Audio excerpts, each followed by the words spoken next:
All my myth people, we are about to get into the most interesting and mysterious story of creation. This video features the beginning, as in Greek mythology. We will start with the primordial gods Ananke, Chronos, Eros, Gaia, Hemera, and Nyx. I assure you, this is not any AI-generated slob, but all the information is taken from Theoi and is authentic. So let's not waste any more time than we already have, and grab those cozy blankets and get comfortable. This will be transcendent. Ananke, whose name in Greek is Ananke, meaning necessity, was one of the most ancient and powerful beings in Greek mythology, known as a primordial goddess, or protogenos, who embodied the inescapable force of necessity, compulsion, and inevitability. She stood outside the familiar Olympian order of gods, beyond even the Titans, as a cosmic force that came into being at the very dawn of time.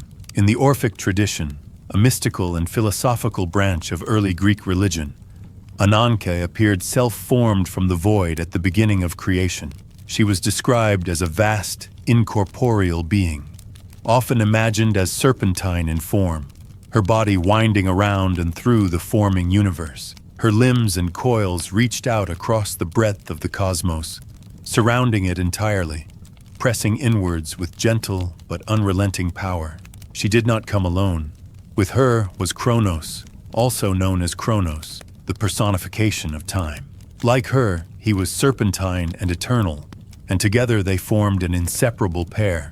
Their bodies wound around one another in a great cosmic embrace, symbolizing the entwined forces of time and necessity. Together they crushed the cosmic egg, the first container of all potential existence, causing it to burst. From this egg came the elements that formed the world: earth below, the heavens above, and the sea between them.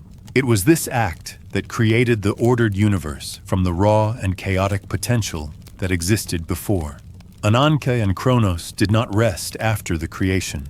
They continued to move around the universe in their spiraling forms, driving the eternal rotation of the heavens and the ceaseless passage of time, a movement that even the gods themselves could not escape.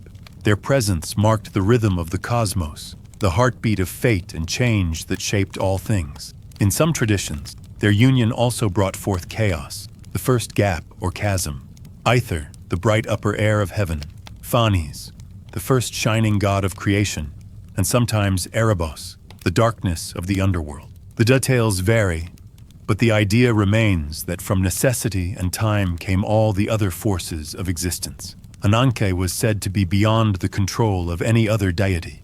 Even Zeus, the king of the Olympians, could not challenge her will. She represented what must happen, those fixed points in existence that no one could change. It is said that she and Chronos stood at the edge of the cosmos, where no one could reach, ensuring the world turned, the stars moved, and fate unfolded as it must. The philosopher Plato mentions Ananke in his Republic, naming her as the mother of the Moirai, or fates, the three sisters who spin, measure, and cut the thread of each life. This makes Ananke not only the force that drives the world, but also the origin of personal destiny, determining the path every living being must follow. The ancients may have feared her, but they also respected her deeply, for she was the unseen framework that held the universe together. Few images of Ananke remain, but one Athenian red figure, Lakythos, from the 5th century BCE, may portray her. A torch-bearing winged figure, a symbol of light in darkness and direction in chaos, labeled with her name. Her alternate names in various traditions add more layers to her meaning. She was called Ananke in the Ionic dialect, and also known as Adrasteia or Adrasteia, meaning the inescapable. Another name, Tekmor, meant purpose or end, suggesting that Ananke was not just necessity, but also the final goal or endpoint of all things. A fragment from the poet Alcman speaks of the early forces of creation, naming Thetis as the first, followed by Poros, the contriver, possibly Chronos, and Tekmor, possibly another name for Ananke, as one who came after, setting boundaries and establishing order. This shows how deeply the Greeks understood the idea of necessity as something more than fate or force. It was the shape of destiny itself. Ananke did not interfere directly in mortal lives as the gods of Olympus often did. Instead, she was the backdrop, the silent law behind the laws, the truth that things must follow a certain path. She was the tension behind choices, the pressure behind every outcome, the pull of the inevitable. Her power was so absolute that even myths rarely gave her a voice or personality. She was too great for that, more concept than character, more principle than person. And yet, in her silence, she spoke louder than all the other gods, for she governed the one thing none could escape. As the universe continues to expand and change, Ananke's presence, imagined by ancient poets and philosophers, reminds us of the boundaries and patterns that still shape everything, from the movement of galaxies to the passing of seconds in a human life. She is the cosmic rule that binds all things, the serpent of necessity that winds unseen through all existence, ever present, ever watching, ever real. In the oldest myths from the poets of early Greece, we hear of the world before the gods, when everything was formless and unclear, like a sea of mixed matter without shape or direction. The poet Alcman tells us that first there was Thetis, a goddess not of the sea as she would later be known, but of pure creation itself. She was the beginning and end at once, like a craftsman who holds both the tools and the finished shape in her hands. Then came Poros, whose name means contriver or pathmaker, the one who gave shape to the chaos. He arrived when things were starting to take form, representing the beginning of order, the one who makes things possible. Right after him came Tekmor, a word that means end, limit, or goal, who gave purpose and set boundaries. In this vision, Poros and Tekmor are not just beings, but the forces of beginning and end that arise naturally with creation. Every start contains the path to its finish. Everything in the early world, Alcman says, was like raw bronze, a metal waiting to be formed, and Thetis was like the one who molds it into something meaningful. After Poros and Tekmor came Skotos, or darkness, because there was no sun or moon yet, no light, only shadow. Later, light would appear in the form of Hemera, day, Selene, moon, and the brief sparks called marmarugas, or flashings. But first there was only dark matter, shapeless and silent. Then, from another set of ancient teachings known as the Orphic cosmogony, we learn that at the very beginning there was hydros, water, and with it, mud, a mix of water and earth. From this, the earth, or Gaia, hardened into being. These two, earth and water, were the first principles, the basic elements. But there was something even more mysterious before them, something the Orphic poet Orpheus does not name directly. Instead, he stays silent, as if to say it was beyond words, a power too great to explain. Then came Chronos, or Chronos, which means time, appearing as a great serpent or draken, covered in wings and with 3 heads, one of a lion, one of a bull, and one that looked like a god. This was not the hero Heracles of later myths, but a cosmic version of him, a name given to this strange and mighty being to show his strength and mystery. Wrapped around time was Ananke, known also as Adrasteia, the goddess of necessity, compulsion, and inevitability. She was not a body, but a force, incorporeal, meaning without form, and her arms stretched through the entire universe, touching everything that was and would ever be. She and time were bound together, equal and opposite, spinning and shaping the world by their very presence. This joining of time and necessity marked the moment when all things could be created and shaped. Together, they stood as the third great principle of the cosmos, neither matter nor mind, but the structure and purpose of everything. In these myths, everything begins with darkness and shapelessness, but soon creation comes, first with possibility, then with direction, and finally with light. It is not a story of gods with human faces, but of deep forces that hold everything together. Creation, order, end, darkness, time, and necessity. Ananke, as the silent power that sets all limits, was not just a goddess, but the very law of the universe, the reason things are as they are and not otherwise. Even the gods who would later rule from Mount Olympus could not escape her pull. She was the final say in every action, the edge of every path, the shape behind all things. When we speak of fate or inevitability today, we still echo the name of Ananke, the unseen force who touches the edges of the cosmos with quiet, endless purpose. In the mystical teachings of the Orphics, those secretive poets and philosophers of ancient Greece who spoke of the hidden structure of the cosmos, the earliest stages of creation are described not with heroes or wars, but with deep symbols, primordial forces, and divine ideas. At first, there were three principles that shaped all things: hydros, which means water; mud, the thick substance from which the earth, Gaia, hardened; and something left unspoken, something before them both, often hinted at as thesis or pure creation itself. Yet in later Orphic traditions, especially in the sacred writings known as the Rhapsodies, this unspoken beginning was set aside.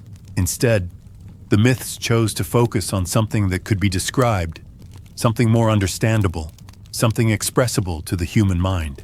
And so, the divine story begins with the third principle, the one after the first two, Chronos, or Chronos, the god of unaging time, who existed not in human form, but as a vast winged serpent that coiled endlessly through the void. Chronos was not ordinary time, like clocks or calendars, but eternal time, the endless motion and rhythm behind all things. From Chronos came three children, three forces that shaped the very fabric of the universe: Aether, which is the bright upper air, the light that shines above us; Chaos, the yawning gap or chasm of space, the endless open air beneath the heavens; and Erebos, a deep, misty darkness that filled the places in between. These three, born of time itself, are not just elements of the world. They are states of being, moods of the universe, the conditions through which everything else could appear. But Chronos did not stop there. From these three, Aether, Chaos, and Erebos, he produced a great cosmic egg, a sacred object that held the seeds of everything to come. This egg floated in the vastness, cradled in the arms of space, darkness, and light, and within it rested something beyond understanding. Inside the egg were two natures, male and female, the principles of heaven and earth, Oranos and Gaia. These were not yet born, but their potential filled the shell, and in the very heart of the egg stirred a god beyond gods, Phanes, the firstborn, whose name means the one who shines, or the one who brings light. Phanes is sometimes called Protagonos, the firstborn, and he is the embodiment of all life, the spark that awakens form and order from the formless void. When the egg finally broke open, it was Phanes who emerged, blazing with power. He was no ordinary being.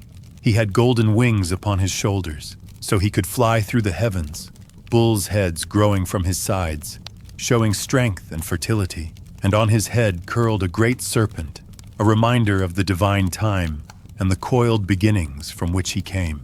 His body shimmered with the forms of all animals, showing that he carried within himself the blueprint of all living things. Phanes was both male and female, a being of unity, because before the world could be divided into opposites, it had to be one, and in being both, Phanes became the source of generation, the one who could give birth to everything that followed. From him came the stars, the seasons, the gods, and the souls of all living beings. He was the divine mind, the hidden light, the one who sang the world into shape.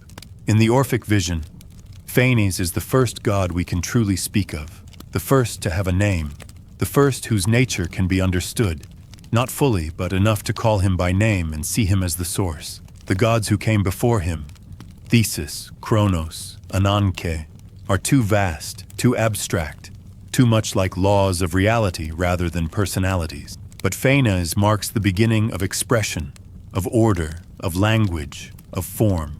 The Orphics believed that the soul of the universe emerged through stages, first matter, then time, then necessity, then form. And Phanes is the first form, the one who shines through the chaos and brings clarity. That is why, in later Orphic theology, the older figures were pushed into the background, left mysterious and silent, and Phanes was placed at the beginning of the story. Because Phanes could be seen, spoken of, worshipped, he was the first light in the dark. After Phanes came other gods, Nyx, night, who wrapped him in her wings, and Ouranos and Gaia, who gave shape to the sky and earth. But none of them could exist without Phanes, who brought the world into movement. And it is from Phanes that the divine spark passes down, through generations of gods, through the world, through every soul, so that even now, when we speak, think, or dream, we echo the first light that came from the egg. Phanes, then, is more than a god. He is the act of becoming, the first beauty, the light that shows things as they are. And the cosmic egg, which held him, is the mystery of beginnings, the place where all opposites are held in harmony, where nothing is yet split, where the universe waits in silence before bursting into song. So when the Orphic poets speak of the birth of the world, they are not telling a tale of war or kings. They are whispering the secret of how reality wakes up. First the silence, then the serpent of time, then the darkness, the light, the space between, then the egg, then the shining one, and then everything. In this ancient vision of the world's beginning, taken from the sacred writings attributed to the Orphics and echoed by Epicurus, the birth of the universe is described in a way that blends deep thought with symbolic imagery. At the center of this origin story stands Protagonos, also known as Phanes, the firstborn god. He is the third god of the third divine triad, and is seen not just as one god among many, but as the very force of order and structure that makes the world whole.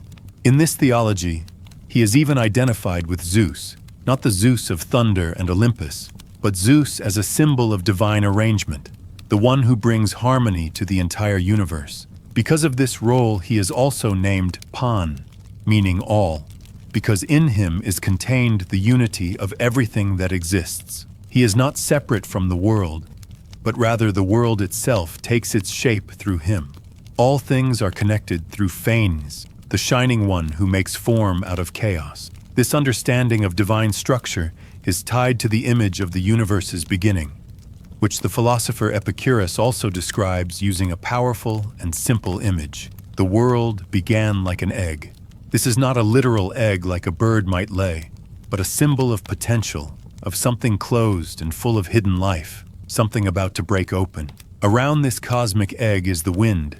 Again, not just a gust of air, but the joined and eternal forms of two great powers, Chronos, or Chronos, who is time itself, and Ananke, who is necessity or fate. These two are not imagined as human figures, but as vast, powerful, and invisible forces. They are often shown wrapped around the egg in the shape of a serpent, a never-ending coil, winding around the beginning of all things. Their embrace is not gentle, it is tight, pressing in on the egg, squeezing it, and by this squeezing, they begin to shape nature itself. The pressure they apply is not random. It is the very force that causes the first separation, the first movement, the first division of what had been one into what will be many. As they squeeze the egg harder and harder, all the matter inside starts to shift and respond. The world begins to divide into two main parts, like two halves of the shell cracking apart. From this division, the lighter and finer particles, the small invisible pieces of matter that are quick and pure, float upward. These rise into the higher parts of the cosmos, becoming aether, which is called bright air, and the most refined form of wind, which is probably what was meant by chaos or chaos. These are not chaotic in the way we think of the word today. Instead, they are the open, airy spaces above the world, where there is clarity, light, and stillness. These higher regions form the sky, the atmosphere, and the divine spaces where clarity and spirit live. Meanwhile, the heavier, thicker, and dirtier atoms, the coarser forms of matter, do not rise. They fall, pulled down by their own nature. They become the earth, known in Greek as Ge or Gaia, the solid ground beneath our feet. This includes both the dry land and the flowing waters, which are called pontos, the sea. These two, the earth and the sea, form the physical world, full of weight and shape and depth. It is in this lower realm that life will one day emerge, built from the denser materials that could not float upward. So, from one egg, and through the tight embrace of time and necessity, The world is born through separation. And even though the parts have been split into lighter and heavier, into high and low, they all remain connected through the forces that shaped them. The atoms, the building blocks of all matter, are not passive. Epicurus says they move by themselves, through themselves. This means they are not guided by gods in the usual sense, nor do they wait for permission to act. Instead, they have a kind of natural motion, a built-in energy that makes them shift, combine, and form new things. It is through this motion, through the free but shaped movement of atoms, that the world continues to grow and change. The universe, then, is both free and necessary. The atoms move on their own, but the conditions set by time and necessity, by Chronos and Ananke, shape what is possible. This balance between freedom and limit is at the heart of the story. And always, holding this structure together, is the figure of Phanes, the firstborn, the shining light, the one who gives the scattered pieces a sense of meaning. He is the one who makes the split world whole again, not by erasing the division, but by giving it pattern, order, and beauty. Through him, the upper and lower worlds speak to one another. Through him, light meets matter, and spirit meets form. Through him, the universe becomes a place not only of substance, but of harmony. And so, the world we know, with its sky and sea, its earth and air, its winds and waters, comes from a single act of pressure, from the slow, inevitable constriction of the egg of all things. This image, simple, powerful, and rich with meaning, was the way ancient thinkers tried to explain the mystery of beginnings. It shows how everything we see today was once hidden, compact, waiting, and how through the touch of time and the grip of fate, that hidden world cracked open and began to sing. In this cosmic unfolding, the egg does not disappear. It becomes everything. The wind does not vanish. It becomes the breath of life. And Phanes, the light that was born from the pressure, continues to shine behind the world, reminding us that even in the darkest, tightest places, something new can be born. This vision is not just a story of the past. It is a pattern that repeats in every act of creation, in every birth, in every beginning. The ancient egg still turns in the heart of things, still waiting to open, and within it, the atoms still stir, the wind still coils, and the light of Phanes still waits to rise. In the earliest times, before the shaping of the world as we know it, the universe was in a state of deep and vast disorder, called chaos, or chaos. From within this ancient, endless confusion emerged Ananke, the stern and powerful force of inevitability. She was not born, she simply was, present from the very start. Alongside her was Chronos, or Chronos, the spirit of unaging time. These two, Ananke and Chronos, were not ordinary gods with bodies and faces, but were mighty forces, cosmic powers, wrapped in serpent-like coils that had no beginning and no end. Their forms moved in a circular, never-breaking loop, winding like a snake around all that existed. Inside these coils, they held the beginnings of everything. They gave birth to Aether, the pure light and upper air, and to a strange and beautiful being, Eros, the god of love and desire, who was also known by other names like Phanes. This Eros was not the small boy with wings found in later myths, but something far more powerful. He was the force of attraction that first brought things together. Eros was two-sexed, meaning he had both male and female within him, and two-faced, symbolizing that he looked both forward and backward in time. He was glorious, shining, and the very first to be revealed from the darkness. He was the ever-born one, the one who never stops becoming. Born from Night herself, or Nyx, he was her radiant child. This Eros, or Phanes as some called him, was the first to be revealed, the first god to appear, shining out of chaos like a light from the deepest black.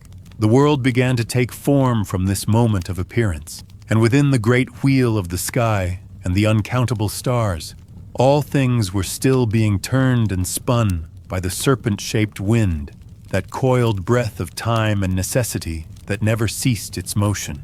Their force was not only in the beginning, but stayed through all time, guiding the movement of heaven and earth. Ananke, the force of necessity, was not gentle or kind. She was stern, unbending, absolute.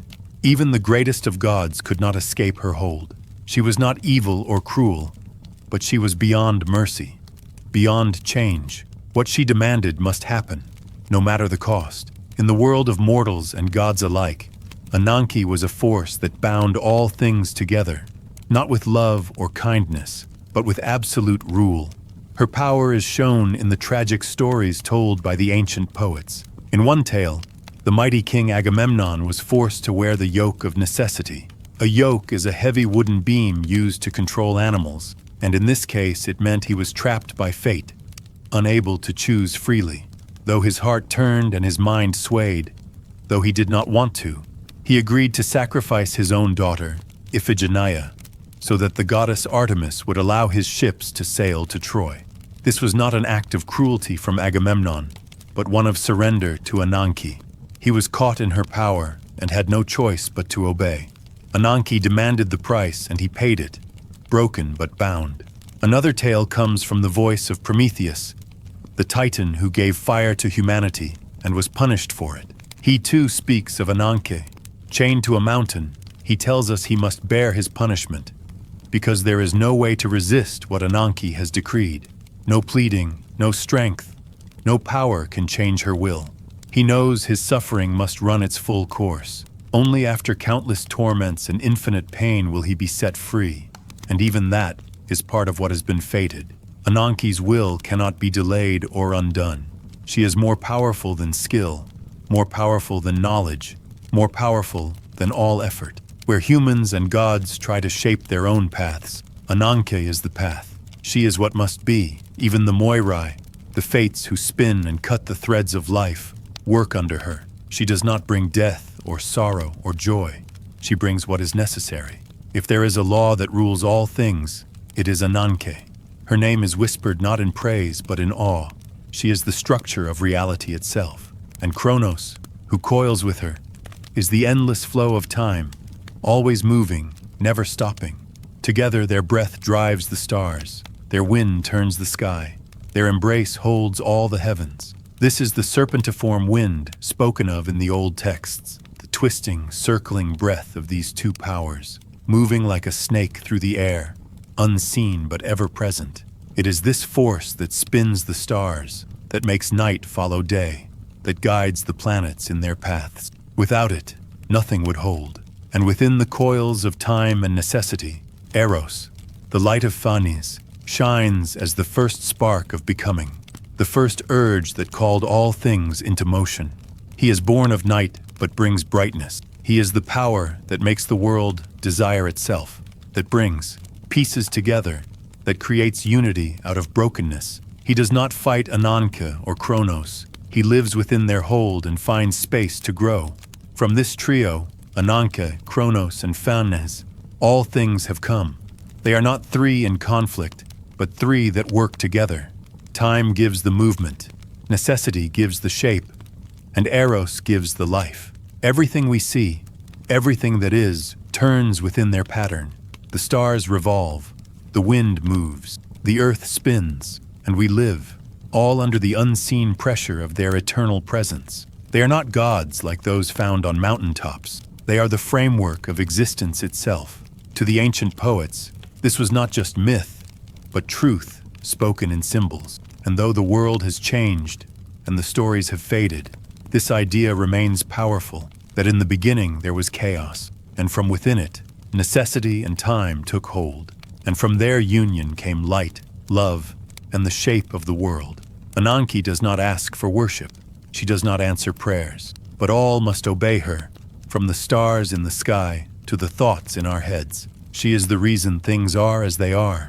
She is the law before all laws, the power behind all powers. She is the one who decides what must happen, and within her grip, time moves forward, ever spinning, and the light of the firstborn continues to shine, calling all things to rise and move and become.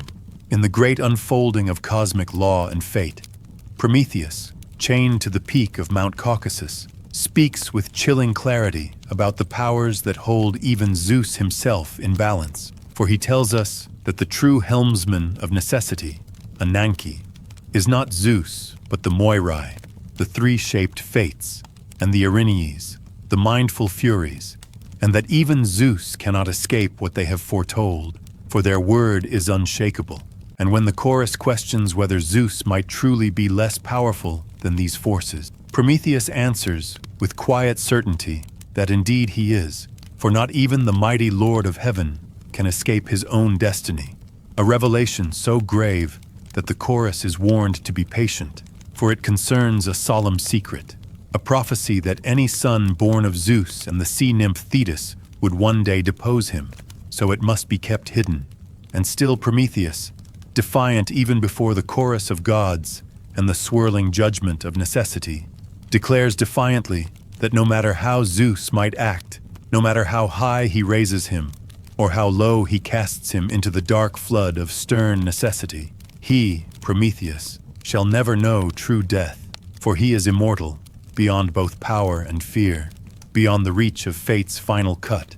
For though Zeus may rule in thunder, and though he may summon storms or exile gods, his reign is bound, just as all things are, by the silent, inexorable laws of Ananke, woven by the fates, guarded by the Furies, shaping even the king of gods, reminding all who hear that power without destiny is nothing, and that no throne is safe while the threads of fate and necessity hold strong in their hidden hands. Throughout the ages, the unyielding force of Ananke, or necessity, has been recognized as the strongest power, one that no mortal or god can escape or cure, no matter how much knowledge or wisdom is sought.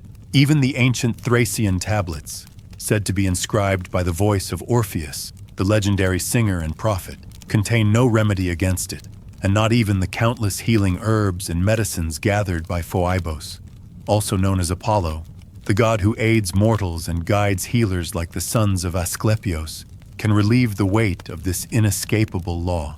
Empedocles, the philosopher from the 5th century before our time, speaks of this law of stern Ananke as an unbreakable and eternal decree made by the gods themselves, bravely sworn and sealed so that it cannot be undone.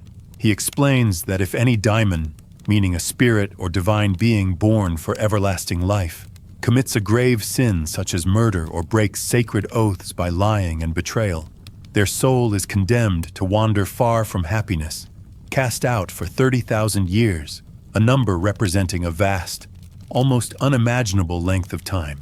During this time, the soul cannot rest, but must suffer endless hardship, changing forms and suffering various kinds of pain and punishment. The heavens, unable to tolerate such impurity, force this soul down to the sea, but the sea cannot keep it either and spits it back onto the dry land, which then rejects it by casting it under the burning sun, harsh and unforgiving. From the sun, the soul is thrown backward, spinning violently through the heavenly vortex, and is forced to travel from one group to another, rejected and hated by all. This restless journey shows the power of Ananke to punish and bind even the divine spirits, marking the endless consequences of sin and wrongdoing under this cosmic law. Likewise, Plato, in his Republic, touches on this same idea, portraying Ananke as a force more powerful than any mortal or god, a law that governs the universe and the fate of all beings, controlling the order of things and making sure that everything fulfills its destined course. In this vision, no one escapes the rule of necessity and fate, as they are the ultimate forces that hold the world together and determine the destiny of gods and men alike. Thus, from the ancient Thracian prophecies through the wisdom of the great philosophers and the hymns of poets, the truth remains clear and simple. Ananke is the unstoppable power that shapes all existence, punishes sin, and binds all living beings to their destined path, with no cure or escape, a reminder that necessity is the foundation upon which the universe stands and all things must obey. Around the great force of Ananke, the necessity that governs all, there were 3 powerful goddesses known as the Moirai, or Fates, who sat evenly spaced on their thrones, each one watching over a part of time and destiny. These daughters of Ananke were clothed in white robes and wore simple bands around their heads, symbols of their sacred roles. Their names were Lachesis, Clotho, and Atropos, and together they sang in harmony with the enchanting music of the Sirens, the sirens known for their irresistible songs. Lachesis, the eldest, sang of things that had already happened, the past. Clotho, the spinner of life, sang of the present, the things that are. And Atropos, the unchangeable, sang of the future, the things that are yet to be. These three sisters controlled the fate of all beings, weaving the threads of life and death according to the unyielding law of Ananke, reminding all that destiny is fixed and cannot be altered. Lachesis, called the maiden daughter of necessity, represented the portion of life allotted to each person, measuring out the length of the thread spun by Clotho, who gave life its beginning by spinning the thread of birth and existence, while Atropos held the scissors to cut the thread, bringing the end of life and sealing fate. This sacred trio stands as the ultimate powers over mortal lives and divine plans, showing the deep connection between necessity and destiny in the ancient worldview. In the world of the gods and men, the arts and skills flourished under the guidance of divine powers, with the Musai, or muses, inspiring music and poetry, Hephaestus crafting metals with skill and fire, and Athena weaving intricate patterns, each contributing to the beauty and order of the universe. Zeus, the mighty ruler of gods and men, held the role of pilot, guiding the course of all things with steady control. Among these forces, Eros, the god of love and desire, moved the hearts of gods and mortals alike, stirring in them the love of beauty and harmony. Unlike chaos and conflict that once troubled the heavens, the dominion of Ananke brought a new order where the love of beautiful things led to great benefits for both gods and humans, fostering creation, art, and harmony. This love, pure and focused on what is beautiful, stands apart from ugliness and strife, reminding us that even under the strict laws of necessity and fate, there is room for growth, joy, and the pursuit of what is good and beautiful in the world. History itself, as recorded by Herodotus, tells us of the wise Themistocles, a great general of ancient Athens, who brought hope and help to the people of Andros during troubled times. He made clear to them that the Athenians came not alone, but with the support of two powerful gods, among them Pytho, the goddess of persuasion and goodwill, who brought the strength of friendly words and wise counsel. This story highlights how divine forces worked through human leaders to guide and protect communities, showing the close ties between gods, fate, necessity, and the affairs of men. Together, these ancient teachings and stories reveal a world where the unstoppable force of necessity rules all. But within its bounds, the threads of life, love, art, and human courage intertwine to create the unfolding story of existence, reminding us that while fate is fixed, the beauty and order inspired by the gods continue to shape the lives of all beings beneath the heavens. In the tale of the people of Andros, we see a clear example of how the forces of gods and fate shaped the lives and fortunes of entire communities. For it was said that the Athenians were favored by powerful gods like Pytho, the goddess of persuasion, and Ananke, the goddess of necessity, who together urged the Andrians to contribute money in support of Athens. But the people of Andros, aware of their own harsh reality, replied with a firm acceptance of their fate, explaining that while Athens was blessed and prosperous under the service of these powerful and helpful gods, they themselves were governed by two far less kind deities who had no desire to aid them or leave their island. These gods were Penia, the spirit of poverty, and Amacania, meaning helplessness, who remained with them endlessly, binding the Andrians in a cycle of scarcity and inability. Their claim was simple but profound. Since they were in the hands of these unyielding gods, there was no point in offering money or resistance, for no power Athens possessed could overcome the deep-rooted helplessness that defined their lives. This exchange captures the ancient understanding that human affairs, cities, and peoples are shaped not only by will or strength, but by the invisible hands of divine powers, fate, and necessity, which often decide who prospers and who struggles. The voice of necessity was also heard in the words of the ancient poet Apollonius Rhodius, who in his epic Argonautica revealed how no mortal serves a harsher mistress than Ananke, the force of necessity, who compels even the strongest to act against their wishes, driving them forward on paths they might not choose freely. This idea of being bound by necessity, compelled by forces greater than oneself, was a common thread in ancient thought, reminding humans of their limits and the laws that govern the cosmos beyond human control. The poet Callimachus, in his hymn to Delos, echoed this belief, recognizing Ananke as a great and mighty goddess, and admitting that refusal or defiance was not his own choice, but the will of necessity itself, which none could escape. Ananke was not a god to be bargained with or resisted lightly. She was the inexorable power that made things happen, the eternal law that all must obey. This view of necessity as a great and mighty force was repeated in the work of Nonnus, whose epic Dionysiaca, though composed centuries later, carried forward the ancient respect and awe for Ananke's unyielding rule.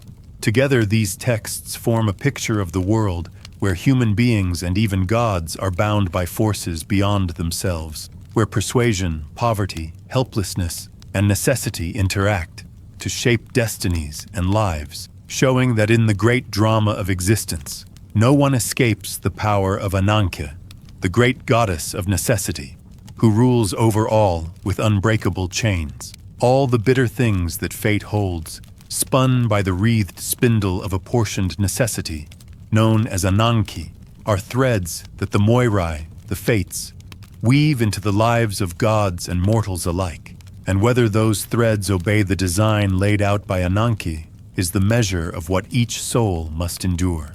In the ancient epic Dionysiaca, the sorrowful voice of Ino, fleeing from her murderous husband, cries out in despair, recognizing Ananke as a great god whose power cannot be escaped, asking with fear and resignation, "Where will you flee?"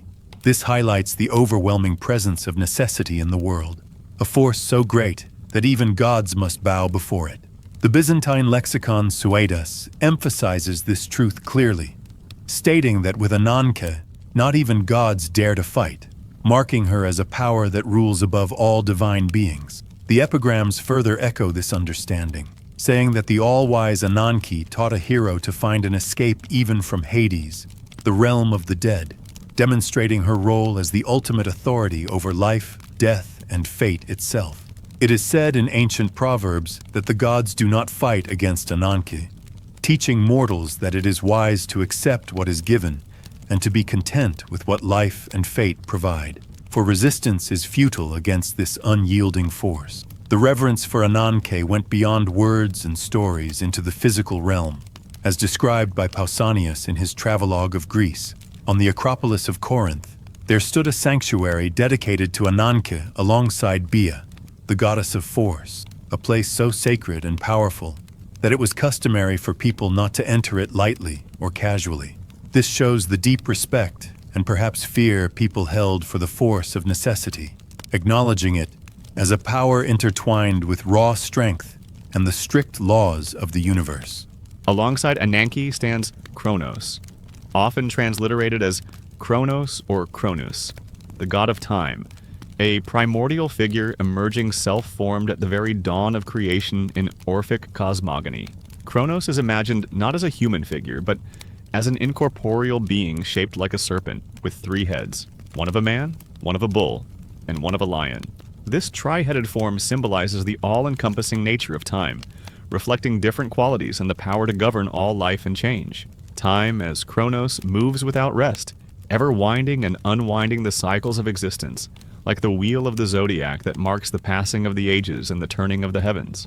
In the stories and artworks that survive from ancient times, Chronos is often shown as a serpentine god coiling around the cosmos, reminding all that time is a constant force shaping the fate of gods and mortals alike. Together, Ananke and Chronos represent the inseparable forces of necessity and time, governing all things from the highest divine realms to the smallest details of mortal life.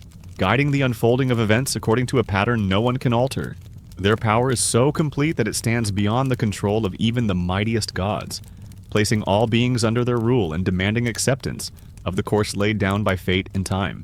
This ancient understanding of the world, where fate spun by Ananke and the endless flow of Chronos bind everything in the universe, has been passed down through stories, sacred places, and art, reminding all who hear it of the great forces that govern existence, and the wisdom in recognizing and accepting the paths they create. Chronos, the primordial god of time, is described as having a consort, the serpentine goddess Ananke, who embodies inevitability. Together they wrapped the primordial world egg within their entwined coils, a powerful image symbolizing the beginning of creation. With great force and divine will, this pair split the world egg apart, causing it to divide and form the ordered universe as we know it, the earth, the sea, and the sky. This act of separation and formation was the moment when chaos gave way to order, and the cosmos began its eternal cycle. After this great work of creation, Chronos and Ananke continued to circle the cosmos, their movement driving the rotation of the heavens, marking the passage of time that flows endlessly without pause. Chronos in this role was not merely a god of time, but a cosmic force, the very essence of eternal change and the unstoppable flow of existence. His figure, although often confused with that of the Titan Chronos, known popularly as Father Time, was a distinct and deeper cosmological entity.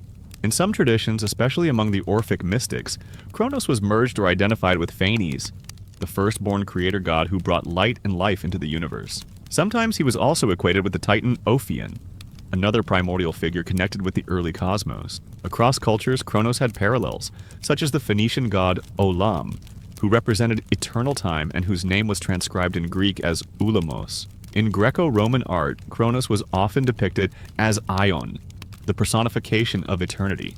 In mosaics, Ion is shown holding a wheel inscribed with the signs of the zodiac, symbolizing the eternal cycle of the stars and the passage of the year. Gaia, the personification of Mother Earth, is usually shown reclining peacefully at his feet, grounding this cosmic eternity in the life-giving earth. The poet Nonnus describes Ion as an old man with long white hair and a beard, reflecting wisdom and the endless passage of ages. However, in many mosaic artworks, the figure of Ion appears youthful and vigorous, emphasizing the ongoing renewal and eternal vitality of time itself. When we consider Chronos' family according to ancient Orphic traditions, the picture becomes even richer. Some sources describe his parents as Hydros, the primal water, and Gaia, the earth, connecting him to the basic elements of creation. In other accounts, Chronos is said to have emerged spontaneously at the moment of creation, with no parents, embodying the idea that time itself is eternal and self-existing. Through his union with Ananke, Chronos is said to have produced offspring vital to the cosmos. These include chaos, the yawning void or space, aether, the bright upper air or pure light, and Phanes, the shining being who brings life and creation into form. In some fragments, Chronos and Ananke are also linked with Erebus, the darkness that fills the underworld, and together they formed Phanes and the world egg, the source of all existence. Other Orphic texts mention Chronos as the origin of chaos and aether alone, emphasizing the birth of space and light as fundamental elements arising from time and inevitability. From aether, the world egg was formed, containing Gaia, the earth, and Oranos, the sky representing the whole physical universe, enclosed within this cosmic egg. Beyond these primordial beings, Chronos is connected to other offspring representing the forces that shape the cycles of life and fate.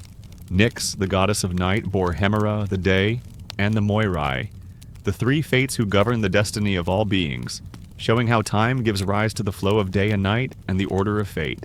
Additionally, the 12 Horai, goddesses of the seasons and natural order, are said to be descended from Chronos' line, marking the passage of time through the rhythms of nature. All these relationships highlight how Chronos and Ananke form the foundation of the universe's order, setting the stage for the unfolding of all life and events within the vast cycles of time and necessity. The image of Chronos and Ananke coiling around the cosmos, splitting the world egg and setting the stars and seasons in motion, conveys the deep ancient understanding that time and necessity are the twin forces behind creation, shaping everything that exists and moves through the eternal dance of birth, growth, decay, and renewal.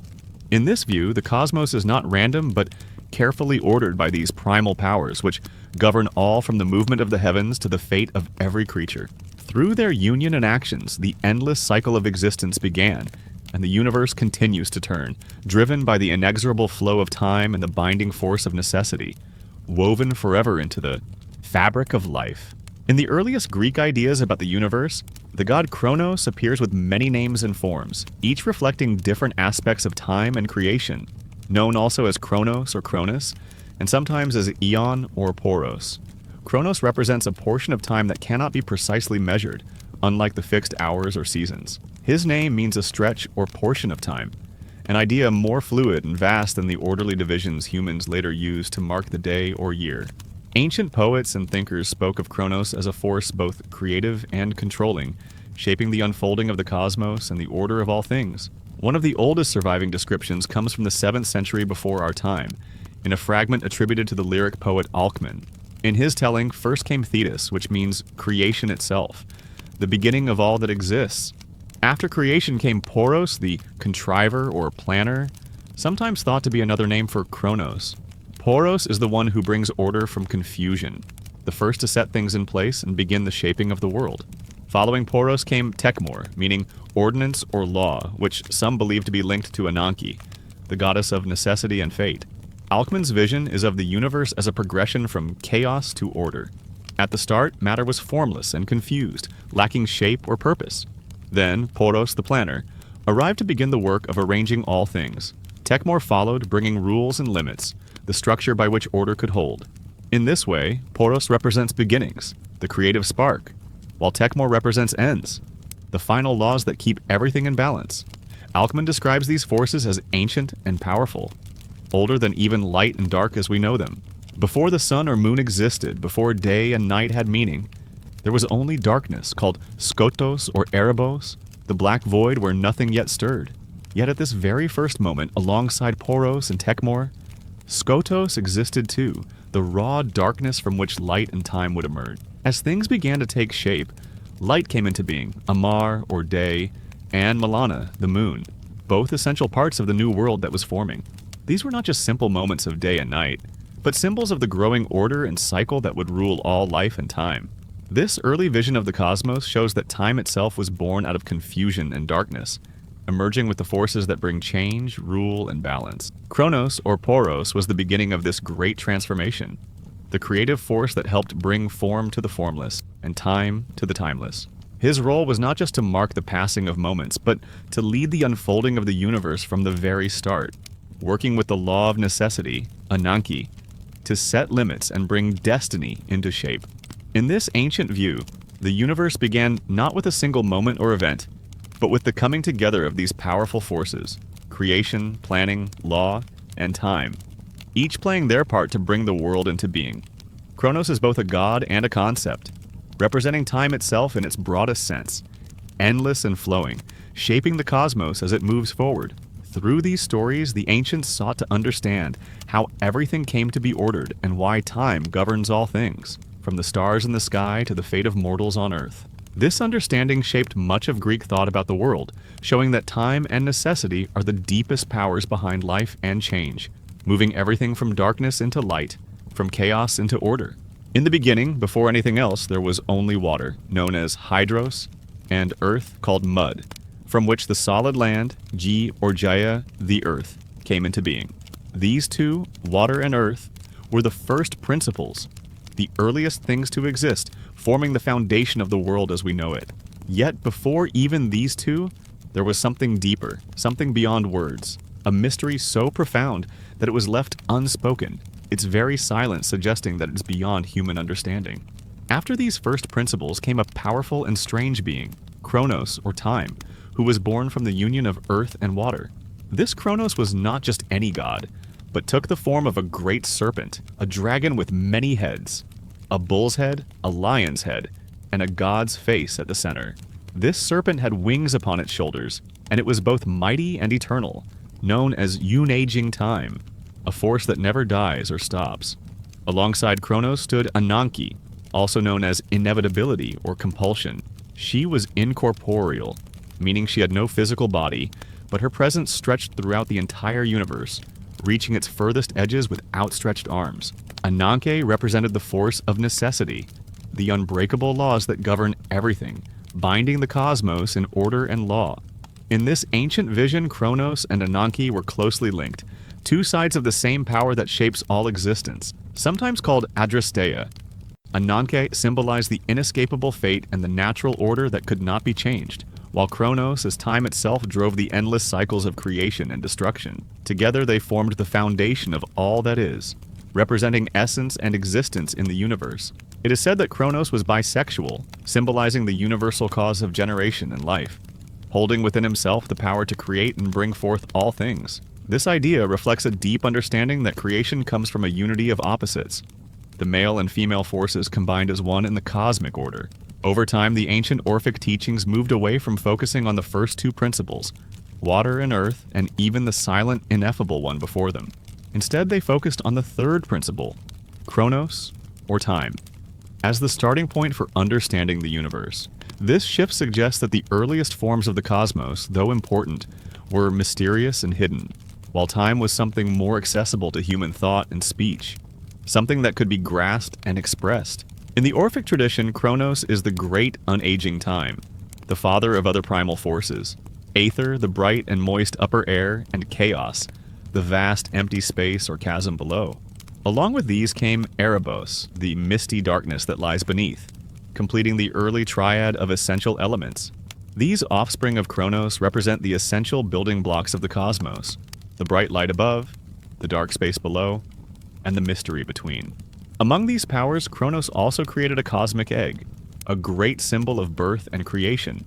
This egg came from Chronos and was formed among the primal forces of air, space, and darkness. From this cosmic egg, the third great triad of divine beings emerged. This triad included the two natures within the egg itself, male and female, represented by Ornos, the sky or heaven, and Gaia, the earth. These two were the parents of all things, the first divine pair whose union gave rise to the world and its many creatures. Within the egg also existed a multitude of seeds, the origins of all living things, symbolizing the diversity and abundance of life that would come into being. This cosmic egg and its contents represent the start of life and creation in a form that humans could understand and imagine, with the union of earth and sky as the source of all existence. The Orphic cosmogony, as told through these ancient fragments, shows a universe born out of water and earth, shaped by time and necessity, and brought into order through the great serpent Chronos and the unyielding force of Ananke. Their dance and power unfold the cosmos from the chaos of darkness and void into light and life. Through their influence, the universe moves in cycles of birth, growth, and transformation, endlessly spinning the wheel of time and destiny. The silence before the first principles hints at something beyond understanding, a mystery at the heart of all things that cannot be fully spoken or known. Yet that mystery gives rise to the forces we can perceive and name. Chronos, as the unaging time, holds the cosmos in his coils, eternal and constant, driving the endless passage of moments that shape all reality. The serpent form of Chronos, with multiple heads and wings, shows his power and reach touching all corners of the universe, while Ananke's arms extend through all space, binding everything together with necessity.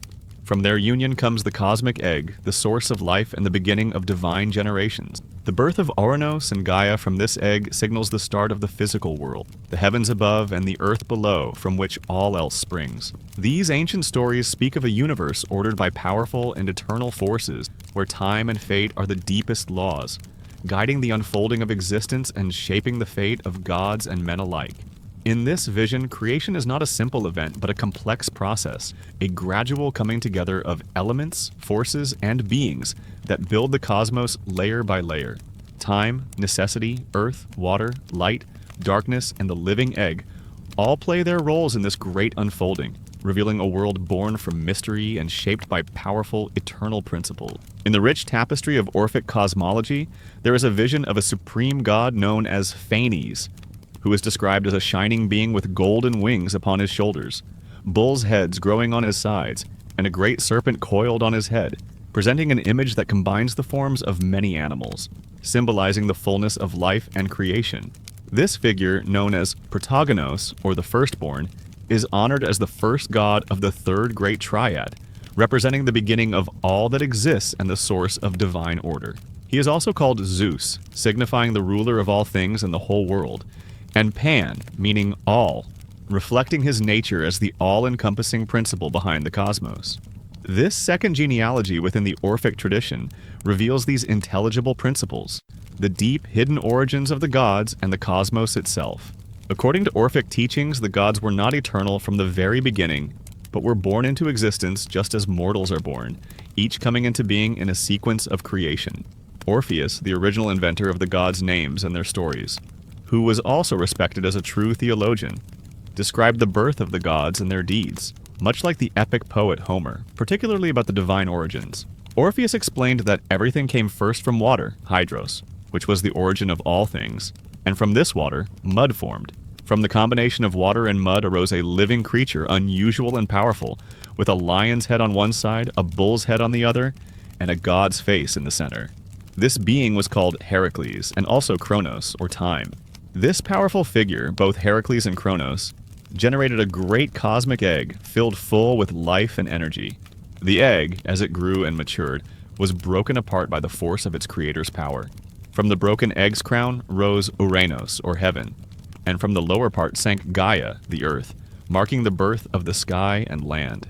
Along with them, an incorporeal god emerged, known as Protagonos or Phanes, the radiant firstborn god who represents the beginning of life and light.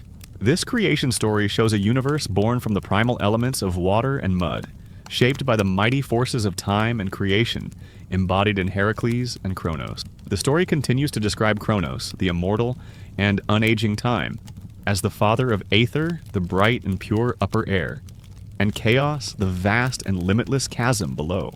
Chaos has no base and no place for settling, stretching infinitely in all directions, representing the empty space and the unknown from which the cosmos takes form. From this divine Aether, Chronos fashioned a shining white egg, glowing with light and potential. This egg is the source from which Phanes, the god of light and life, was born, bringing order, energy, and life into the world.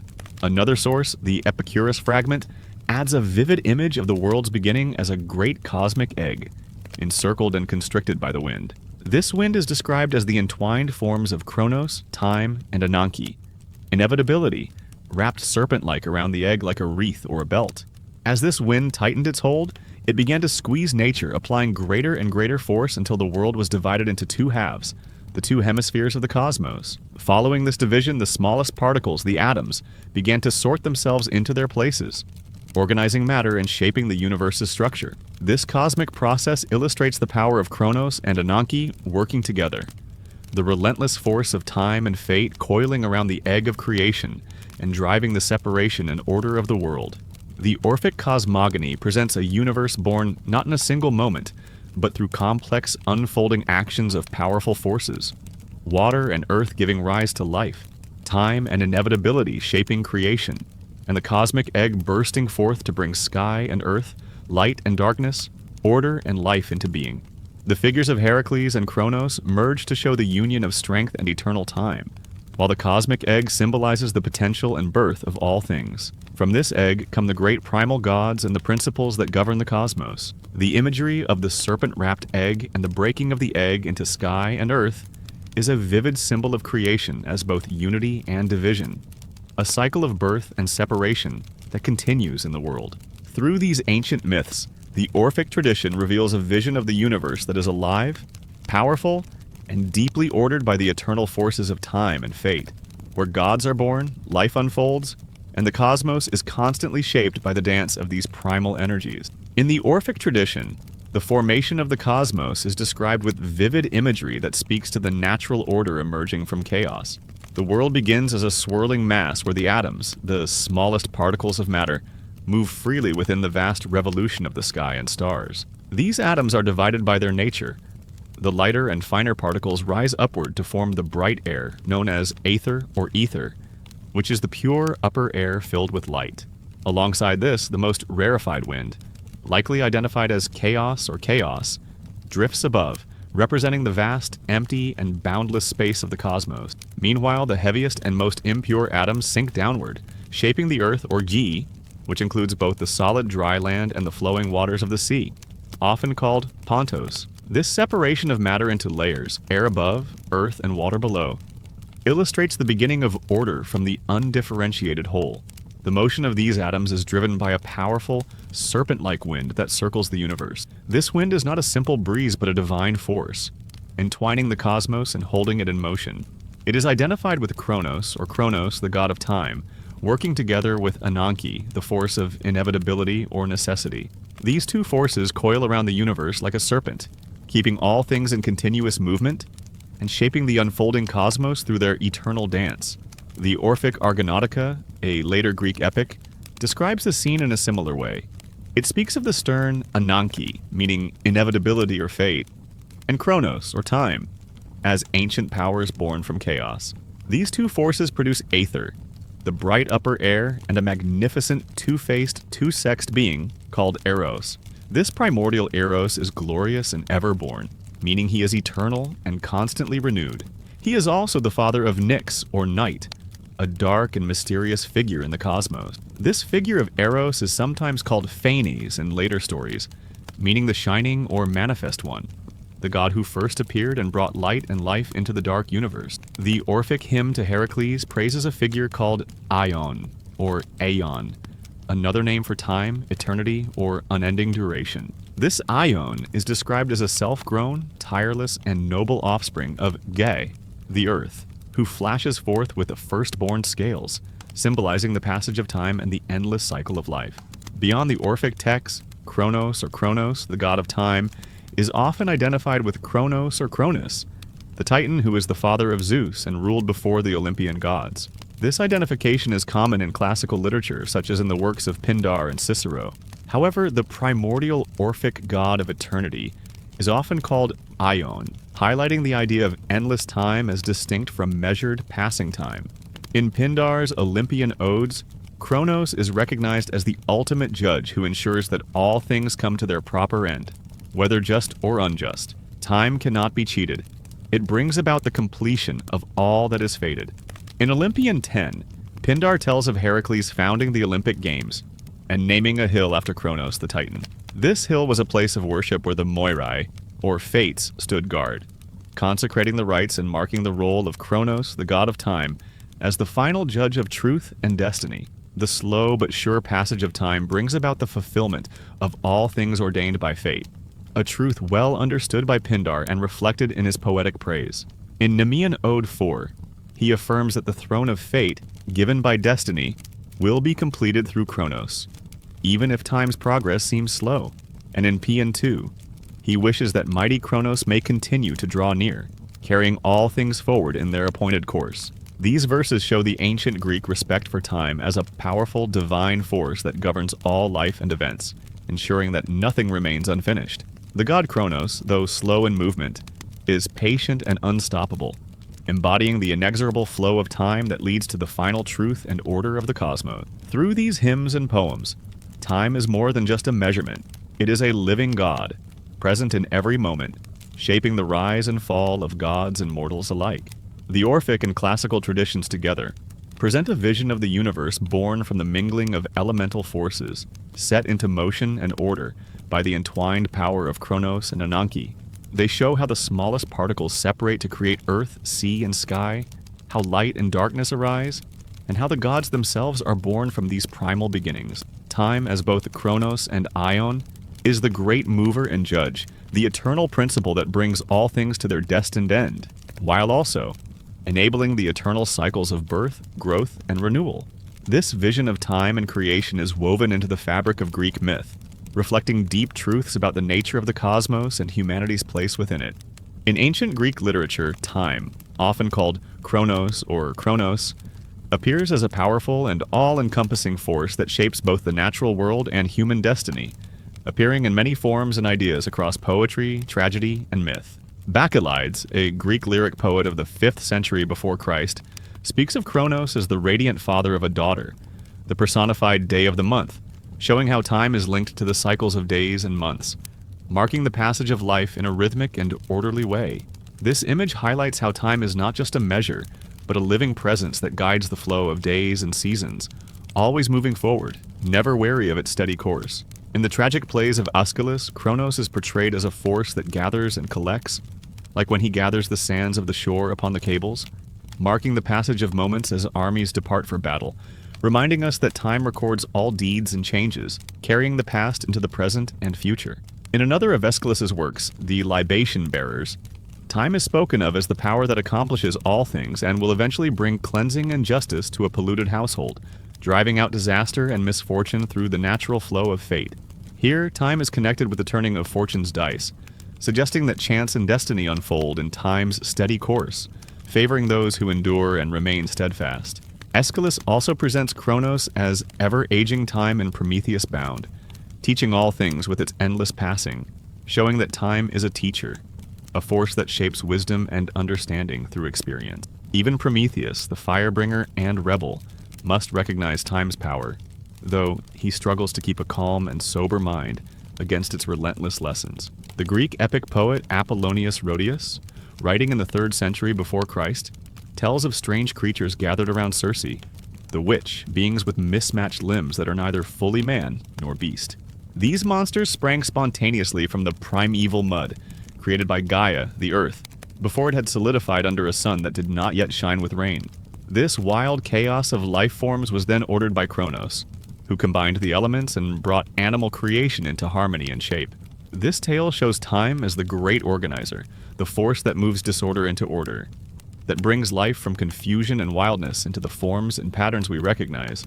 Later, Quintus Smyrnaeus, a poet from the 4th century of the Common Era, describes Zeus riding in a chariot pulled by the 4 winds, the Anemoi, Euros, Boreas, Zephyros, and Notos, each representing the east, north, west, and south winds.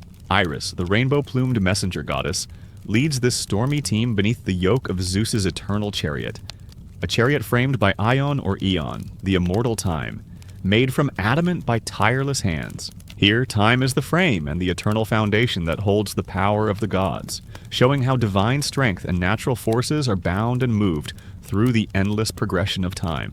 An anonymous epigram from the 1st century before Christ honors Caesar, linking his deeds and prosperous labors with the name of Ion, time's eternal aspect. In this verse, Caesar is praised for calming the storms of war and the clash of shields, his fame inscribed on the lips of time itself, suggesting that great actions live forever through the remembrance time grants. This connection between time and glory shows how mortal achievements are caught up in the flow of eternity, preserved by time's endless memory.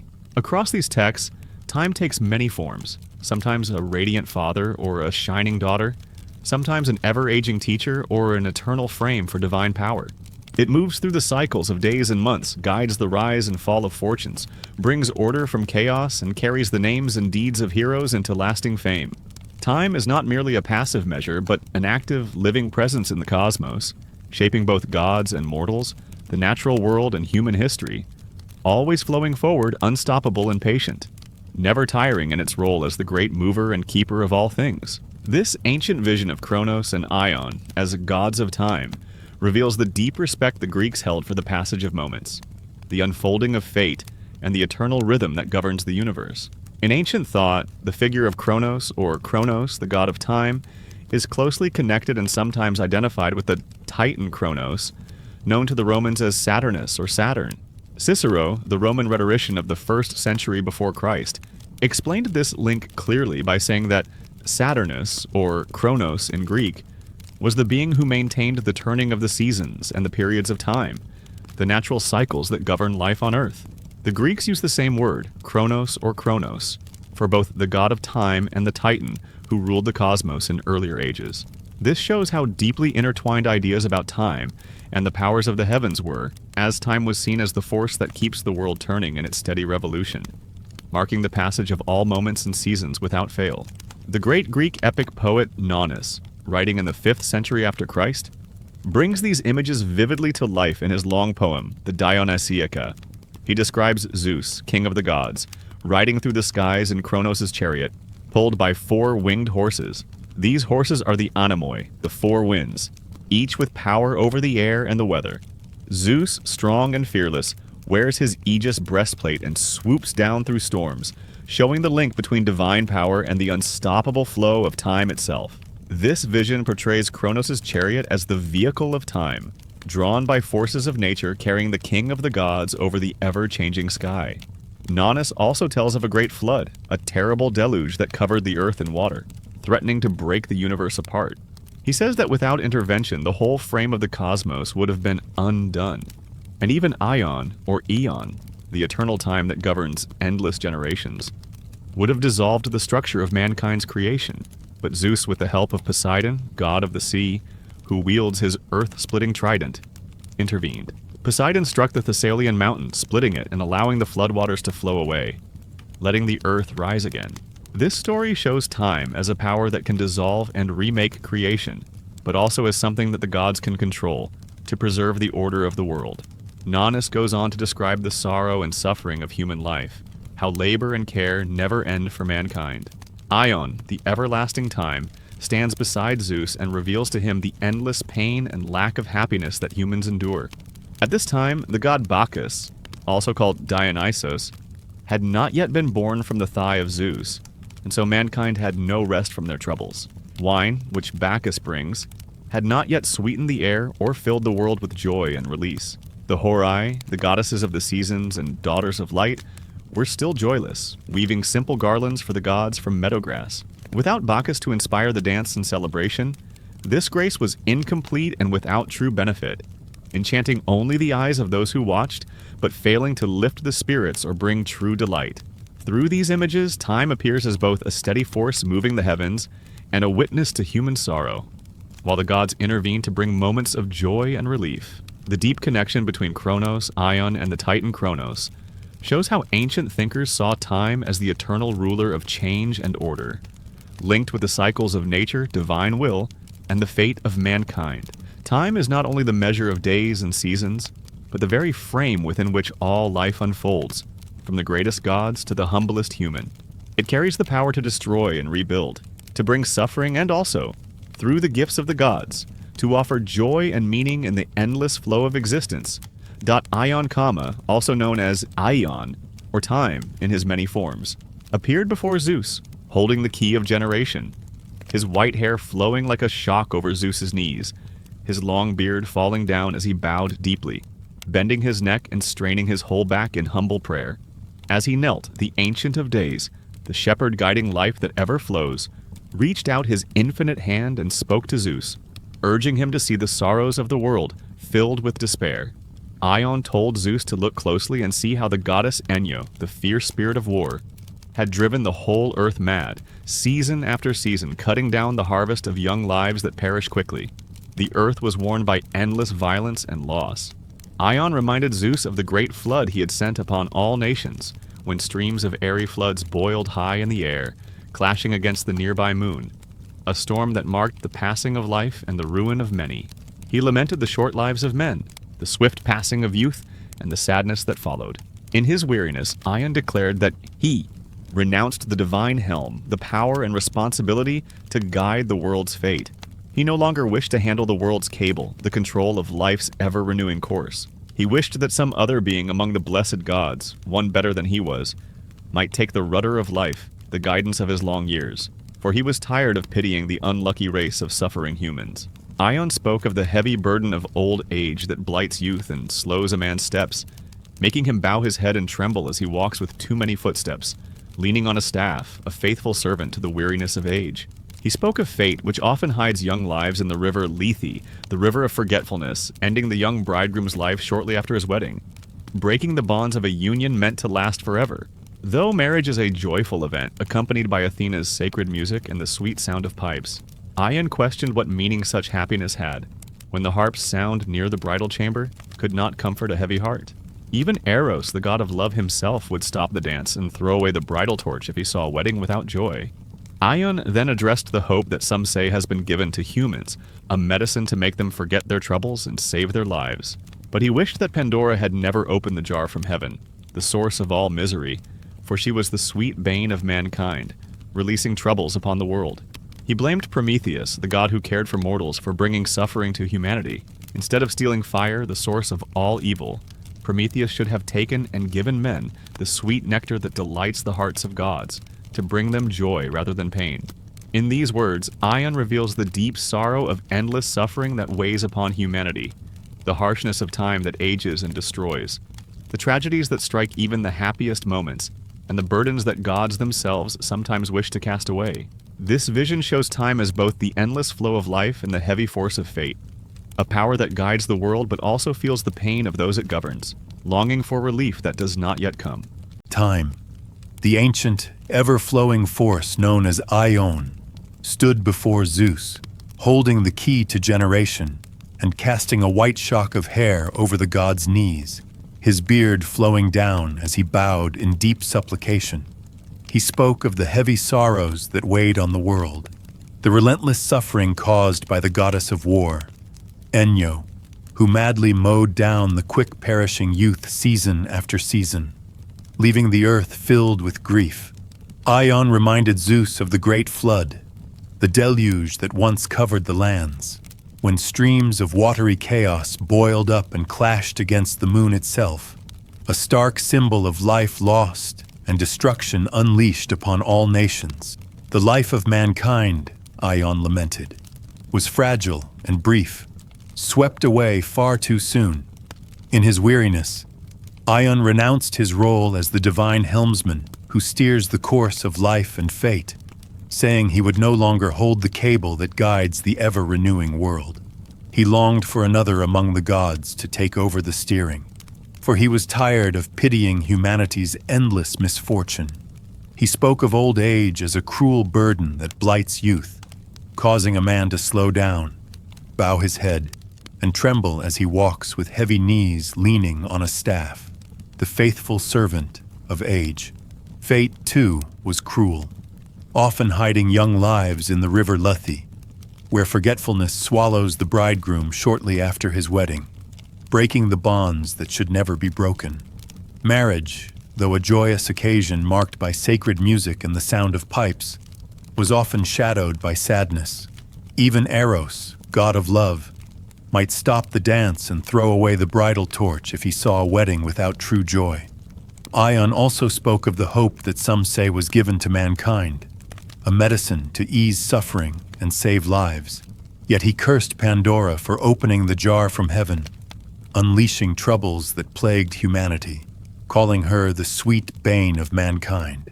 He blamed Prometheus, the god who cared for mortals, for bringing them fire, the source of all evil, instead of the sweet nectar of the gods, which would have brought joy rather than pain. But now Ion spoke to Zeus about the customs of the gods and the rituals performed by mortals, the burnt offerings that send empty vapors into the air without libations to please the gods. Despite the chaos and sorrow in the world, the ceremonies themselves were saddened and incomplete. When Ion finished his lament, Zeus, the all-wise, reflected deeply, turning over his infinite wisdom in silence. His thoughts passed like spinning wheels in his mind, until finally he spoke to Ion in a voice full of divine authority, revealing a vision higher than the famous oracles of Delphi. Zeus called upon Ion, the self-begotten father who was not born but had emerged at the beginning of the universe, the shepherd of time's flowing years. Zeus urged Ion not to be angry with the mortal race, explaining that humanity waxes and wanes like the moon, never missing its appointed season. Zeus declared that nectar, the drink of the blessed gods, must remain with them alone. Instead, he promised to give mankind a new gift to heal their sorrows, a delicious wine, a drink like nectar but made for mortals, a self-distilled blessing suited to human needs. He said that the primeval world would continue to grieve until he brought forth a child, Dionysus, whose coming would mark a turning point for humankind. Recently, at the nod of his sister Demeter, goddess of the threshing floors, the earth had been delivered of dry fruit, the ripe grain of the harvest. Now Zeus's son, the bringer of a glorious gift, would plant in the earth the moist, fragrant fruit of the grapevine. Dionysos, called Alljoy, would cherish the grape that carries no sorrow, and rival even Demeter herself in bringing blessings to the land. Zeus said that Ion would come to praise him when the vine reddened under the dew filled with wine, a sign of joy and the merry heart. At these words, the Fates, the Moirai, applauded. and the light-footed seasons, the Horai, sneezed in a sign of things to come. After their meeting, Ion departed to the house of Harmonia, while Zeus returned to the finely wrought chamber of Hera. Meanwhile, the 12 Horai, daughters of Chronos, circled in a triple ring around the fiery throne of Helios, the untiring charioteer of the sun, each serving as priestesses attending on his shining car. These daughters of time bent their necks in service to the ancient manager of the universe, Chronos himself. Among them, the season of autumn, the grape tender, stepped forward holding her hook, the tool of the fruit-pining season, and addressed Helios with a prayer. She asked the Lord of fruits and giver of the season when the soil would produce the mother grapes, the fruit destined for the making of wine. This prayer hinted at the promise of renewal, the cycle of nature's gifts, and the ongoing relationship between time, the seasons, and the gifts given to mankind through the earth's bounty. Through this ancient dialogue, the story of time unfolds not only as a force of sorrow and loss, but also as a power of renewal and joy, linked forever with the rhythms of nature and the sacred gifts of the gods. The arrival of Dionysos, the god of wine and celebration, would bring comfort and healing to human hearts, offering a sweet release from suffering, connecting mankind with the divine through the vine, the fruit of joy that softens the harshness of time. Thus, time and its daughters, the seasons, work together in an eternal dance, guiding life from hardship toward moments of celebration and hope, reminding all that even in sorrow, the promise of joy and renewal remains. Among the 12 Horai, daughters of Chronos, who tirelessly serve Helios, the shining sun god Autumn, the grape-tending season, spoke with a quiet plea. She held up her hook, the curved tool meant for gathering the fruit of the vine, and asked Helios, the giver of seasons and lord of fruits, when the earth would finally bear the mother grapes, the grapes that would become wine, a sacred gift to the world. Autumn expressed her deep longing for this honor, feeling left out among her sisters because she bore no grain, no meadow hay, no rain from Zeus, no visible fruit to offer. She longed for the blessing that would mark her season as special and fruitful, one that would bring joy and celebration to mankind. Helios, attentive and wise, cheered Autumn's hope and responded by pointing toward the wall near the tablets of Harmonia, where the ancient oracles were recorded. These tablets held the first laws and signs inscribed by Phanes, the firstborn god, who shaped the order of the cosmos and assigned each star its place in the sky, creating the houses of the zodiac. Helios reminded her that these oracles and cosmic laws ensured that all seasons, including autumn, had their appointed roles in the eternal cycle of time and nature, each with its sacred honor. Time, or Ion, the ancient force guiding existence, also watched the world closely and noticed when the natural order faltered. When Aphrodite, the goddess of love, became distracted and neglected her duties, the ancient time lamented the loss of the sacred bond of marriage, seeing that the joy and connection between husband and wife were being forgotten. Time moved on relentlessly, rolling the wheel of the four-season year, marking the passage of years and the endless cycle of life and nature. In one passage, time was said to be whirling for the 6th year, turning the endless seasons as it kept the world moving forward. Time also played a role in peace, as in one moment when Chronos prolonged a truce between warring peoples, pausing combat and strife so that peace could reign, even if only for a time. Yet time also witnessed great marvels and disasters. Among these was a rare eclipse, a cosmic event so powerful and strange that even Ion, the eternal father who fostered the universe, had never before seen its like. This eclipse reminded all of the tragic story of Phaethon, the son of Helios, who had tried to drive the sun chariot but lost control, burning himself and falling into the river, swallowed up and lost forever. Helios himself, the shining sun, carried the measures of time, or Chronos, as he moved through the sky, surrounded by the four seasons, the Horai, who attended him faithfully.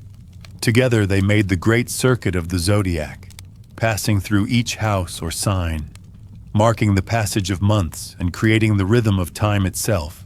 Helios moved against the moon, Selene in a constant dance, forever measuring and marking the endless flow of days, months, and years. At the very beginning of time and the universe, the city of Baro came into being, a place that Ion first saw as he was born together with Gaia, the earth herself. Baro was the root of life, the nurse of cities, the pride of rulers, and the very first city to appear in the world. She was seen as a twin sister to Ion, born at the same time as the universe, coeval with the unfolding cosmos. This ancient city stood as a symbol of life, civilization, and the close connection between time, earth, and human society.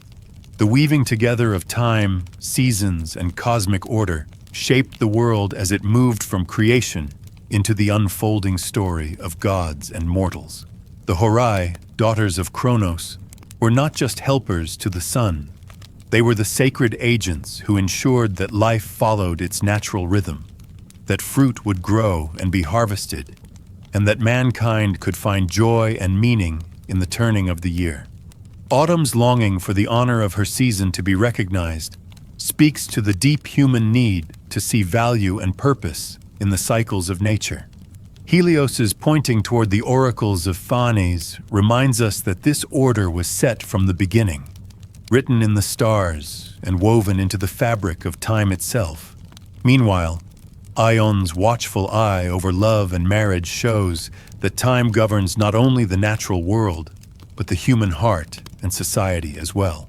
When love faltered and bonds were broken, time lamented, mourning the loss of harmony among people. Yet time also brought healing and peace, extending truces and pausing strife, offering moments of relief in the flow of endless years. The rare eclipse witnessed by Ion and the story of Phaethon remind us that time watches over both joy and tragedy, marking the great events that shape the world's history. Helios, carrying the measures of Chronos, moves eternally through the zodiac, supported by the Horai who ensure the smooth passage of seasons and life cycles.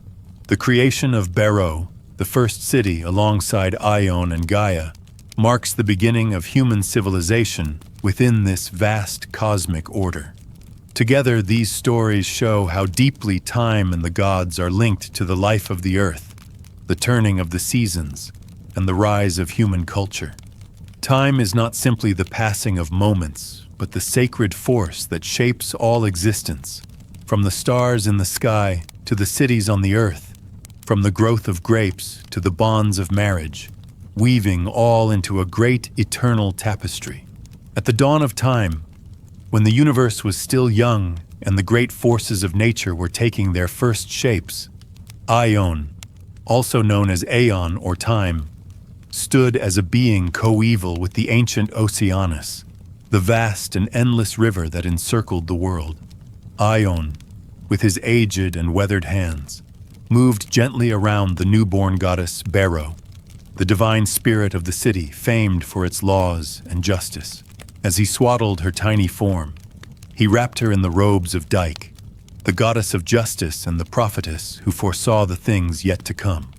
This act was more than just a simple gesture. It was a sacred ritual signifying transformation and renewal. For Ion himself, ancient and old, was about to shed his tired and feeble scales like a snake casting off its skin. This shedding was a powerful symbol of rebirth, a promise that even time itself could be made young again. By bathing in the pure and life-giving waves of law, Ion would be renewed, his strength restored, as he embraced the unchanging order that justice and law represent. This scene captures the intimate bond between time and law, between the endless flow of moments and the structure that holds the world together. The goddess Baro, wrapped in the robes of justice, stands not only as a symbol of the city's power, but also as a sign of the renewal that comes from living according to law and order. Just as time flows endlessly forward, so too does justice guide the course of human affairs, promising fairness and balance amid the chaos of change. This intertwining of time and law reveals a deeper truth about the universe, that beneath the shifting moments and passing years lies a steady foundation of right and order. In this cosmic vision, even the ancient and seemingly endless river of time can find refreshment and youthfulness through justice, bathing anew in the waters that sustain all life and civilization. In another part of the mythic tapestry, the figure of Eros, the god of sexual desire, also known as Amor in Roman tradition, plays a crucial role. Originating from the primordial god Phanes, Eros is born from the cosmic egg at the beginning of all things, symbolizing the creative and generative force that brings life into existence. The ancient Greco-Roman bas-relief from the 2nd century AD held in the Modena Museum beautifully depicts this origin, showing Eros as a powerful and essential figure whose desire and love are woven into the very fabric of creation. This link between Eros and the beginning of the world highlights how desire and attraction are fundamental forces that drive the universe forward, inspiring growth, change, and renewal. Together, these images of Ion renewing himself through law and Eros emerging from the cosmic egg remind us that time, justice, and desire are all intertwined in the story of existence. Time governs the cycles of life.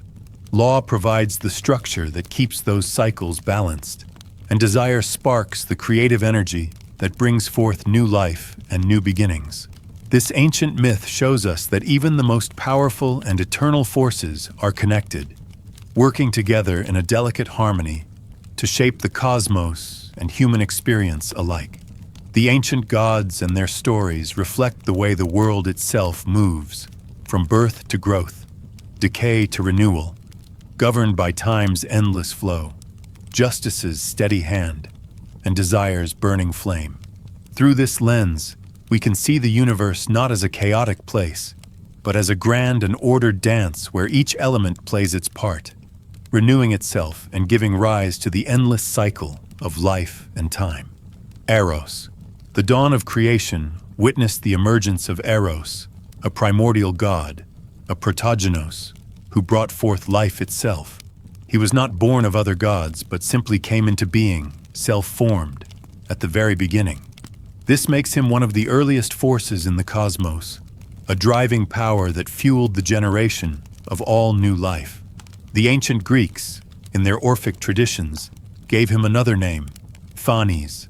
They saw Phanes as a primal being, uniquely hatched from a cosmic egg, a world egg, symbolizing the birth of the universe. This powerful ancient Eros was also understood to be equivalent to Thesis, representing the very act of creation, and to Physis, embodying nature itself. These connections highlight his fundamental role in the fabric of existence. Distinct from this ancient, powerful entity was the younger Eros. This was the mischievous godling, a familiar figure often depicted with a bow and arrows. He was known as the son of the revered goddess Aphrodite. While the primordial Eros was a cosmic force, this younger Eros was a more personal, playful deity, associated with romantic love and desire among mortals. When examining the family of the primordial Eros, various ancient sources offer different accounts of his origins. According to Hyginus in his Theogony, Eros had no parents, emerging as one of the very first beings at creation. This emphasizes his fundamental and self-existent nature. However, other accounts suggest different parentages. Oppian, in his Halieutica, identifies Chaos as the parent of Eros. This aligns with the idea of Eros arising from the primal void, bringing order and life to it.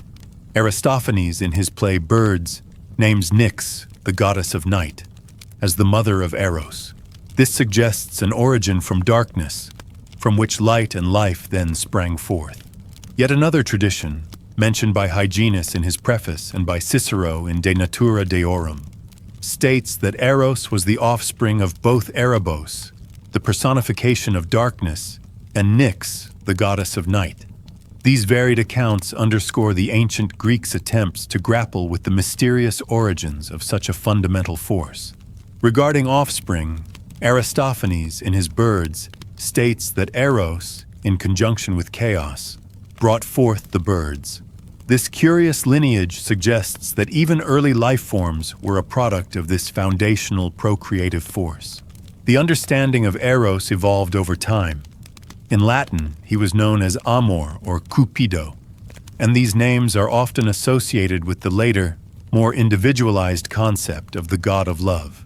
It is important to note that the Eros we often encounter in later Greek poetry is a more recent interpretation. To truly grasp the ancient perspective, one must distinguish between three distinct forms of Eros.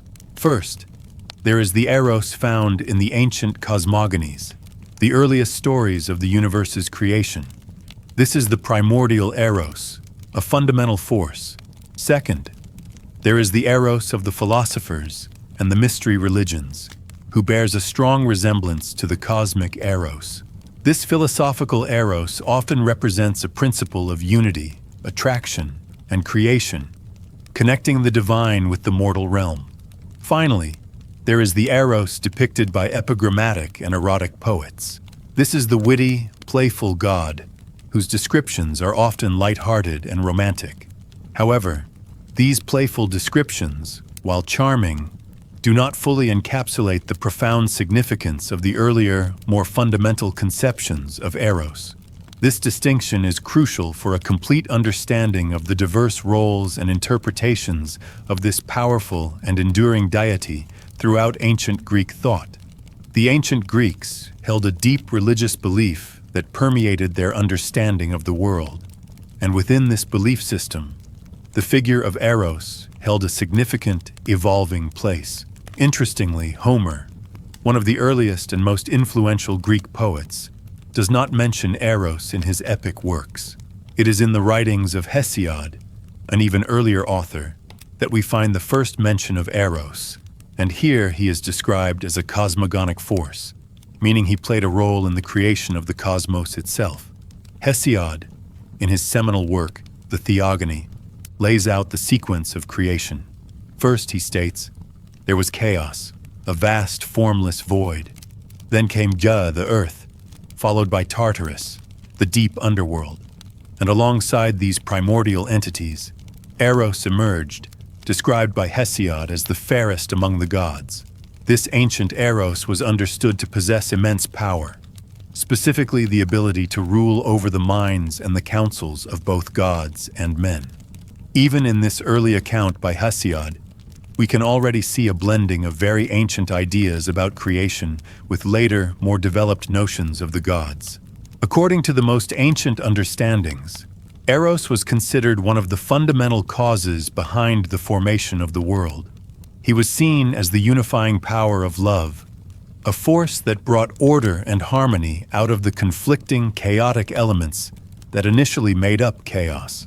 This suggests that Eros was not just a deity, but a principle, an essential force for cohesion. This same metaphysical understanding of Eros is echoed by the great philosopher Aristotle in his Metaphysics.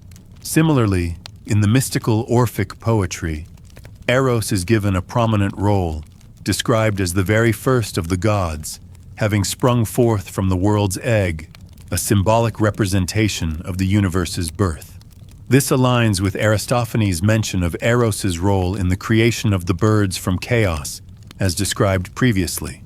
Plato, in his famous work, The Symposium, also refers to Eros as the oldest of the gods, further reinforcing his primordial status. It is entirely consistent with this concept of a cosmogonic Eros that he is sometimes depicted with varied, even seemingly contradictory, parentages. Some traditions describe him as a son of Chronos and Gaia, connecting him to the Titans, who were themselves primordial forces. Other accounts suggest Eileithyia, the goddess of childbirth, as his mother, which again links him to the generation of life.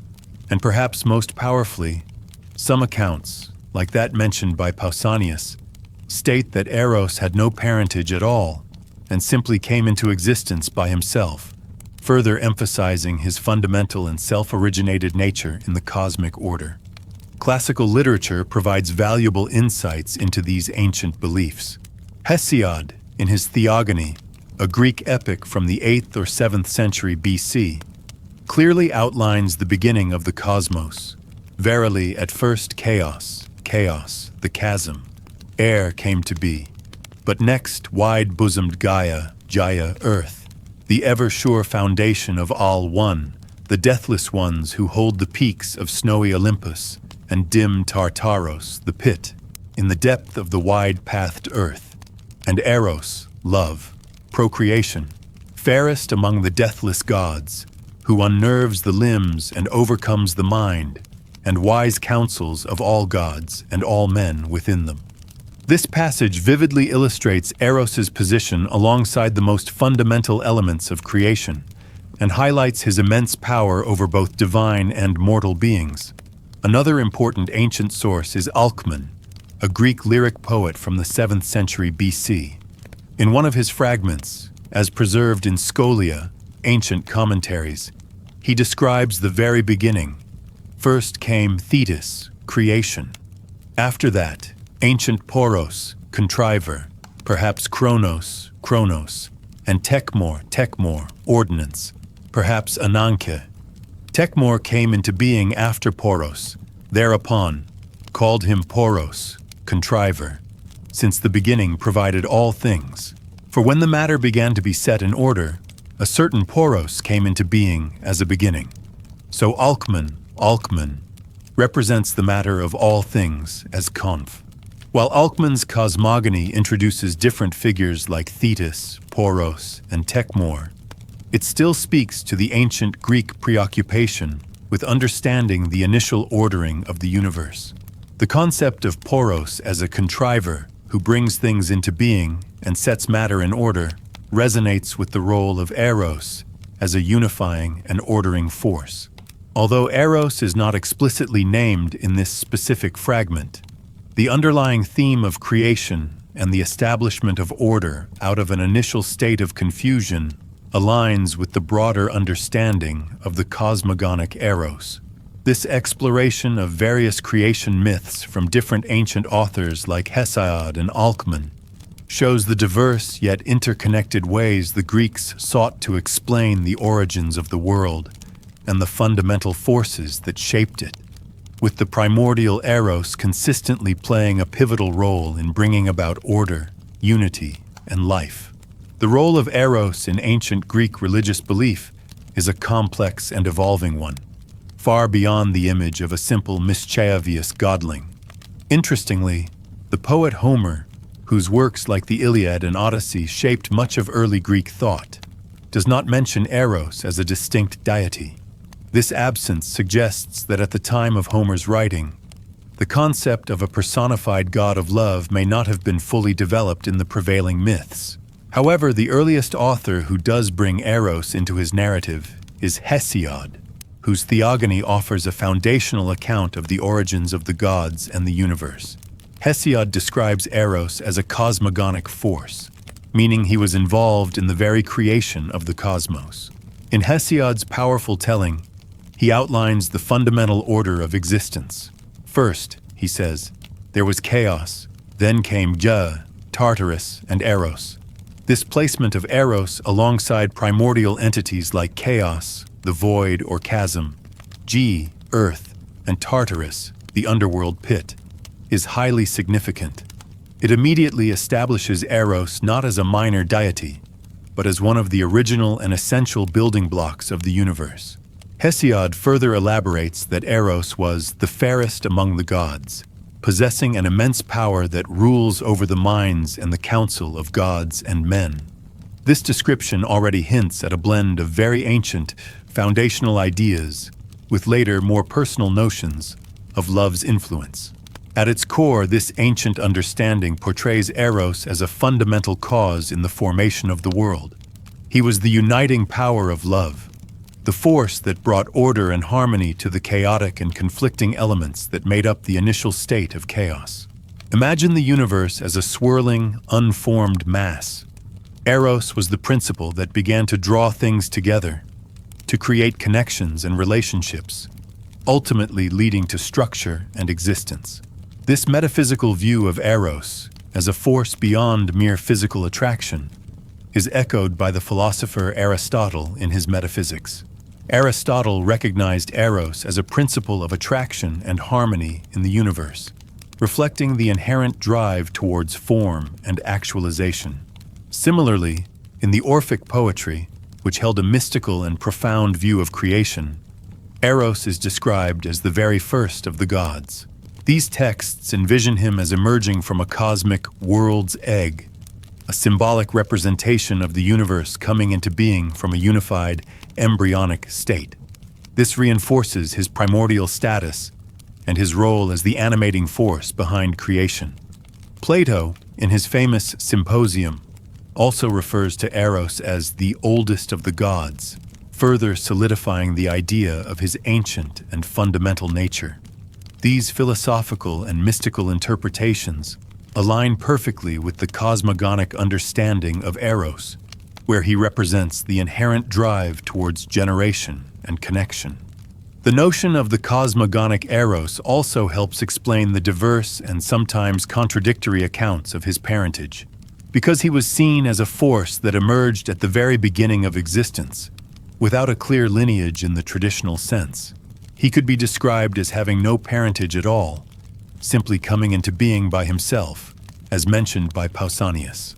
This idea fits with him being a self-formed primordial force. Alternatively, if he had parents, they would necessarily be other primal entities. Thus, his being described as a son of Chronos and Gaia, or of Eileithyia, the goddess of childbirth, or even of chaos and Nyx, all tie back to his role in the earliest stages of creation. These varied stories are not necessarily contradictions, but rather different ways ancient thinkers attempted to conceptualize the origin of such a powerful and fundamental driving force in the universe. The classical literature offers direct insights into these ancient beliefs. Hesiod's Theogony explicitly states, "Verily at first chaos, the chasm, air came to be, but next wide-bosomed Gaia, earth, the ever-sure foundation of all the deathless ones who hold the peaks of snowy Olympus, and dim Tartaros, the pit, in the depth of the wide-pathed earth, and Eros, love, procreation, fairest among the deathless gods, who unnerves the limbs and overcomes the mind and wise counsels of all gods and all men within them." This passage clearly positions Eros as a foundational element, an integral part of the initial cosmic order, and highlights his power to influence both gods and humans.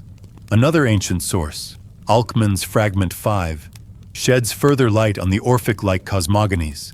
It speaks of Thetis, creation, coming first, followed by ancient Poros, contriver, perhaps Chronos, and Tekmor, ordinance, perhaps Ananke. The fragment then explains that Poros was named contriver because the beginning provided all things, for when the matter began to be set in order, a certain Poros came into being as a beginning. Alcman represents the initial state of all things as confused and unformed. While Eros isn't explicitly named in this fragment, the overall context of a primal contriver and the ordering of chaotic matter is consistent with the role of the cosmogonic Eros, who, in Orphic tradition, was believed to be born from a world egg formed by Poros and Tekmor, further emphasizing his role in organizing creation. These ancient narratives underscore the profound and multifaceted understanding of Eros, not just as a god of desire, but as a crucial, uniting force at the very dawn of time.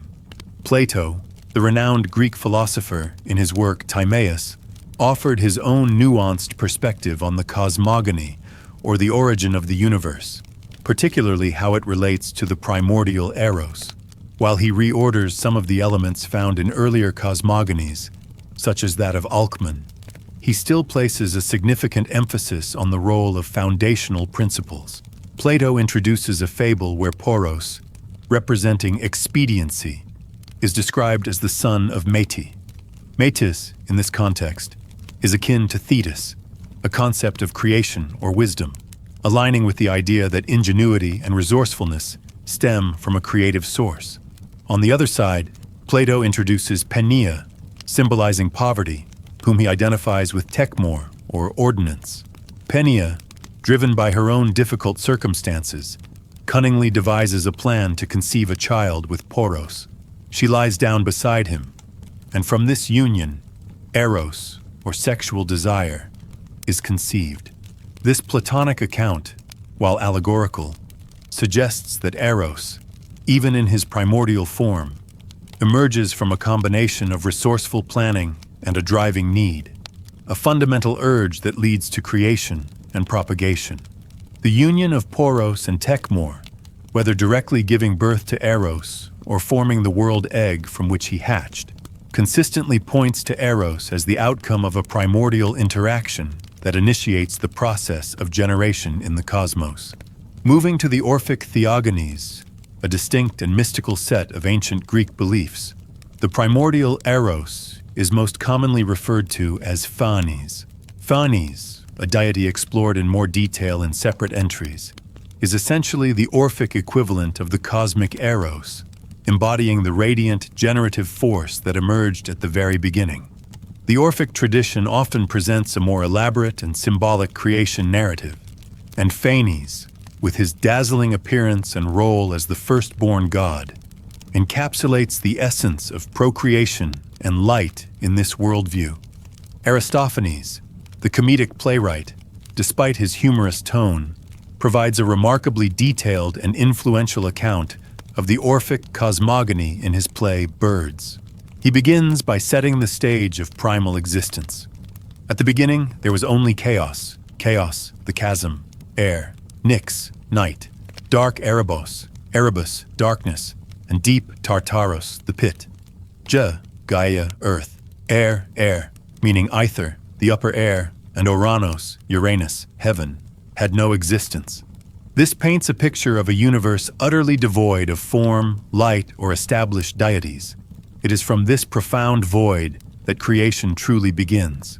Aristophanes continues, describing a pivotal moment. Firstly, black-winged Nyx, night, laid a germless egg in the bosom of the infinite deeps of Erebos, darkness. This germless egg is a powerful symbol, representing pure potential, life awaiting activation. And from this, he explains, after the revolution of long ages, sprang the graceful Eros, the primordial Eros, with his glittering golden wings, swift as the whirlwinds of the tempest. This imagery evokes a sense of both beauty and immense power. Eros emerges as a vibrant, dynamic force, capable of stirring the primal elements. The narrative then describes a crucial act of cosmic procreation. He mated or fertilized in deep Tartaros, the pit, with dark chaos, air, winged like himself, and thus hatched forth our race, which was the first to see the light. This suggests that the early primordial beings, perhaps including the race of birds that Aristophanes is ostensibly discussing, are direct descendants of this cosmic union. This is a significant point. It places the origin of certain life forms even before the established Olympian gods.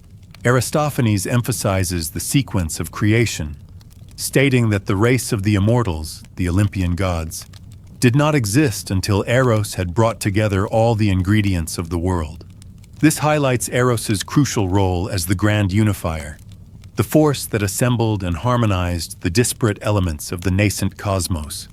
It was from their marriage, the cosmic union facilitated by Eros, that Oranos, Uranus, heaven, Okeanos, Oceanus, the world stream, Gaia, earth, and the imperishable race of blessed gods, Thaioi, sprang into being.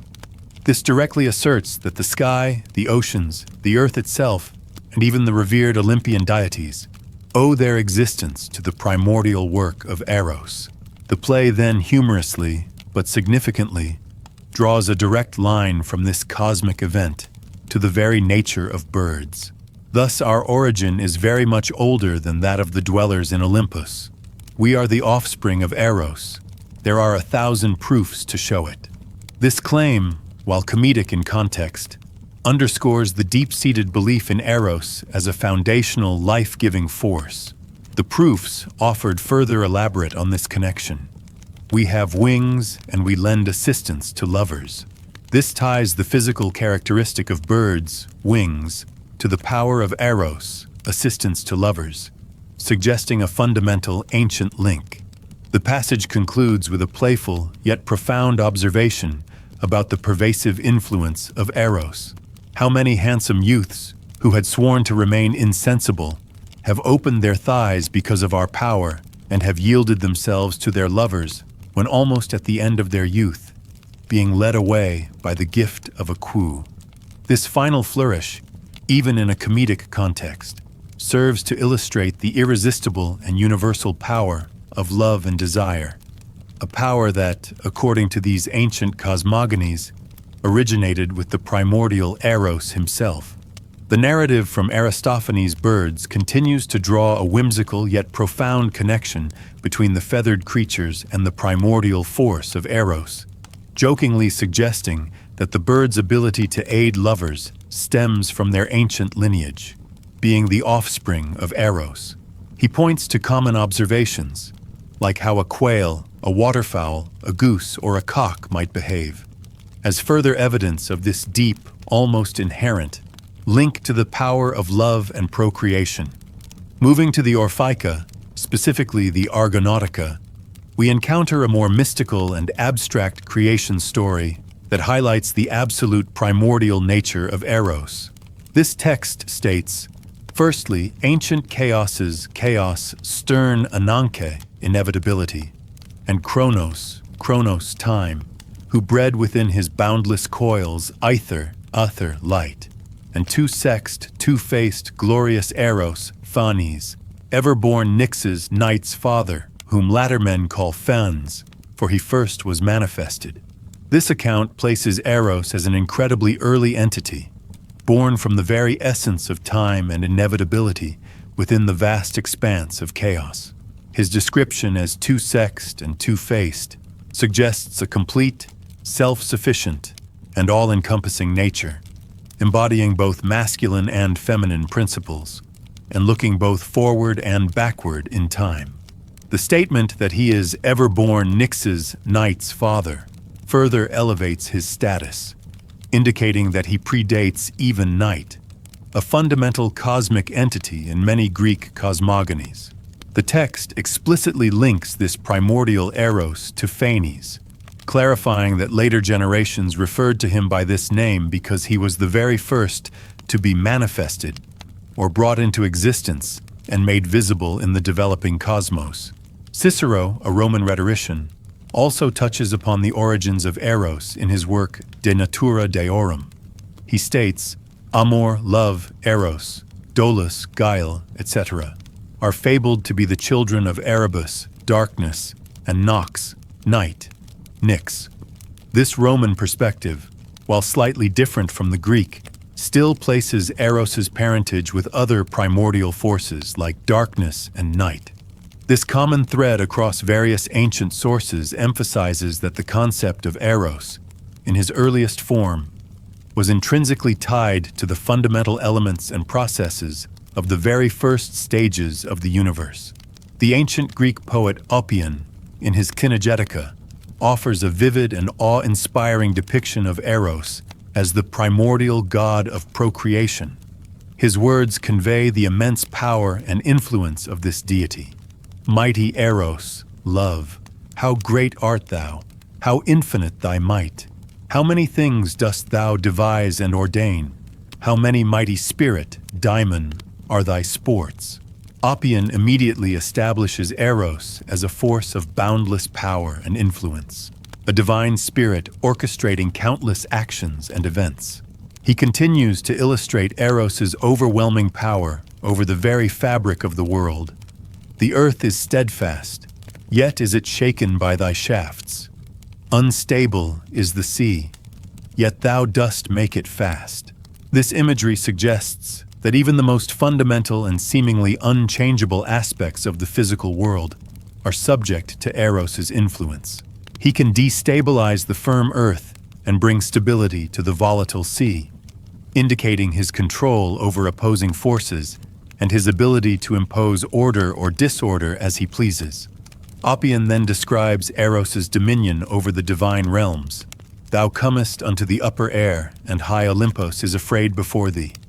Even the gods themselves, residing on their lofty mountain, are not immune to his power and feel fear in his presence.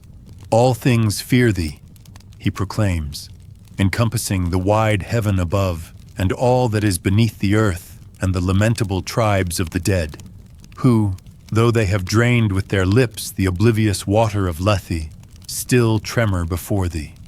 This paints a picture of Eros as a universal force, whose influence extends everywhere, from the highest heavens to the deepest underworld, affecting even the shades of the deceased who have drunk from the river of forgetfulness.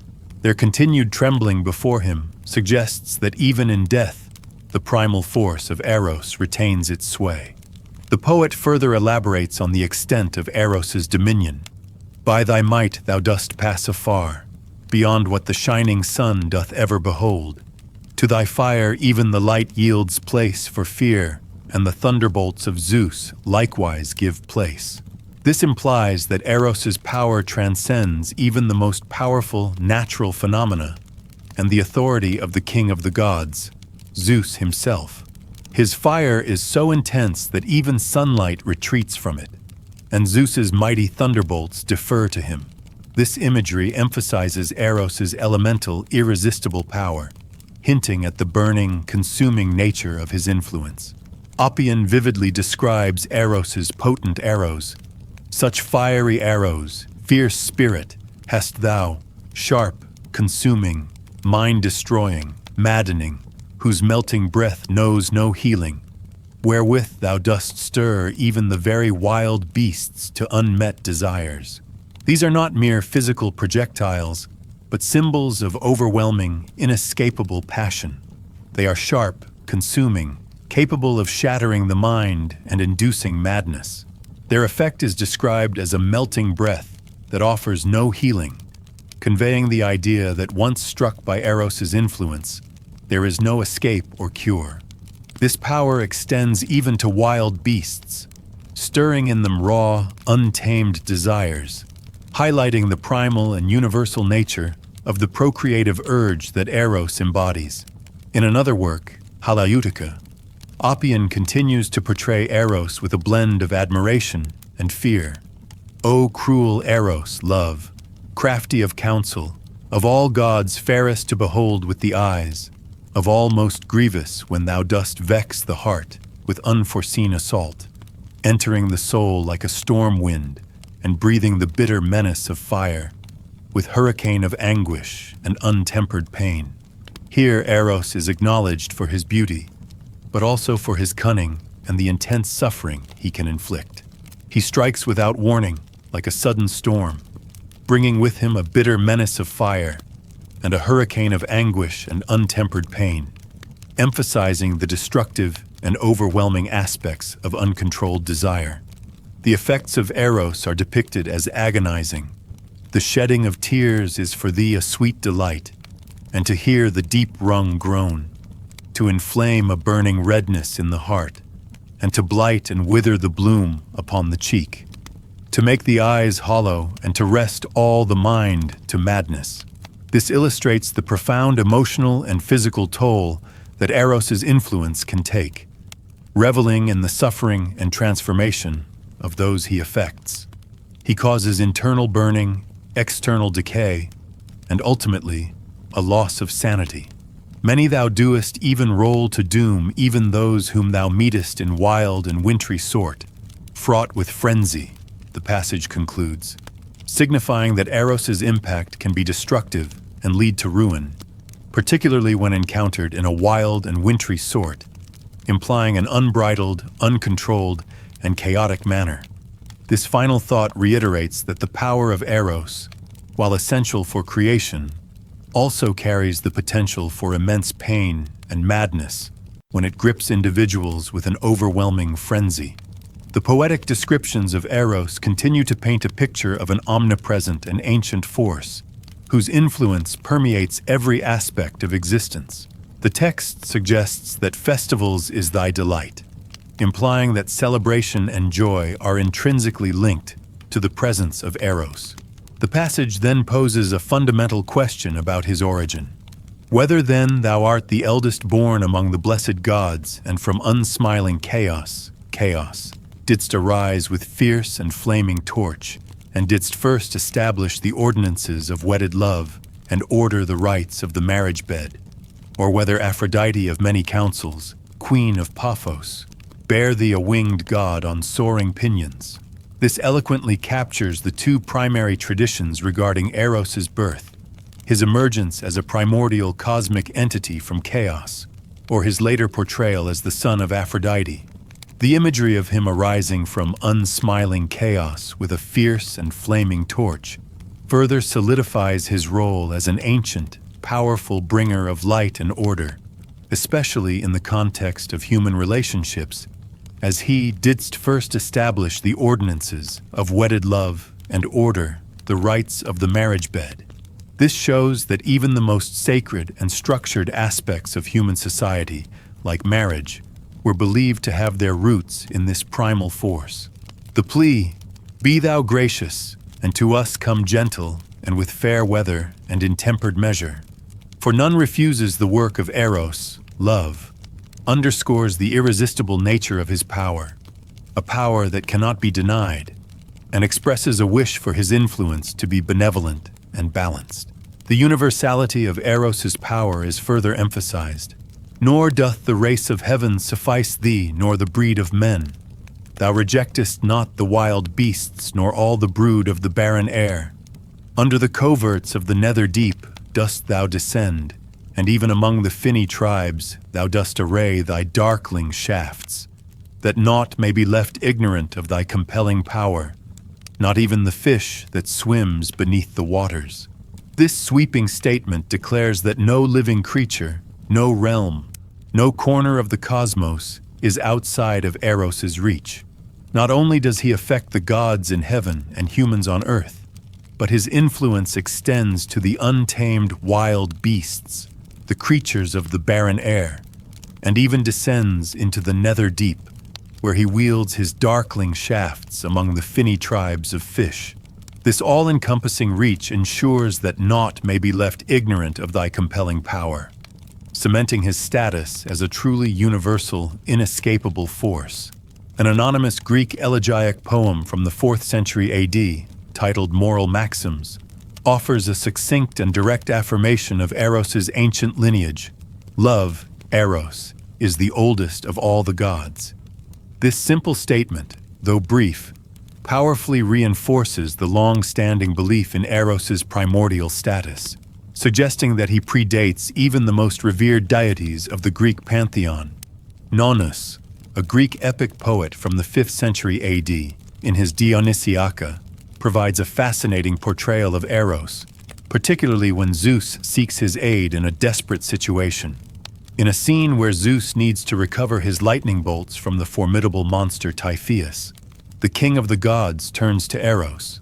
Zeus asks Eros to assist him in a plan to recover his lightning bolts from the monster Typhoeus. "You also, Eros, primeval founder of fecund marriage, bend your bow, and the universe is no longer adrift. If all things come from you, friendly shepherd of life, draw one shot more and save all things. As fiery god, arm yourself against Typhoeus, and by your help let the fiery thunderbolts return to my hand. All vanquisher, strike one with your fire, and may your charmed shot catch one whom Cronian, Zeus did not defeat, and may he have madness from the mind-bewitching tune of Cadmus, as much as I had passion for Europa's embrace." This passage is remarkable because it clearly shows a fusion of the primordial foundational god with the familiar bow-wielding youngster. Zeus addresses Eros as the primeval founder of fecund marriage, acknowledging his ancient role in procreation and the ordering of the cosmos. The plea, "Bend your bow and the universe is no longer adrift," highlights Eros' ability to restore order and direction to a chaotic situation, reinforcing his cosmogonic power. Zeus recognizes that all things come from you, friendly shepherd of life, indicating Eros' role as the fundamental source and guide of existence.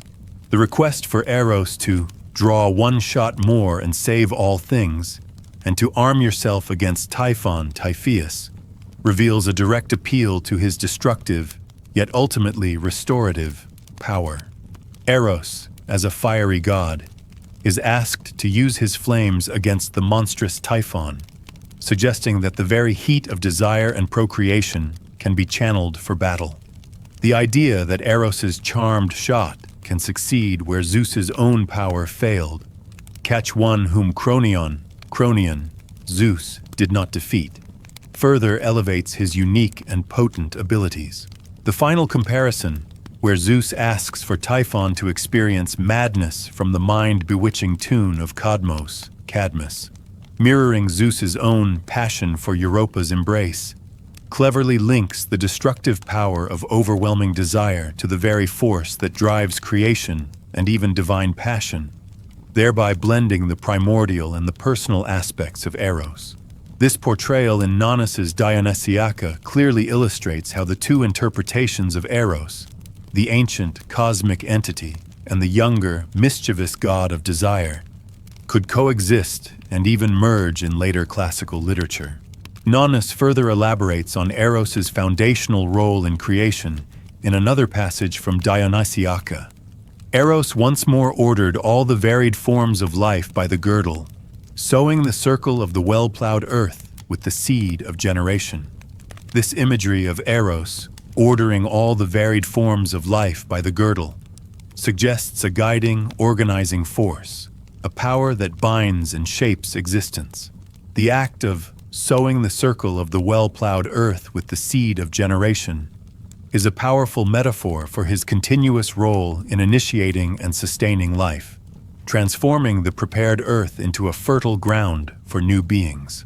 This emphasizes his ongoing dynamic involvement in the process of procreation and the constant renewal of the world. Alongside these textual descriptions, understanding the figure of Gaia, Ga in Greek, and Terra or Tellus in Roman, is essential, as she is consistently identified as the Earth itself. The image of Gaia the Earth, Athenian red figure Calyx crater c. 5th BC, Virginia Museum of Fine Arts, offers a visual representation of this primordial deity. Gaia, being the Earth, is inherently connected to the concept of generation and fertility. In many cosmogonies, including Hesiod's, she is a foundational entity alongside Chaos and Eros. As the Earth, she is the recipient of Eros' generative power, the ground upon which life blossoms.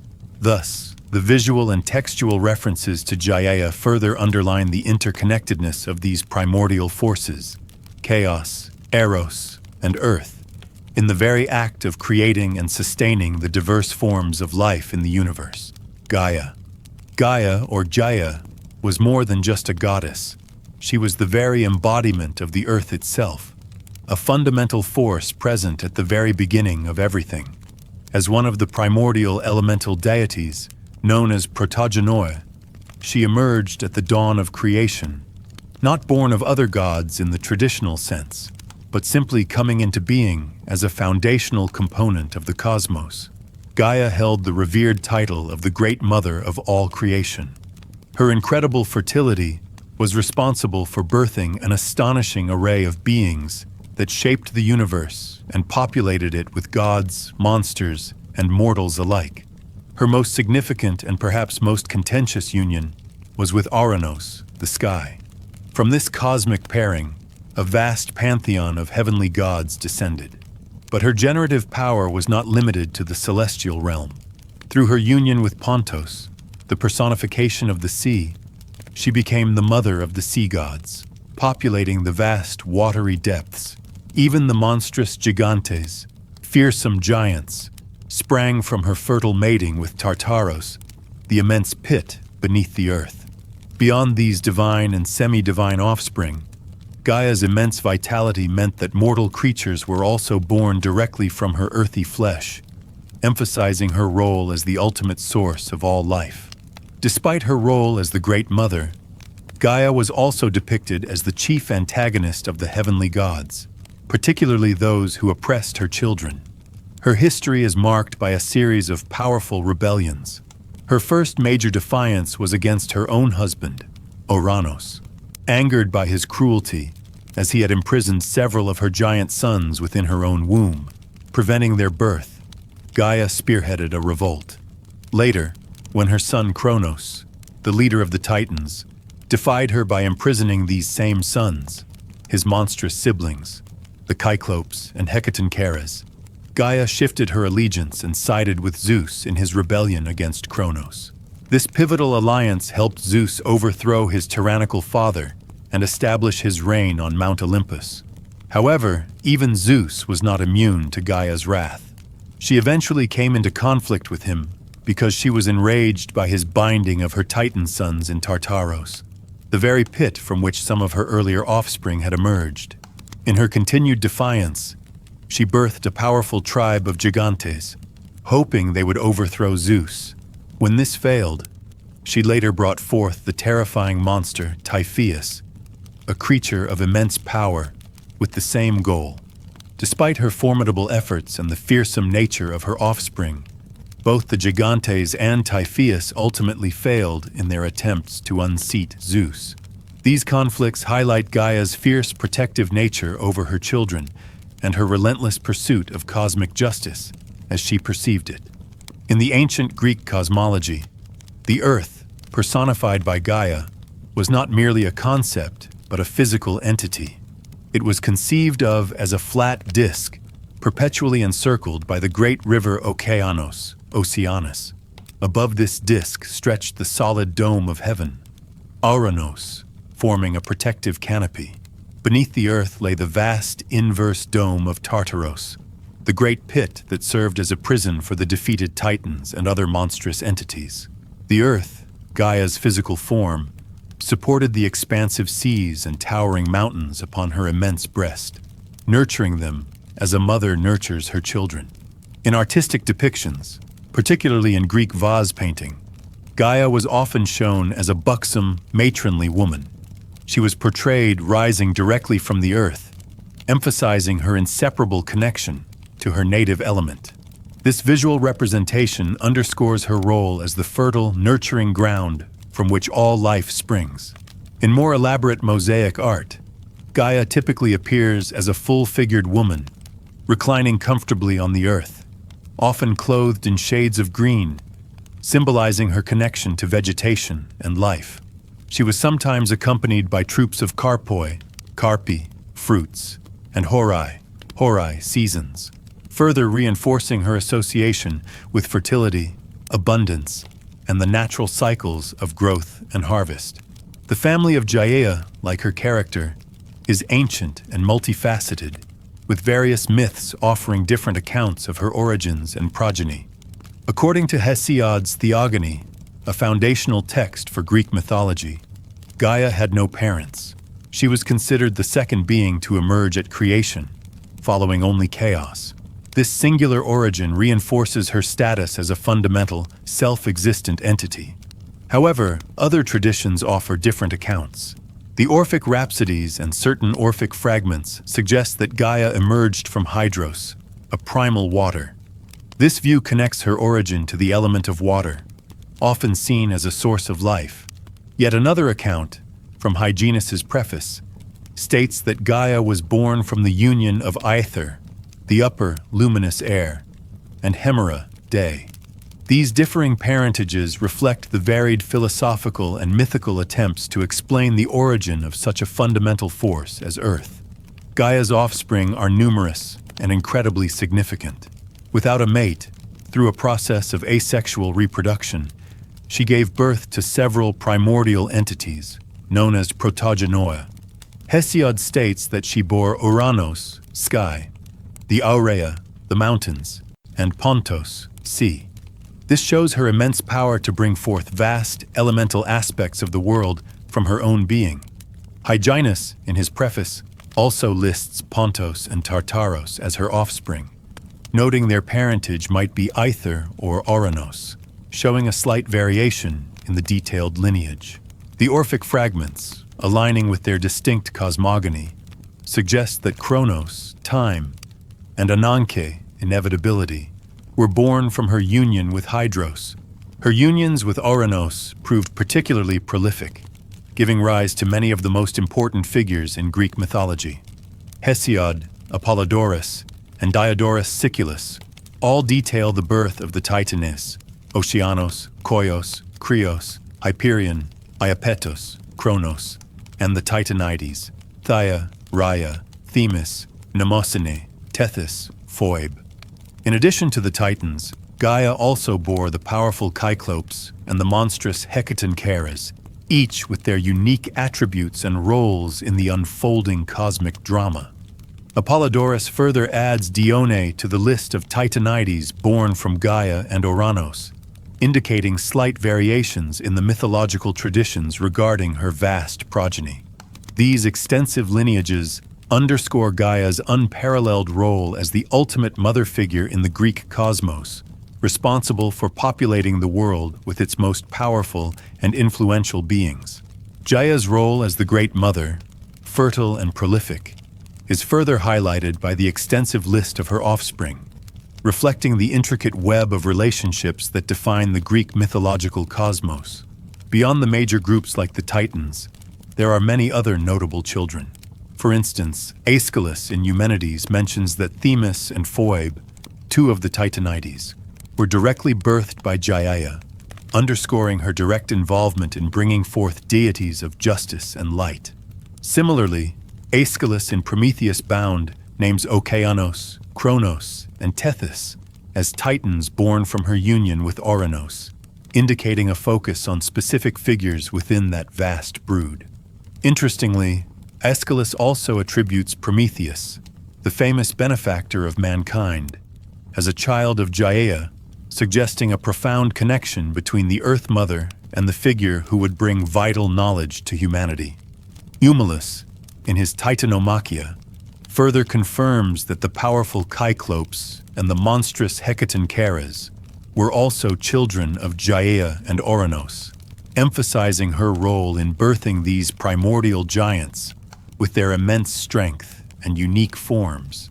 A more complex and possibly corrupted text from Hyginus's preface attempts to list a vast array of Gaia's children, whether by Aether or Oranos.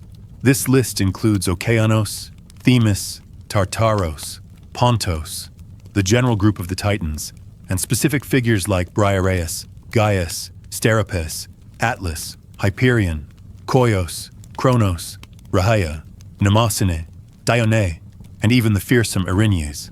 While the text is noted as corrupt, its sheer scope conveys the overwhelming sense of Gaia's fertility and her foundational place in generating numerous significant entities across different realms of existence, from cosmic forces to powerful deities and even vengeful spirits.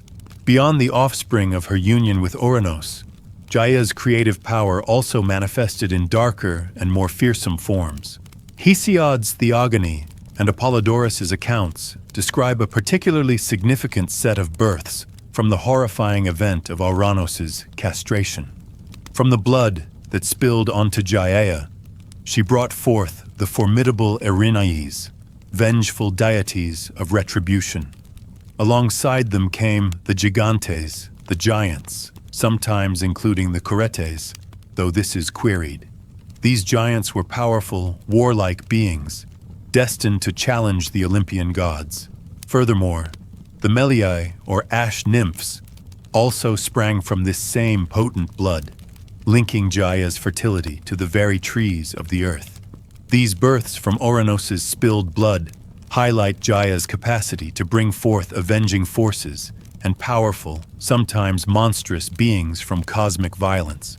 Gaia's union with Tartaros, the deep pit of the underworld, also yielded monstrous offspring, underscoring her connection to the chthonic, or underworld realm. Hesiod, Apollodorus, and Hyginus all confirm that from this union sprang the terrifying Typhoeus, a monstrous entity destined to challenge Zeus for supremacy. Hyginus's preface also generally mentions the Gigantes as offspring of Gaia and Tartaros, adding another layer to the lineage of these powerful beings. Virgil, in his Aeneid, attributes specific giants like Enceladus and Koios, and even Pheme, Rumor, as children of Gaia, though without specifying Tartaros as the father, perhaps implying an independent birth from her earth flesh, or a more general connection. Her unions with Pontos, the sea, specifically resulted in a lineage of significant sea gods. Hesiod's Theogony and Apollodorus both list Nereus, Thaumas, Phorcys, Cato, and Eurybia as children of Gaia and Pontos. These figures would go on to have their own significant roles in the mythology of the seas, further extending Gaia's vast family tree into the watery domain.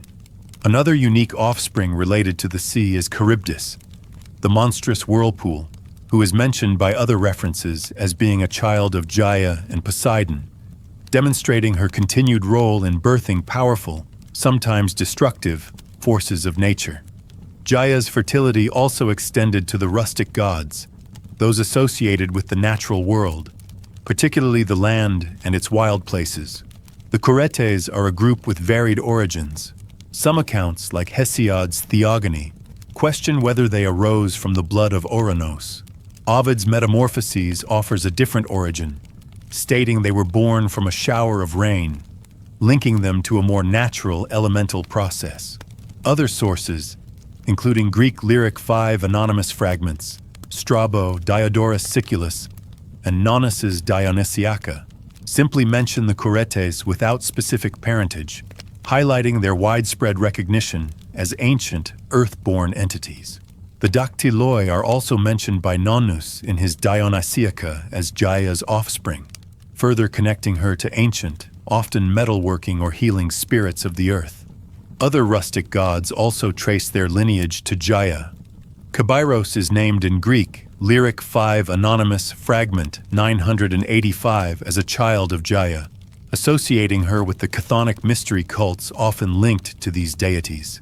Aristaios, a god of shepherds, beekeeping, and agriculture, is listed by Bacchylides in Greek lyric 4 as a son of Gaia and Ouranos, cementing his ancient origins and connection to both the earth and the sky.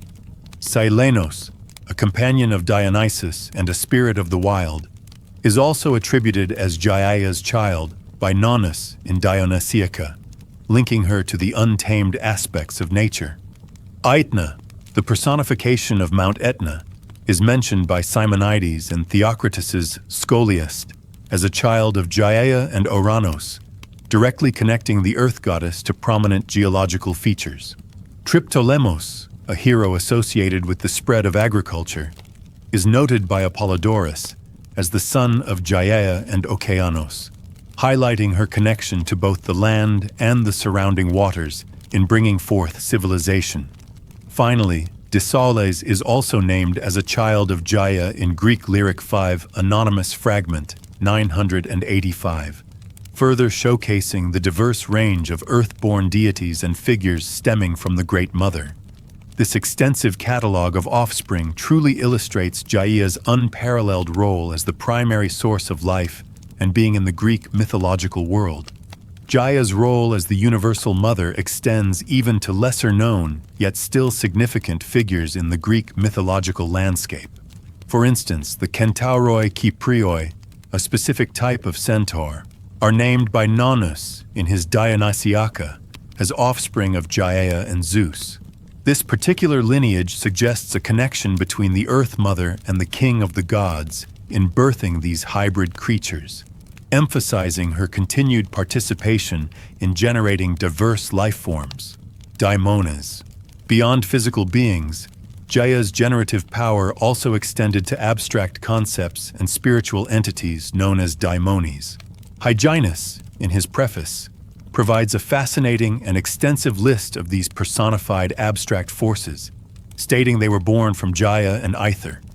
This list includes Algos, Dolor, representing pain, Dolos, Dolus, embodying guile, Lysa, Ira, the spirit of rage or frenzy, Penthos, Loctus, signifying grief, Pseudologos, Mendacium, or falsehood, Horkos, Jusiorandum, representing oaths or vows, Poene, Ultio, the spirit of punishment or vengeance, a queried figure representing intemperance, Amphilogia, Altercatio, symbolizing disputation or altercation, Letha, Oblivio, the spirit of forgetfulness, Aergia, Sucordia, embodying sloth or idleness, Deimos, Timor, the spirit of fear, and two more queried figures representing Superbia, pride, and Incestum, incest, although their exact Greek names are not specified in this text.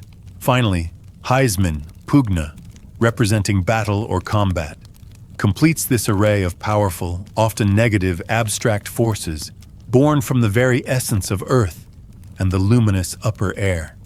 This detailed lineage demonstrates Gaia's capacity to give birth not only to physical creatures, but also to the fundamental emotions, vices, and consequences that shape the experiences of gods and mortals. Separately, Virgil's Aeneid names Pheme, rumor or fame, as an offspring of Gaia, further showcasing her role in bringing forth influential, non-corporeal entities that pervade the world. Lesser giants. Gaia's immense fertility also manifested in a category of beings often referred to as lesser giants, distinct from the primary gigantes who challenged the Olympians.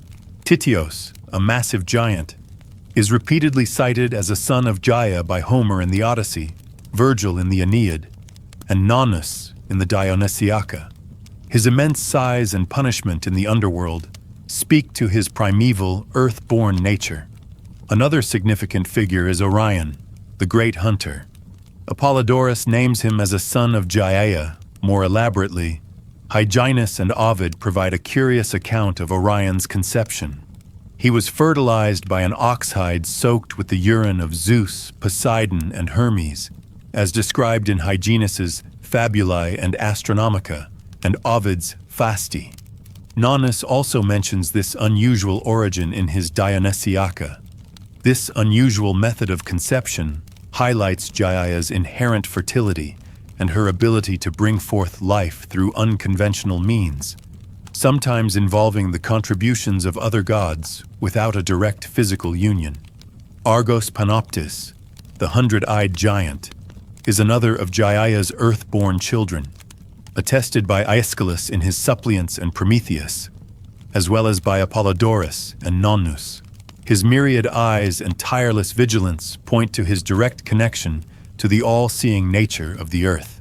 Antaios, a giant wrestler who drew strength from contact with the earth, is named as a son of Gaia and Poseidon by Apollodorus, Philostratus the Elder, and Hyginus.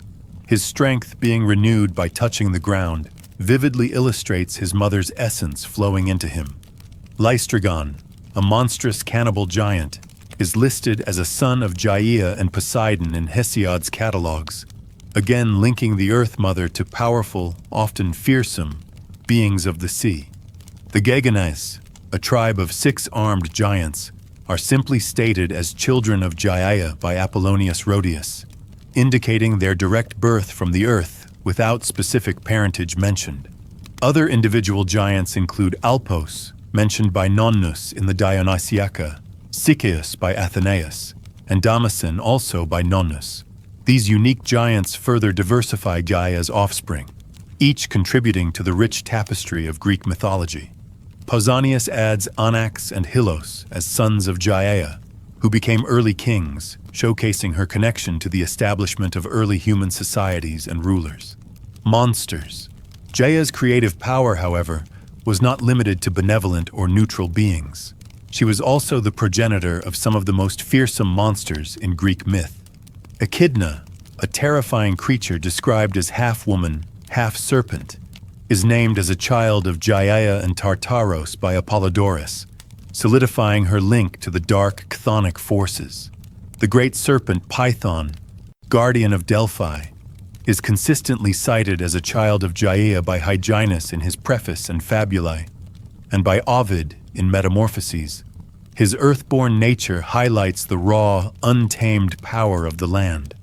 Other monstrous serpents born from Gaia include the Dracon Kolkikos, Kolkian dragon, the vigilant guardian of the Golden Fleece, as mentioned by Apollonius Rhodius, the Dracon Nemeos, Nemean dragon, a monstrous serpent near Nemea, is named by Statius in his Thebaid as a child of Gaia. The Ophiotauros, a strange creature combining bull and serpent, whose entrails could grant power over the gods, is also attributed to Gaia by Ovid in Fasti. These serpentine monsters emphasize Gaia's capacity to bring forth primal, often destructive forces from her depths. Animals. Even certain significant animals were believed to have sprung from Gaia. Araeon, the magnificent swift horse, is named by Pausanias as a child of Gaia, connecting the earth goddess to exceptional animal life. The Scorpios, scorpion, the creature destined to slay Orion, is attributed to Gaia by Hesiod's astronomy and Hyginus's Astronomica. This shows Gaia's role in the creation of animals, even those with significant roles in mythical narratives. First Kings. Gaia's influence also extended to the earliest human civilizations, as she was the progenitor of some of the first kings. Erikatonios, an early king of Athens, has a curious origin. He was born from the earth after the seed of Hephaestus, the god of blacksmiths, fell upon Gaia.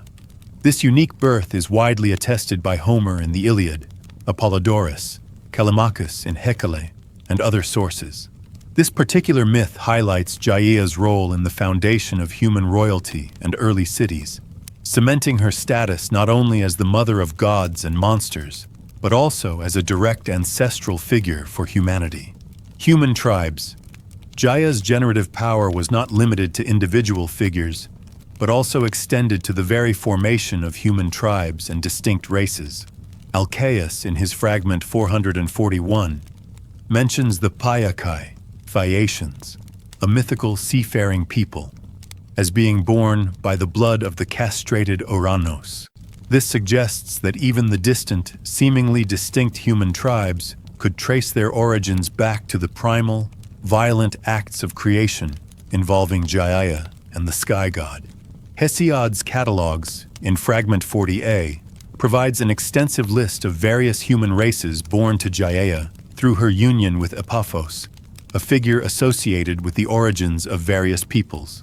These tribes include the Hemikunoi, half-dogs or Kinocephali, a race with dog heads, the Libyes, Libyans inhabiting North Africa, the Aethiopes, Ethiopians from the southern regions, the Katudaioi, the Pygmaioi, Pygmies, a race of small people, the Melanocrotoi, dark-skinned people, the Scythes, Scythians from the northern steppes, the Lystrigons, a race of cannibalistic giants, and the Hyperboreoi, Hyperboreans, a mythical people living beyond the north wind.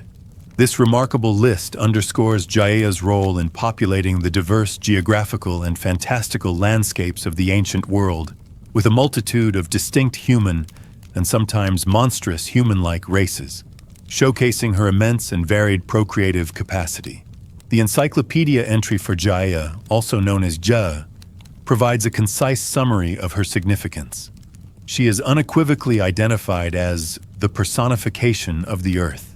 Her divine status is not a later invention, but appears as early as the Homeric poems, indicating her ancient and fundamental recognition.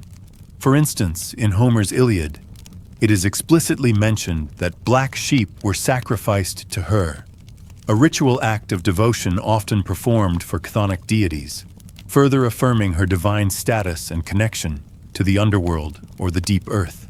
Moreover, she was invoked by persons taking oaths, underscoring her role as a powerful witness to solemn promises. Oaths sworn upon Gaia were considered extremely binding, as she represented the solid, unyielding foundation of existence and truth. This invocation appears in multiple instances in the Iliad and the Odyssey, demonstrating the widespread acknowledgement of her authority in matters of truth and justice. The Homeric poems also specifically refer to her as the mother of certain key figures, such as Erechtheus, often identified with Erectonios, and Tithias. This direct attribution in some of the earliest Greek literature confirms her ancient role as a mother figure to both human heroes and powerful, earth-born giants. Later authors, like Apollonius of Rhodes, also echo these traditions, reinforcing Gaia's consistent depiction throughout classical literature. According to the definitive Theogony of Hesiod, a seminal text for understanding Greek cosmology, Gaia's emergence was foundational. She was the first being that sprang from chaos. This statement places her as the very next entity after the primordial void, making her one of the absolute earliest and most essential components of the developing cosmos. Her appearance following chaos signifies the establishment of physical form and solid ground in a previously undefined void, laying the groundwork for all subsequent creation. Her role as the solid foundation upon which the world was built is central to understanding her immense importance in Greek mythology. Expanding on the foundational role of Gaia, the personification of the earth, we delve deeper into her profound mythological significance.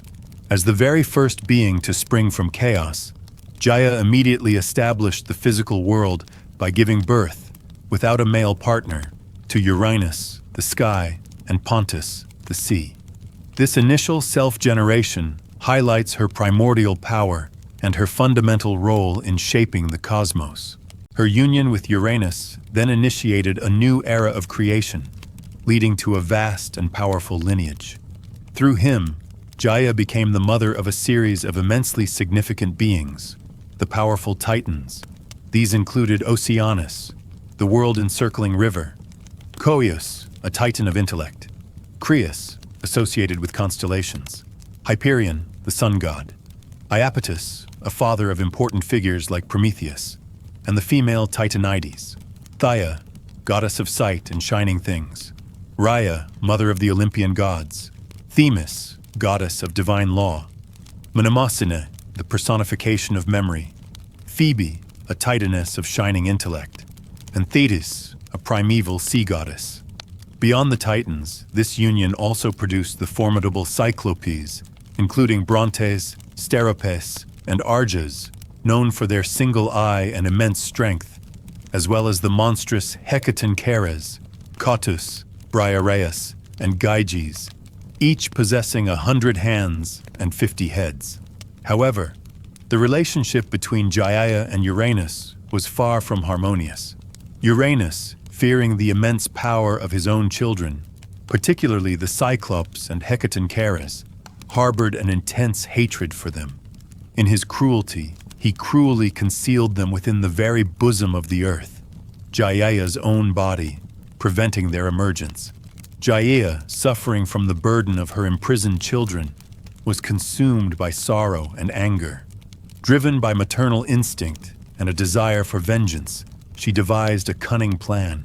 She crafted a massive iron sickle, a tool of immense power, and presented it to her Titan sons, imploring them to exact retribution upon their oppressive father. It was the youngest and most ambitious of the Titans, Chronos, who bravely undertook this daunting task. He ambushed Uranus and, using the sickle, mutilated him. The cosmic violence of this act had profound consequences. The drops of Uranus's blood that fell upon Gaia, the earth, became the seeds for yet another set of powerful offspring. From this gruesome but fertile spilling, the fearsome Erinyes, the vengeful Furies, sprang forth.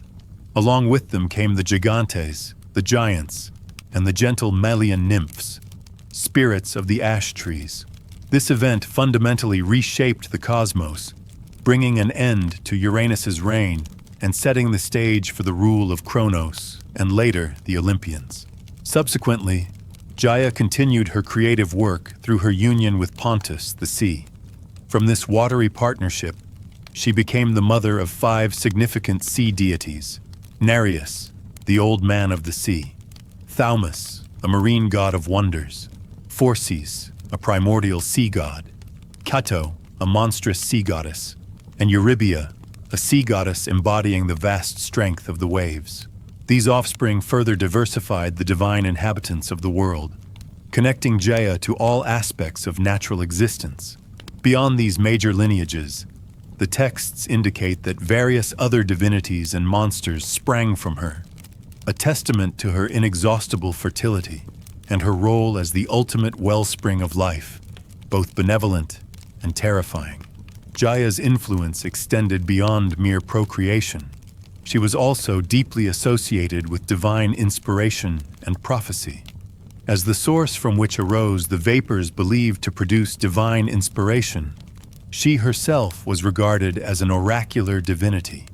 It is a widely known tradition that the sacred oracle of Delphi, one of the most important prophetic sites in the ancient world, was believed to have originally been in Gaia's possession before it passed to other deities, notably Apollo. Aeschylus's Eumenides and Pausanias's writings confirm this early ownership. Similarly, at Olympia, a site famous for its athletic games and its temple to Zeus, Gaia also maintained an oracle in early times, as recorded by Pausanias. This highlights her ancient connection to prophetic wisdom and her role as a source of divine truth embedded within the earth itself. Given her fundamental nature as the personification of the earth, it is self-evident that Gaia belonged to the theoi chthonioi, the chthonic gods, those deities associated with the underworld and the earth's depths.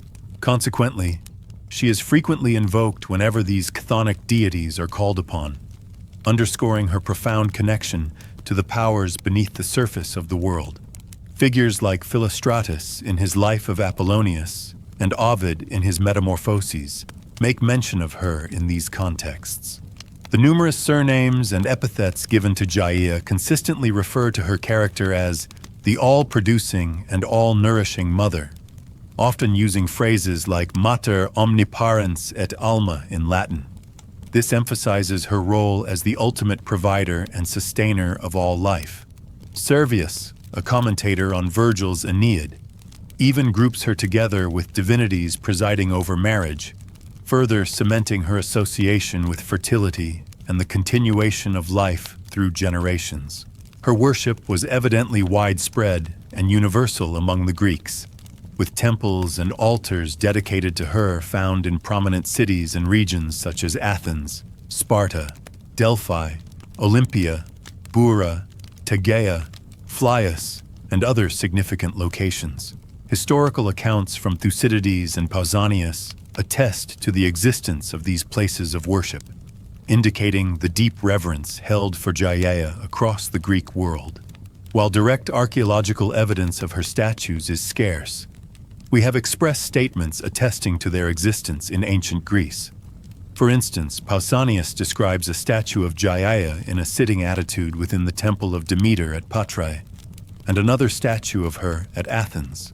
Servius further notes that she was sometimes represented with a key, a symbolic gesture that could signify her guardianship of the earth's hidden treasures, its mysteries, or her ability to unlock its generative powers. These details collectively reinforce the profound and ubiquitous presence of Gaia in ancient Greek religion, myth, and daily life, establishing her as an enduring symbol of the earth's life-giving and sustaining force. The visual representation of Gaia, the earth, in ancient art is crucial to understanding her significance. An Athenian red figure Kylix from the 5th century BC, now housed in the Antiken Sammlung Berlin, depicting Gaia and the giant Polybotes, vividly portrays her connection to the earth's powerful and sometimes monstrous offspring. This artistic depiction, even without specific detail, would likely show Gaia as a maternal figure emerging from or intertwined with the ground, emphasizing her role as the source of all life, including the imposing giants.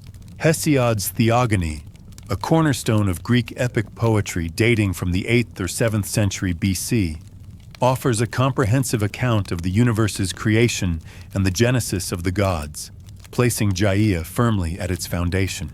He begins with the very first primordial entities. Verily, at first chaos, the chasm.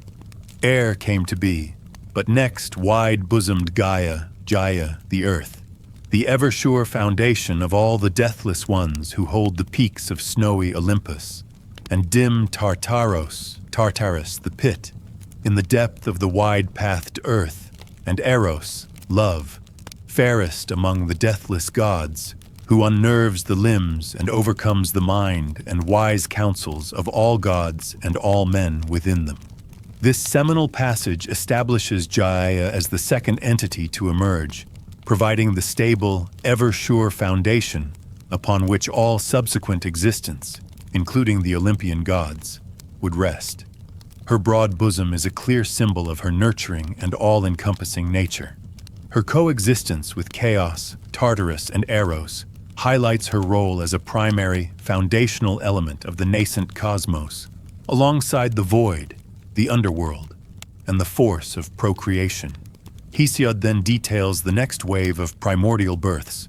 From chaos, the chasm, came forth Erebos, Erebus, darkness, and black Nyx, night. But of Nyx, night, were born Aether, light, and Hemera, day, whom she conceived and bore from union in love with Erebos. This sequence shows how elements like light and day emerged from the primordial darkness, setting the stage for a more defined universe. Yet Gaia remains the solid, underlying reality. Crucially, Gaia then begins to generate the physical world from her own being, without any partner in these initial stages. And Gaia, the earth, first bore starry Uranus, the heavens, equal to herself, to cover her on every side. This self-generation of the sky, perfectly matching her in expanse, signifies the formation of the celestial dome above the earth, a fundamental element of the early cosmos. Her creation of Ouranos to cover her on every side also subtly introduces the idea of boundaries and structure within the vastness of creation. Beyond the sky, she brought forth long aurea, mountains, graceful haunts of the goddess nymphs, who dwell amongst the glens of the mountains. This shows her capacity to create distinct geological features, providing habitats for various nature spirits. Finally, she bare also the fruitless deep with his raging swell, Pontus, the sea, without sweet union of love. This indicates the birth of the primordial sea, a vast and powerful entity, again directly from Gaia's own essence, without the need for a male partner, emphasizing her immense and self-sufficient creative force. Following these initial self-generated creations, Gaia then engages in a seminal union that profoundly impacts the future of the cosmos. But afterwards, she lay with Uranus, and bare the Titans. This sexual union between earth and sky results in the birth of the formidable first generation of gods. Hesiod meticulously lists them: deep swirling Oceanus, the earth-encircling river, Koios, and Krios, and Hyperion and Iapetus, Thia and Rhaia, Themis and Mnemosyne, and gold-crowned Phoebe, and lovely Tethys. These 12 Titans and Titanides represent powerful cosmic forces and elemental aspects of the universe. The list culminates with the birth of the most cunning and ultimately rebellious of her children. After them was born Chronos, the wily, youngest, and most terrible of her children, and he hated his lusty sire. This final detail sets the stage for the dramatic conflict between Gaia's children and Uranus, leading to the overthrow of the elder gods and the eventual rise of the Olympians.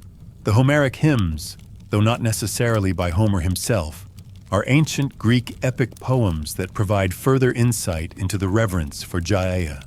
Homeric Hymn 4 to Hermes, dating from the 7th to 4th century BC, describes Apollo singing about the story of the deathless gods and of dark Gaia, earth, how at the first they came to be. This simple reference acknowledges Gaia as a primal figure whose origins are intertwined with the very genesis of the immortal deities, underscoring her ancient and fundamental role. A hymn specifically dedicated to Gaia, Homeric Hymn 6, directly addresses her. Well-founded Gaia, Jaya Earth, mother of all, eldest of all beings. This direct address and epithet, mother of all, reinforce her universal maternity. Calling her eldest of all beings places her at the absolute beginning of existence, a powerful declaration of her primordial status and profound importance in the Greek worldview. Pseudo-Hyginus, a Roman mythographer from the 2nd century AD, offers a Latin perspective on the cosmogony in his preface.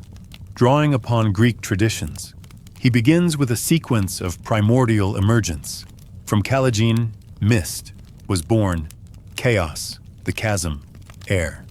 While the starting point, Kalagene, mist, differs slightly from Hesiod's direct emergence of chaos, the subsequent appearance of chaos aligns with the Greek tradition.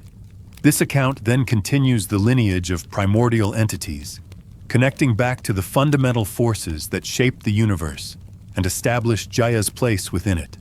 This Latin version, though later, demonstrates the enduring understanding of Gaia as a cornerstone of creation narratives across different ancient cultures. Pseudo-Hyginus, in his preface, continues his account of primordial creation, detailing further lineages. From chaos was born Nox, night, Nyx, dies, day, Hemera, Erebus, ether, from ether, light, and dies, day. Hemera were born. Terra, earth, Gaia, Caelum, heaven, Oranos, mare, sea, Pontos. This Roman perspective offers a slightly different sequence from Hesiod's, with night, day, darkness, and light emerging from chaos first. Crucially, it then states that Terra, earth, the Latin equivalent of Gaia, along with Caelum, heaven, and mare, sea, were born from the union of ether, light, and dies, day. This variant parentage for Gaia underscores the different mythological traditions regarding her origin, but still places her firmly among the earliest, most fundamental entities of the cosmos, highlighting her emergence from light and day, bringing forth the solid foundation of the world. Ovid, a prominent Roman epic poet, presents a vivid and influential cosmogony in his Metamorphoses, beginning with the state of the universe, ere land and sea and the all-covering sky were made. He describes this initial state as chaos, a raw and undivided mass, naught but a lifeless bulk, with warring seeds of ill-joined elements compressed together. This emphasizes the undifferentiated and turbulent nature of the primal void, where nothing had yet taken form. Ovid notes the absence of celestial bodies and geographical features. No Titan, Helios the sun, as yet poured light upon the world. No waxing Phoebe, Selene the moon. Her crescent filled anew, nor in the ambient air yet hung the earth, self-balanced, equipoised, nor Amphitrite's, the sea's arms, embraced the long, far margin of the land. This depiction underscores the utter lack of order and distinction in the earliest stages of existence. Despite the raw materials being present, though there were land and sea and air, they were unusable and chaotic. The land no foot could tread, no creature swim the sea. The air was lightless. Nothing kept its form. All objects were at odds, since in one mass cold essence fought with hot, and moist with dry, and hard with soft, and light with things of weight. This vivid imagery describes a state of perpetual conflict among the basic elements, making any structured existence impossible. It was this fundamental disarray that required divine intervention. Ovid then introduces the force that brought order. This strife a god, Deus, perhaps primordial Eros, procreation, or Chronos, time, with nature's blessing solved, who severed land from sky and sea from land, and from the denser vapors set apart the ethereal sky, and each from the blind heap resolved and freed, he fastened in its place appropriate in peace and harmony. This anonymous divine power, possibly the primordial Eros or Chronos, is depicted as the great separator and organizer, bringing definition and stability to the warring elements. This god's intervention is described as a deliberate act of creation, establishing the distinct realms of the universe. The process of separation is detailed. The fiery, weightless force of heaven's vault, Uranus, flashed up and claimed the topmost citadel. Next came the air in lightness and in place.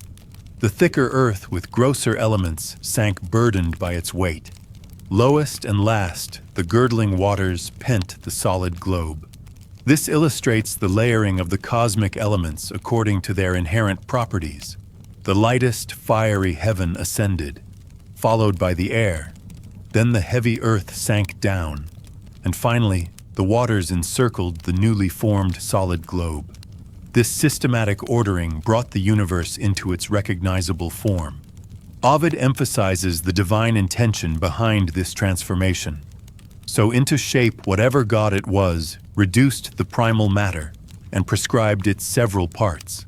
This highlights the deliberate act of creation and the assignment of specific roles to each component of the universe. Once the basic structure was in place, further refinements followed. Then first, to make the earth even on every side, he rounded it into a mighty disk, then bade the sea extend and rise under the rushing winds and gird the shores of the encircled earth. This describes the shaping of the earth into a vast circular landmass surrounded by the sea, mirroring the ancient Greek cosmological view.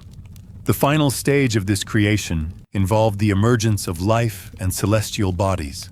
Scarce had he thus all things in finite bounds divided when the Sidera stars, Astra, in darkness blind long buried, over all the spangled sky began to gleam, and that no part or place should lack fit forms of life. The firmament he made the home of gods and goddesses and the bright constellations. In the sea he set the shining fish to swim. The land received the beasts, the gusty air the birds. This concludes the cosmogonic process, with the stars appearing in the night sky, the heavens becoming the abode of deities, and life populating every realm, fish in the sea, beasts on land, and birds in the air. This comprehensive account by Ovid, while slightly different from the Greek Hesiodic version in its specifics of divine agency, nevertheless establishes the profound transformation from undifferentiated chaos to a structured, life-filled cosmos, with the earth as Gaia being a fundamental component that is shaped and populated. Ovid's Fasti, another Roman poetic work from the 1st century BC to 1st century AD, begins its own cosmic narrative by stating, "After chaos, when the world acquired." This short opening immediately sets the scene following the initial state of chaos, implying a process of formation and ordering, and continuing the tradition of describing the universe's transition from an unformed void to a structured reality. This line serves as a direct bridge to the subsequent details of how the world, with Gaia at its core, came into its organized existence. Ovid, in his Fasti, continues to describe the grand transformation of the universe after chaos. He recounts how the world acquired 3 elements and the whole structure shifted to new forms. This signifies a fundamental reordering, where the raw, undifferentiated mass of chaos began to separate and solidify into distinct realms. He explains that Earth subsided with its weight and dragged the seas, Pontos, down, illustrating how the heavier, solid elements settled to form the landmass of Gaia and the vast depths of the ocean. Conversely, lightness lifted the heavens, Uranus, up high, demonstrating the ascent of the lighter elements to form the sky, creating a clear distinction between the terrestrial and celestial realms. The celestial bodies also found their place. The sun, too, jumped out, not chained by gravity, and the stars, and horses of the moon. This vibrant imagery describes the spontaneous emergence of the sun, stars, and moon, each taking its rightful place in the newly formed cosmic order, no longer bound by the indiscriminate forces of chaos. Yet Ovid adds a crucial detail. Terra, earth, Gaia, for a long time did not yield to Caelus, heaven, Ouranos, nor stars to Phoebus, Helios the sun. All rank was equal. This suggests an initial period of resistance or a lack of established hierarchy even after the separation, implying that the full order and dominion among the cosmic elements and deities took time to solidify, and that Gaia, the earth, asserted her own stubborn independence even in these early stages. Nonnus, a Greek epic poet from the 5th century AD, further elaborates on Gaia's primordial generative powers in his Dionysiaca. He explicitly states that Gaia, Gaia the earth, produced Aether, Uranos, Uranus, the sky, dotted with its troop of stars. This directly attributes the creation of the star-filled sky, a defining feature of the cosmos, to Gaia herself, underscoring her role as a primary cosmic mother. In another passage, Nonnus describes the very emergence of the earth from the primal mist. Before all Chthon, earth, Gaia, milling out from Helios, the sun, the shine of his new-made brightness upon her all-mothering breast. Beroe, the first city, first shook away the cone of darkling mist and threw off the gloomy veil of chaos, the chasm, air. This beautiful imagery suggests Gaia's gradual materialization, absorbing the newly formed light of the sun onto her all-mothering breast as she shed the remnants of the formless chaos, implying a dynamic process of solidification and illumination at the very dawn of time. Nonnus powerfully reinforces Gaia's ancient status by calling her Mother Gaia, Gaia Earth, unbegotten and self-delivered. This phrase is incredibly significant as it unequivocally places her among the primordial entities who came into being without parentage, highlighting her intrinsic existence and self-generating nature. 2. The Orphic cosmogony. The Orphic tradition, a mystical branch of ancient Greek belief, offers its own distinct and often more symbolic cosmogony, in which Gaia plays a crucial, though sometimes differently nuanced, role. Aristophanes, in his comedic play, The Birds, despite its humorous tone, provides a valuable glimpse into this Orphic worldview. He describes the initial state as, "At the beginning there was only chaos, the chasm, air, Nyx, night, dark Erebos, darkness, and deep Tartaros, the pit. Ga, earth, Gaia, air, Aether, and Oranos, heaven, had no existence." This setup emphasizes a universe initially devoid of the structured elements we recognize, including the Earth itself. It is only through the action of another primordial force that these come into being. That of the immortals did not exist until Eros, sexual desire, had brought together all the ingredients of the world, and from their marriage Oranos, Uranus, heaven, Okeanos, Oceanus, ocean, Je, Gaia, earth, and the imperishable race of blessed gods, Theoi, sprang into being. This Orphic view suggests that Gaia, the earth, was not self-generated in this specific account, but rather emerged as a result of the cosmic ordering and marriage brought about by the primordial Eros, a force of desire and unification. The Orphica, Rhapsodies Fragment 66, a collection of Greek hymns, delves deeper into the mystical origins within the Orphic tradition. Great Chronos, time, fashioned from or in divine Aether, a bright white egg, the world egg from which Oranos, Uranus, sky, Gaia, earth, and Phanes was born. This fragment introduces the concept of a world egg, a powerful symbol of nascent creation, formed by the primordial entity of time from the luminous upper air. Crucially, it states that Gaia, along with Oranos and the radiant Phanes, the Orphic equivalent of Eros, was born from this very world egg. This places Gaia's origin within a larger cosmic process orchestrated by time, a different but equally ancient lineage. Further detail comes from Orphica, Theogonies, Fragment 54, transmitted through the philosopher Damascius, which offers a highly symbolic and complex creation narrative. It begins, "Originally there was hydros, water, he, Orpheus says, and mud, from which Gaia the earth, solidified. He posits these two as first principles, water and earth. This account presents water and mud as the absolute initial elements from which Gaia, the solid earth, was formed. This emphasizes a more material, elemental solidification process for Gaia's emergence. The fragment then touches upon an even more ineffable principle. The one before the two, thesis, however, he leaves unexpressed, his very silence being an intimation of its ineffable nature. This suggests a primeval, indescribable origin point that transcends even the initial water and mud. Finally, a remarkable being is engendered.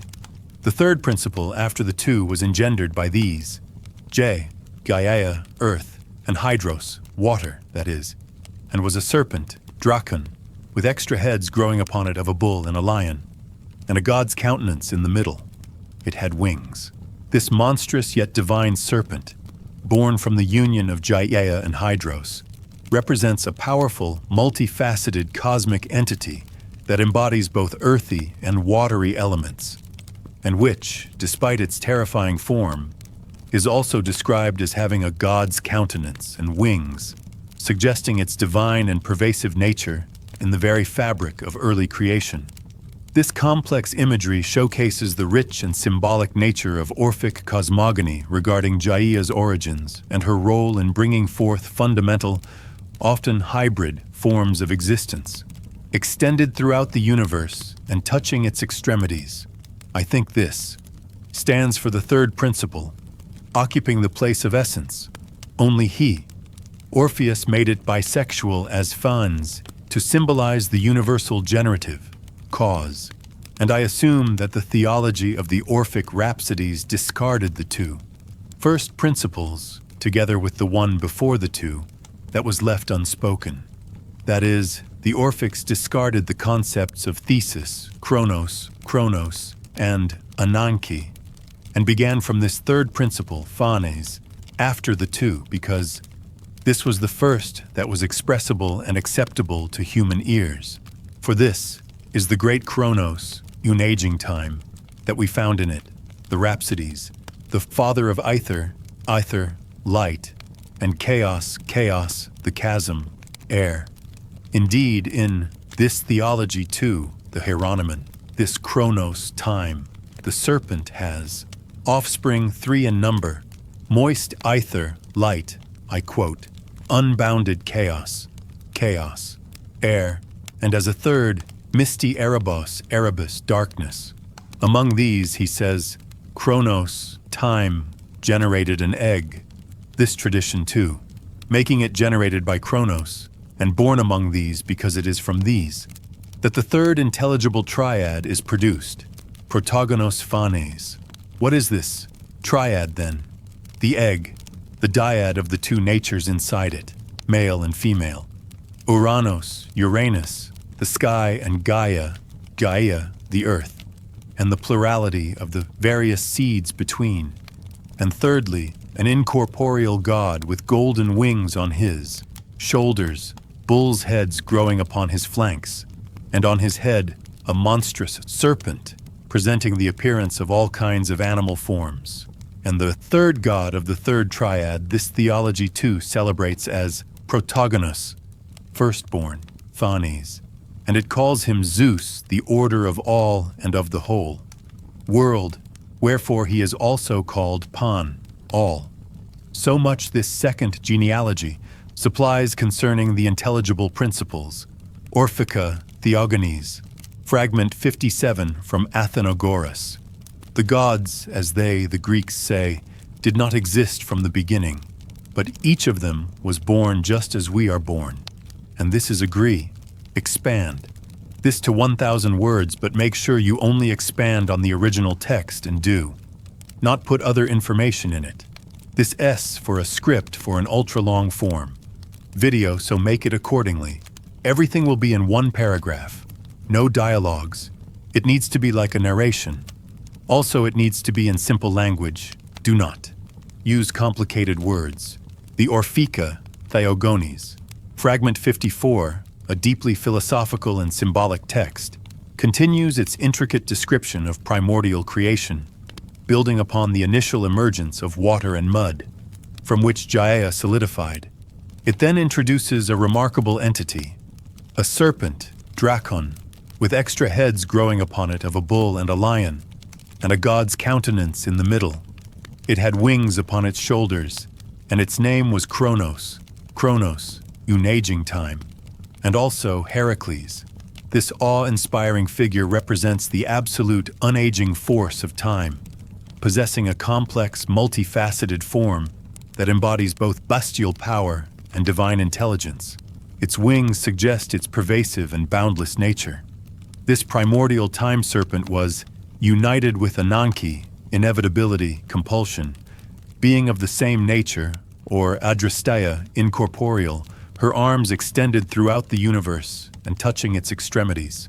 Ananke, or inevitability, is thus presented as an equally fundamental and boundless force, intertwined with time itself, its incorporeal arms symbolizing its pervasive control over all existence. The text interprets this union as the third principle, occupying the place of essence, emphasizing its foundational role in the very fabric of being. The Orphic tradition made this principle bisexual as phanes, to symbolize the universal generative cause, highlighting its complete self-sufficiency and its capacity to bring forth all life. The fragment then delves into the evolution of Orphic theology, suggesting that the later Rhapsodies tradition discarded the two first principles, together with the one before the two that was left unspoken. That is, the Orphics discarded the concepts of thesis, Chronos, and Ananke, and began from this third principle, phanes, after the two, because this was the first that was expressible and acceptable to human ears. This indicates a shift in focus from the utterly ineffable and abstract initial principles to a more comprehensible and anthropomorphic, albeit still divine, starting point for creation in later Orphic thought. This great Chronos, unaging time, is then identified as the father of ether, light, and chaos, the chasm, air, thus linking him to the emergence of key cosmic elements.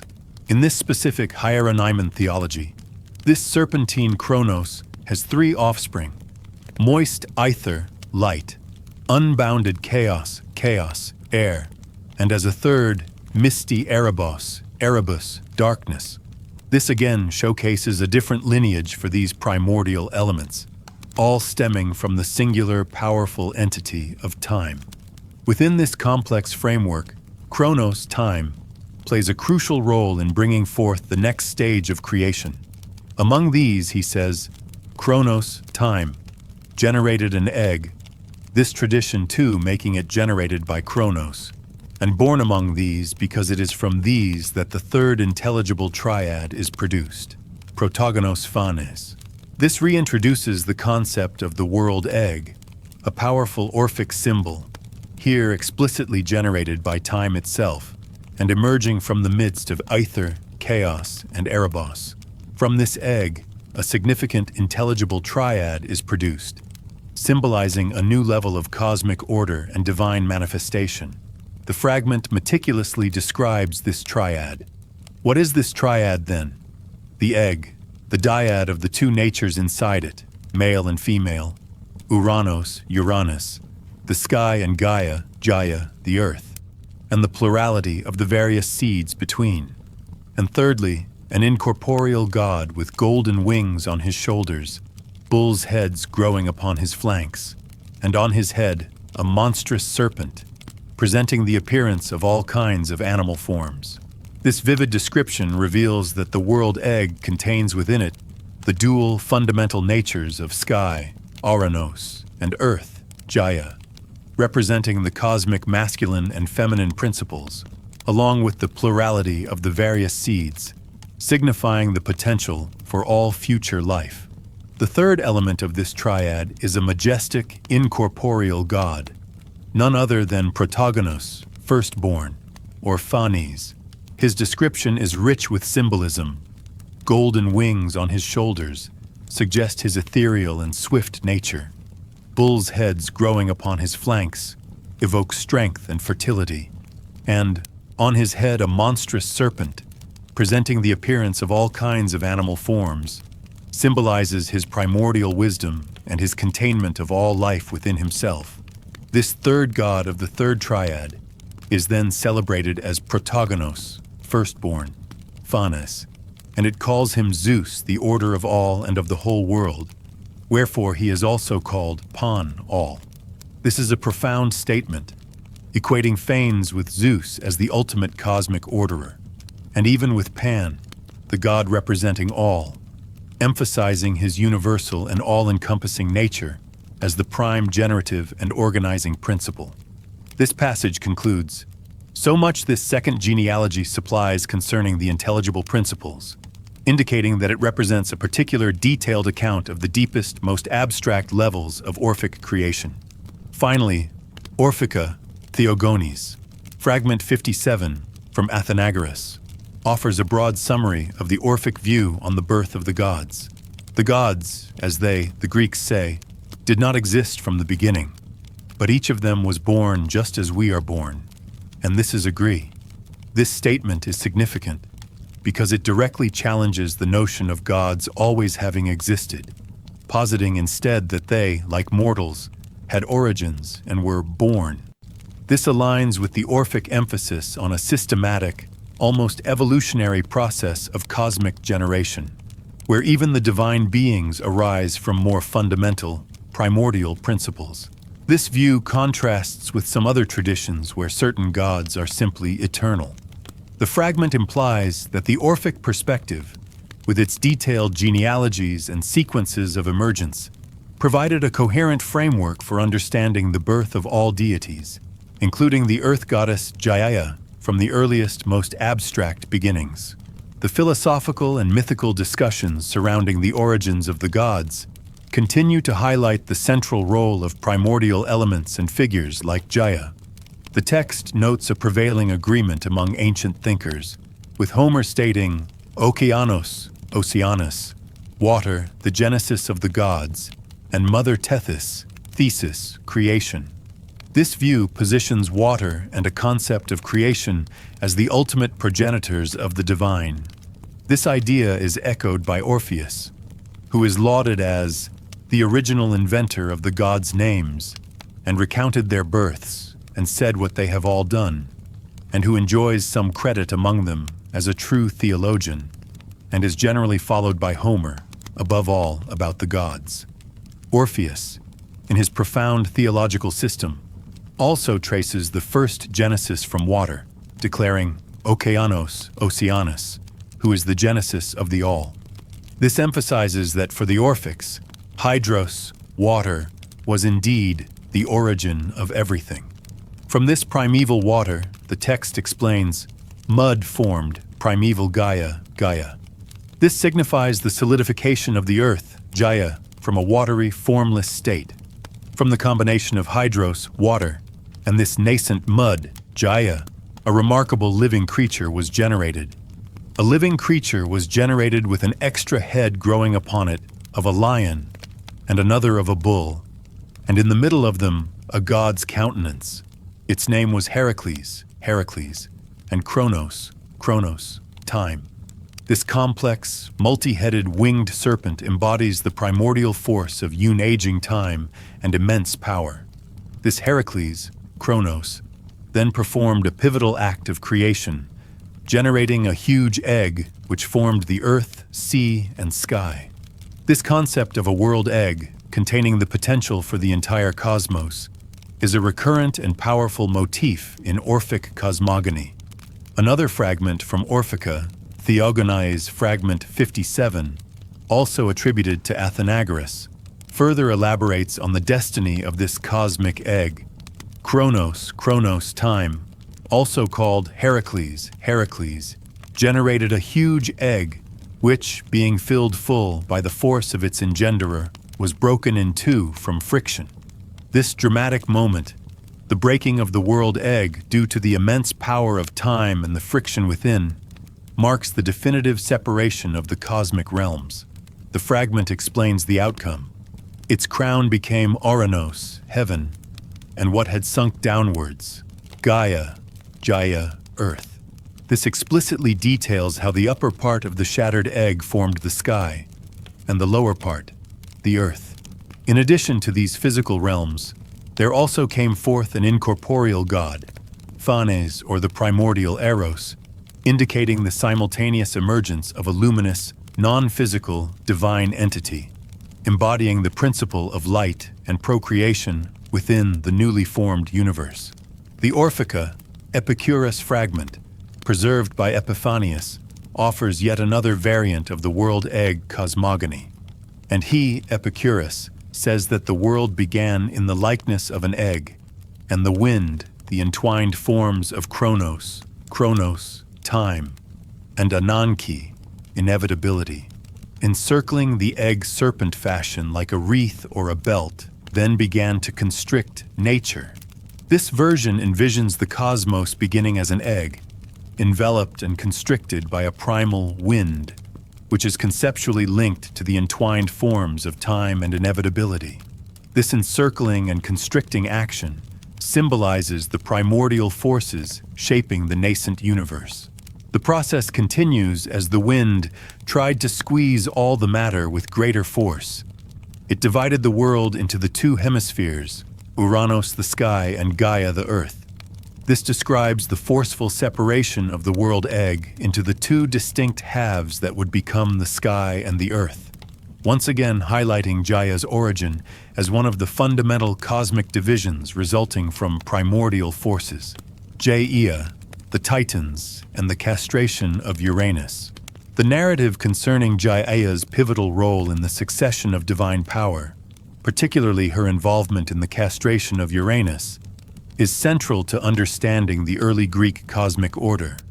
An Athenian red figure Kylix from the 5th century BC, depicting Gaia the earth and the giant polybotes, likely offers a visual representation of Gaia's earthy form and her connection to her powerful earth-born offspring, providing a tangible link to these ancient myths. Hesiod's Theogony, a primary source for this myth, meticulously describes the events following Gaia's self-generation of Uranus and Pontus. He states that, and Gaia, earth, first bare starry Oranos, Uranus, heaven, equal to herself, to cover her on every side, and to be an ever-sure abiding place for the blessed gods. This initial act of Gaia bringing forth the sky was meant to create a stable and protective covering for her and a secure dwelling place for the future gods. However, the idyllic image soon gives way to conflict. The text then transitions to the prolific yet troubled union between Gaia and Ouranos.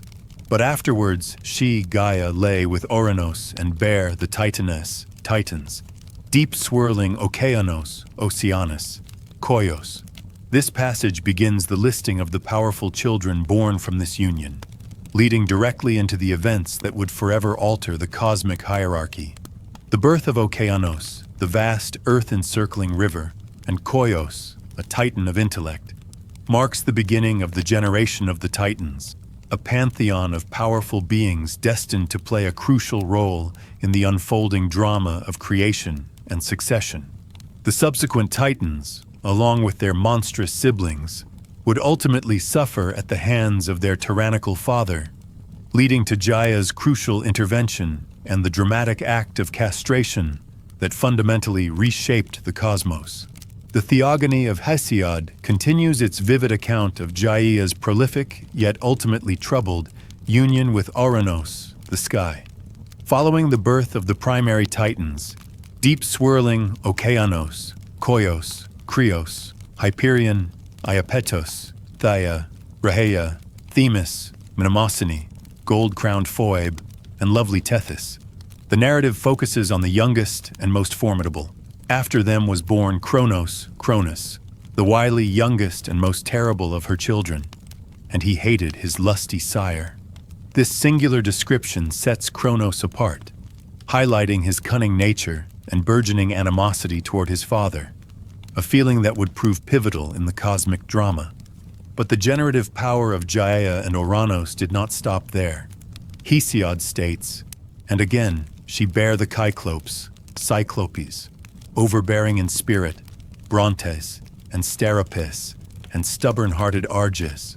These one-eyed giants, known for their immense strength and skill in craftsmanship, particularly in metalwork, were formidable beings who would later forge Zeus's thunderbolts. Their birth further diversified the offspring of earth and sky.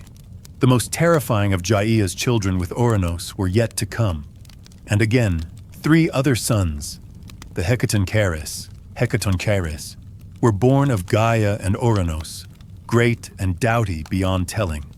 Kotos, and Briareos, and Gaius. These colossal beings were described with awe-inspiring, almost incomprehensible power. From their shoulders sprang 100 arms not to be approached, and each had 50 heads upon his shoulders, on their strong limbs, and irresistible was the stubborn strength that was in their great forms. Their immense physical might made them truly dreadful. Hesiod emphasizes their distinct status, for of all the children that were born of Gaia and Ouranos, these were the most terrible. Tragically, these powerful offspring were met with extreme cruelty from their own father, and they were hated by their own father from the first, and he used to hide them all away in a secret place of Gaia so soon as each was born, and would not suffer them to come up into the light. And Ouranos rejoiced in his evil doing. This act of imprisonment, burying his own children within Gaia's depths, caused immense suffering to the Earth Mother. Uranus's wicked joy in his actions ignited Gaia's burning desire for vengeance. The heavy burden of her imprisoned children caused immense internal suffering for Gaia. But vast Gaia, Earth, groaned within, being straitened, feeling the immense pressure and pain of holding her offspring captive. Driven by this anguish and a fierce maternal protectiveness, she decided to act, and she made the element of gray flint and shaped a great sickle and told her plan to her dear sons. This detail about the flint sickle is significant, emphasizing a primal, earthy weapon. She then rallied her children, addressing them with a heavy heart, and she spoke, cheering them, while she was vexed in her dear heart. "My children, gotten of a sinful father, if you will obey me, we should punish the vile outrage of your father, for he first thought of doing shameful things." Her words reveal both her deep distress and her resolve to bring justice to Uranus's tyrannical actions. Despite the gravity of Gaia's plea, fear initially gripped her children. So she said, but fear seized them all, and none of them uttered a word. The prospect of defying their powerful father was daunting. However, one of them, the cunning Chronos, rose to the challenge. But great Chronos the wily took courage and answered his dear mother, "Mother, I will undertake to do this deed, for I reverence not our father of evil name, for he first thought of doing shameful things." Chronos' bold declaration, fueled by his pre-existing hatred for his father, brought immense relief to Gaia. So he said, and vast Gaia rejoiced greatly in spirit, and set and hid him in an ambush, and put in his hands a jagged sickle, and revealed to him the whole plot. Gaia's joy signifies her relief and the turning point in the cosmic struggle. She meticulously instructs Chronos, providing him with the weapon and the strategy for the momentous deed.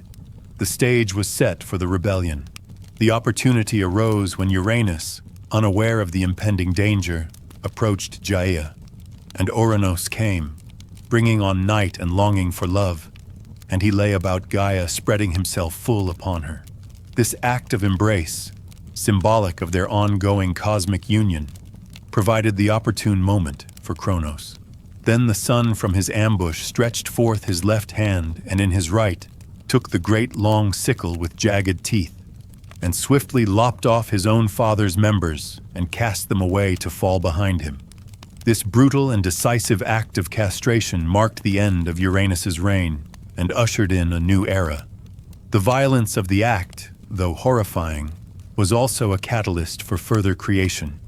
And not vainly did they fall from his hand, for all the bloody drops that gushed forth Gaia received, and as the seasons moved round, she bare. This emphasizes Gaia's unending fertility, even from such a violent and bloody event. The drops of blood, falling onto her fertile earth, became the seeds for yet more powerful and significant beings, ensuring that life, in all its forms, would continue to emerge from the Great Mother. This powerful sequence in Hesiod's theogony not only explains the succession of cosmic power, but also underscores Gaia's central and active role in shaping the very foundations of the Greek mythological world. The aftermath of Ouranos' castration, as described by Hesiod, was a moment of paradoxical creation for Gaia.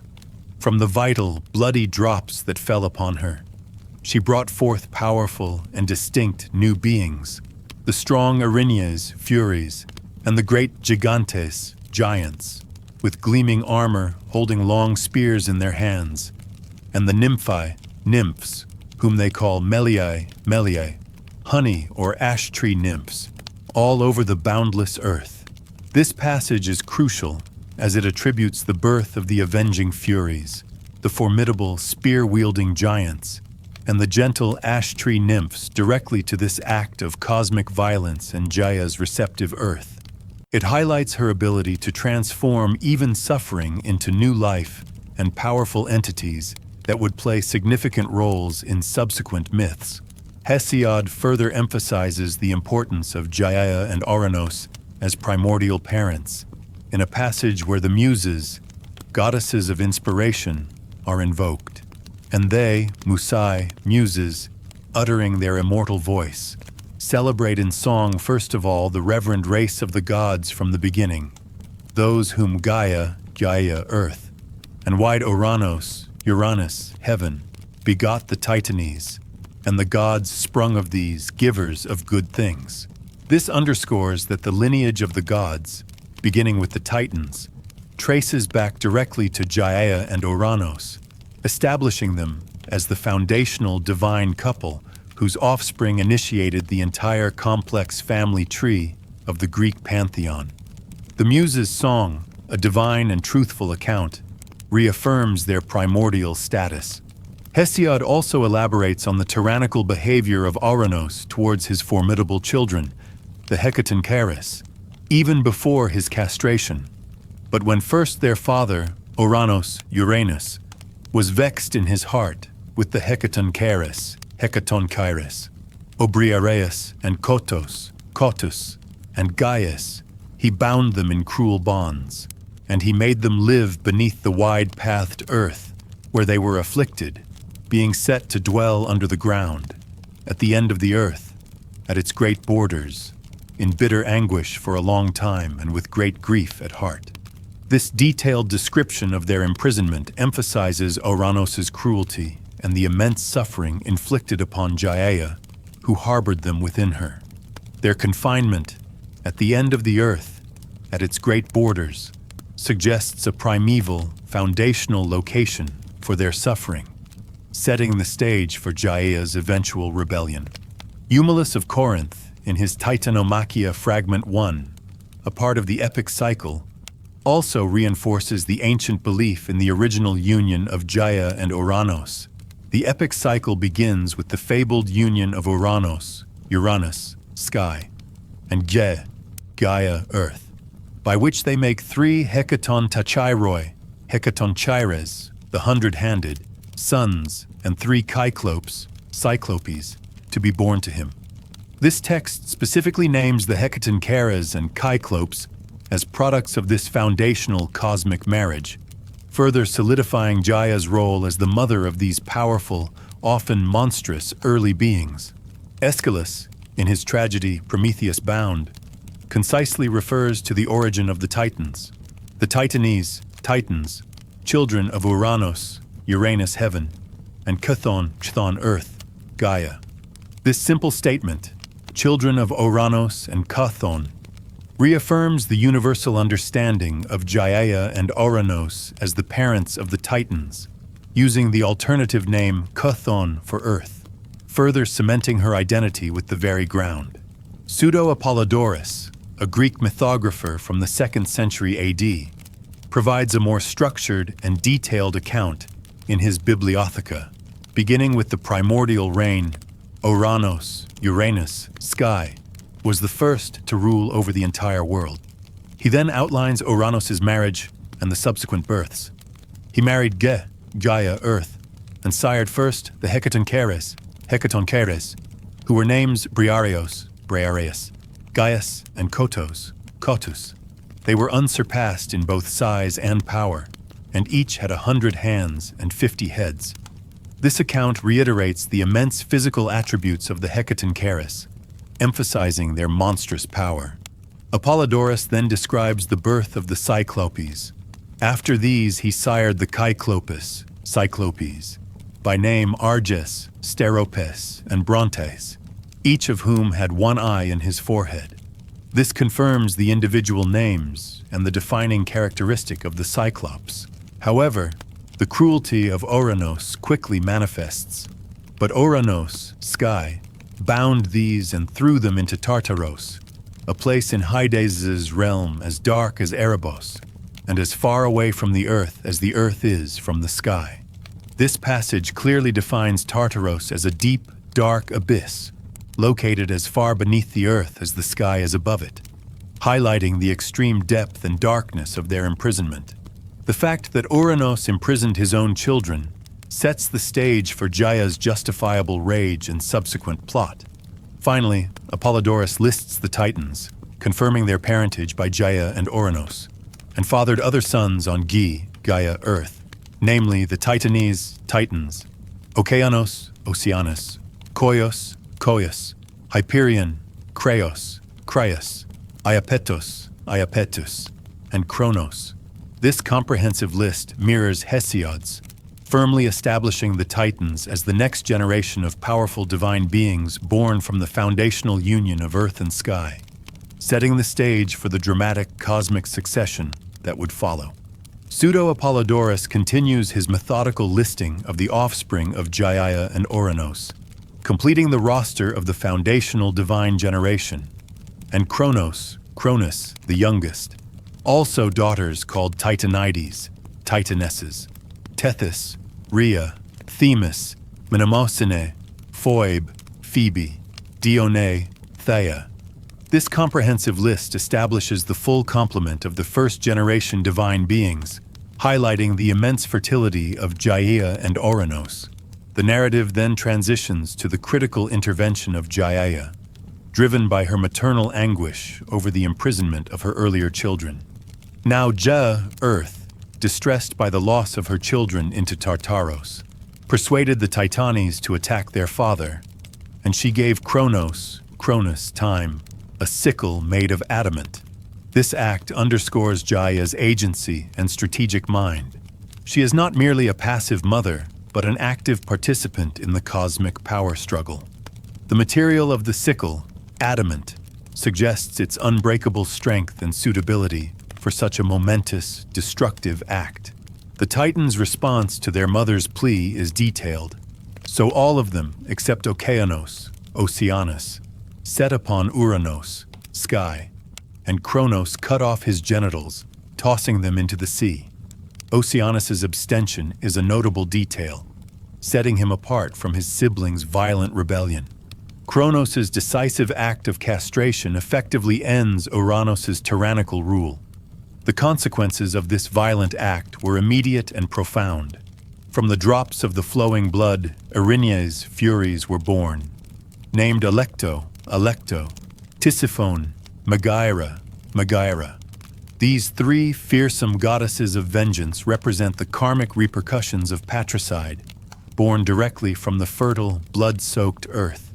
Thus, having overthrown Ouranos' sky's rule, the Titanes retrieved their brothers from Tartaros and gave the power to Chronos. This signifies a cosmic shift in power, with Chronos ascending to supreme authority after freeing his imprisoned siblings.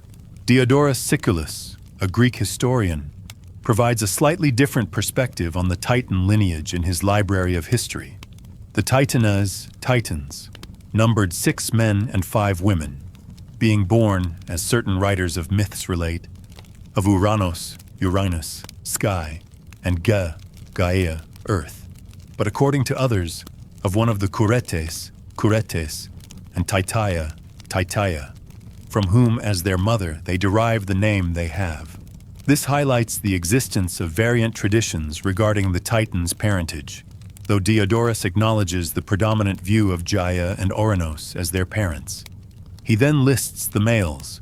The males were Chronos, Hyperion, Koios, Iapetos, Krios, and Oceanus, and their sisters were Rhea, Themis, Mnemosyne, Phoebe, Phoebe, and Tethys. It's noted that Diodorus omits Theia, indicating minor discrepancies across different ancient accounts. Pseudo-Hyginus, the Roman mythographer, also provides his version of Gaia's offspring, sometimes with Latinized names and slightly different categorizations in his preface. He mentions that from ether and terra, earth, Gaia, were born various daimones, reiterating Gaia's role in bringing forth abstract forces.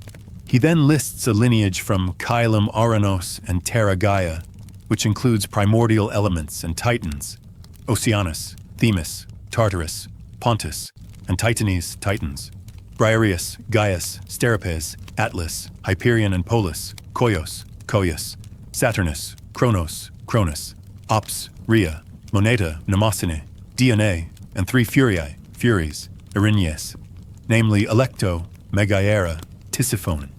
This account notably includes Tartarus and Pontus as offspring of Gaia and Ouranos, a deviation from Hesiod, who attributes them as self-generated by Gaia. It also includes the Hecaton Charis, Briareus, Gaius, and a Cyclops, Steripes, within the list of Titans, and specifically names Dione as a Titaness, alongside the Furies. This demonstrates the fluid nature of mythological genealogies across different authors and periods. Nonnus, in his Dionysiaca, poetically alludes to the ultimate fate of Chronos, who would eventually be overthrown by Zeus and imprisoned in Tartaros, an event orchestrated by Gaia herself. Gaia, Earth, shall cover you up. Chronos, Time, himself, was covered up in Gaia's bosom, that is, trapped in Tartaros, son of Ouranos, Uranus, sky, though he was.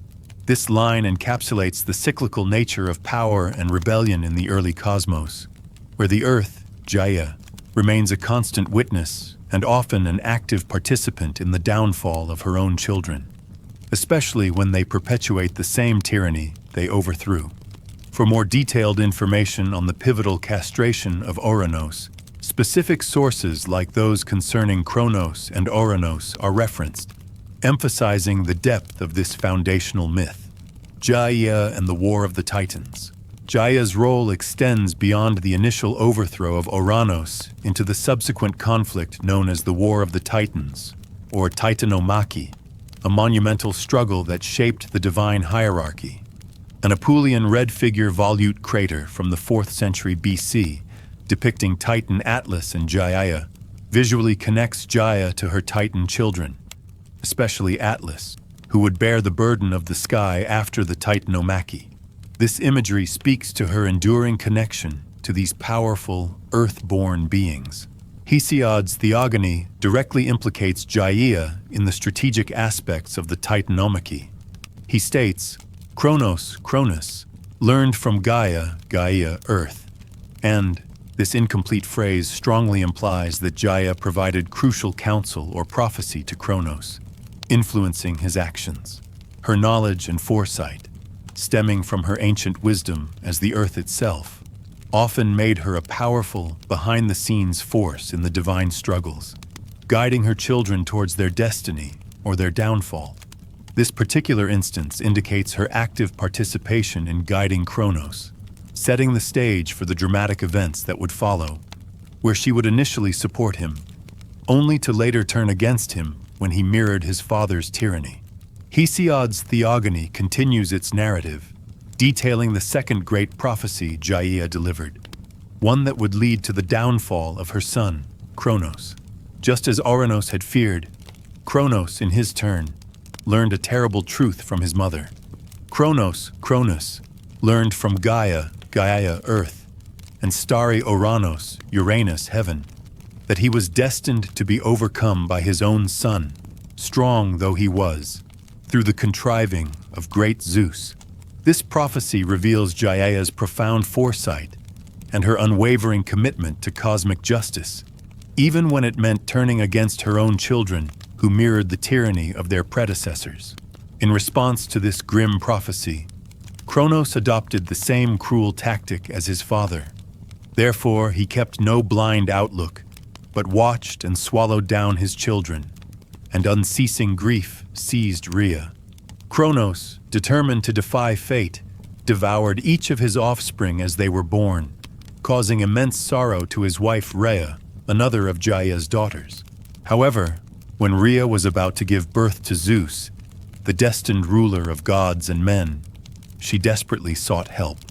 But when she was about to bear Zeus, the father of gods and men, then she besought her own dear parents, Gaia and starry Ouranos, to devise some plan with her that the birth of her dear child might be concealed, and that retribution might overtake great, crafty Chronos for his own father, and also for the children whom he had swallowed down.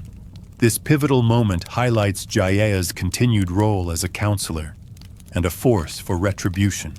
Rhea appeals directly to her primordial parents, seeking their ancient wisdom and assistance to save her child and punish Chronos for his crimes, both against his own father and against his devoured offspring.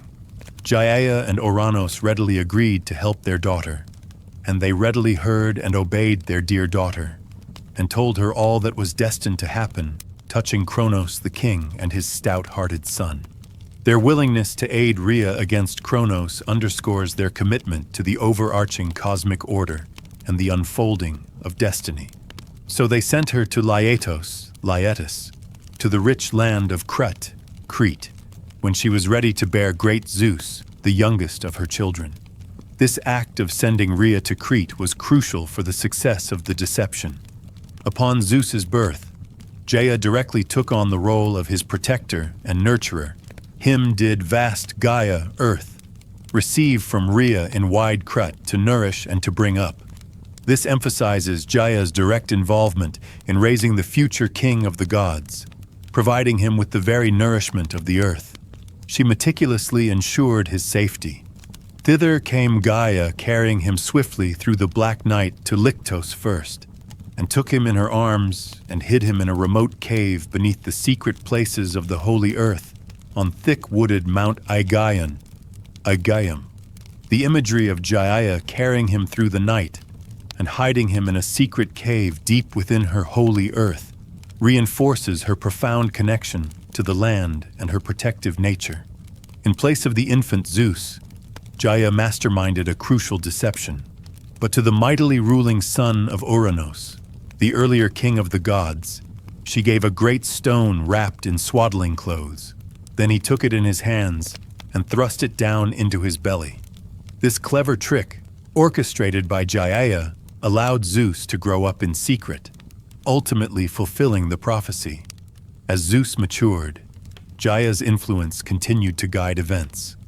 After that, the strength and glorious limbs of the prince increased quickly, and as the years rolled on, great Chronos the wily was beguiled by the deep suggestions of Gaia and brought up again his offspring.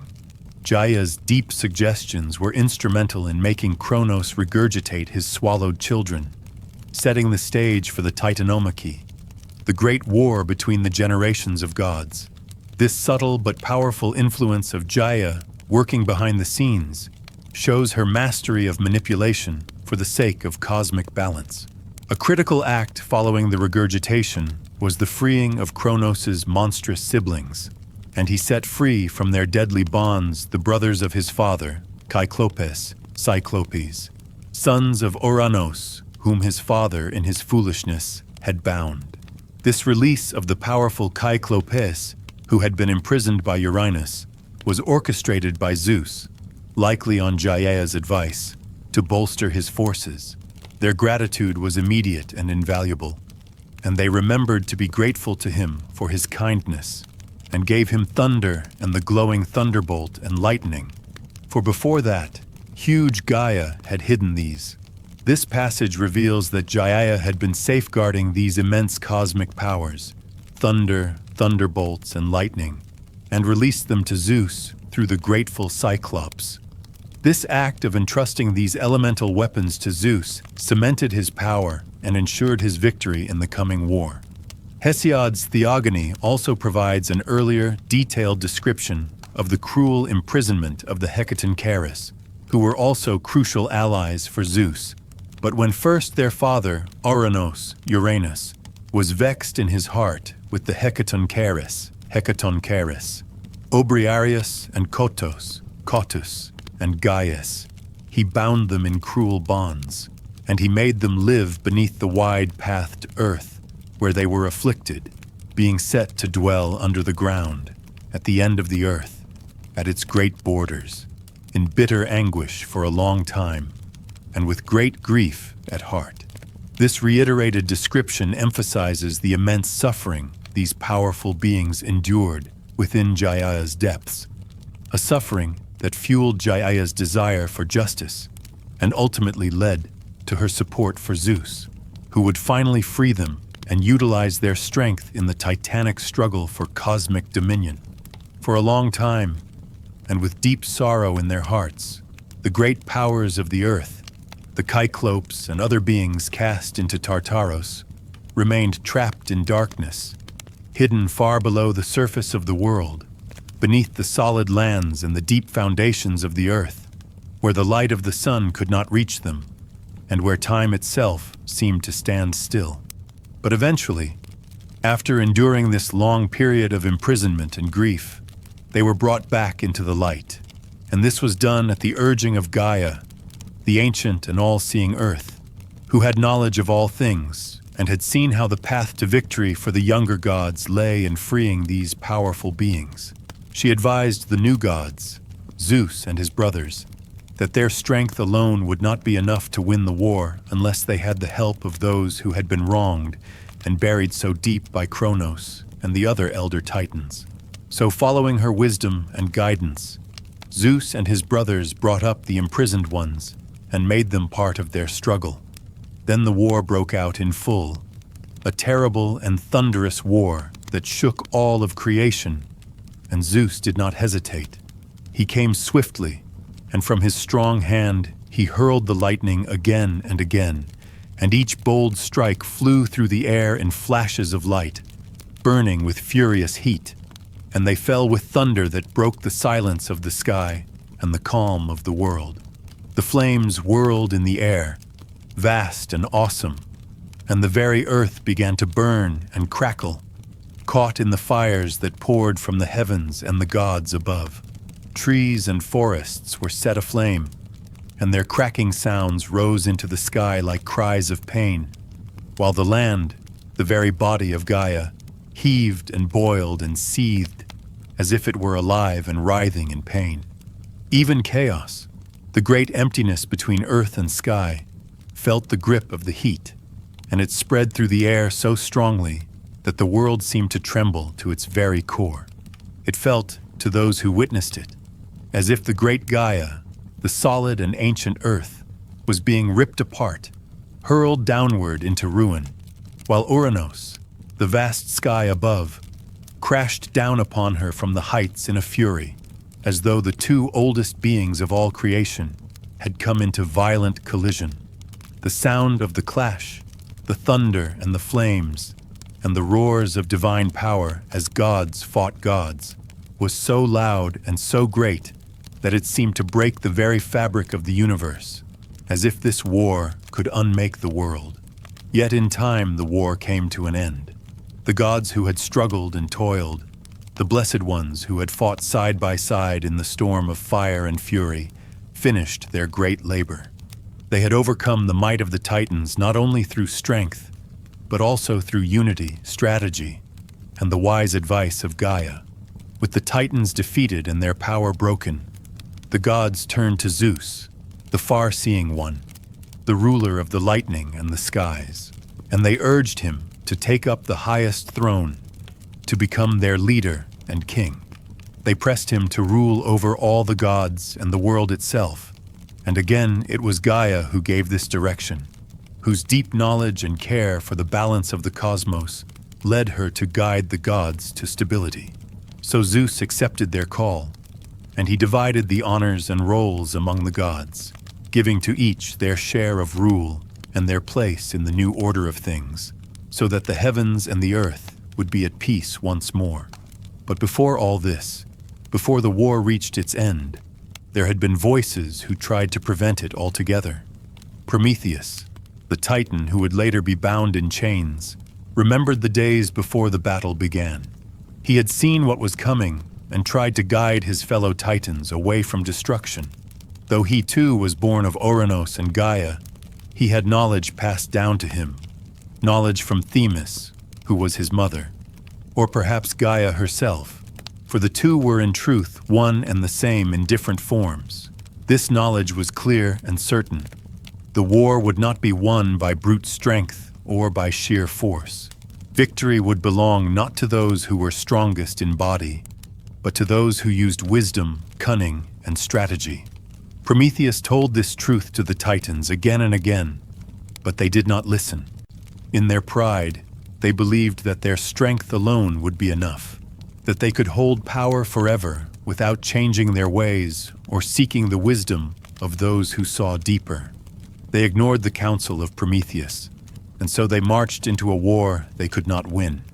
Earlier still, after Chronos had overthrown Olympus and claimed the rule of the cosmos, he too made choices that led to his downfall, though the Cyclopes and other mighty beings had helped him in his rise to power. He turned against them and cast them down into Tartaros, locking them once more in darkness, fearing their strength and what they might one day become. He then took Rhea, his sister, as his wife, and they ruled together.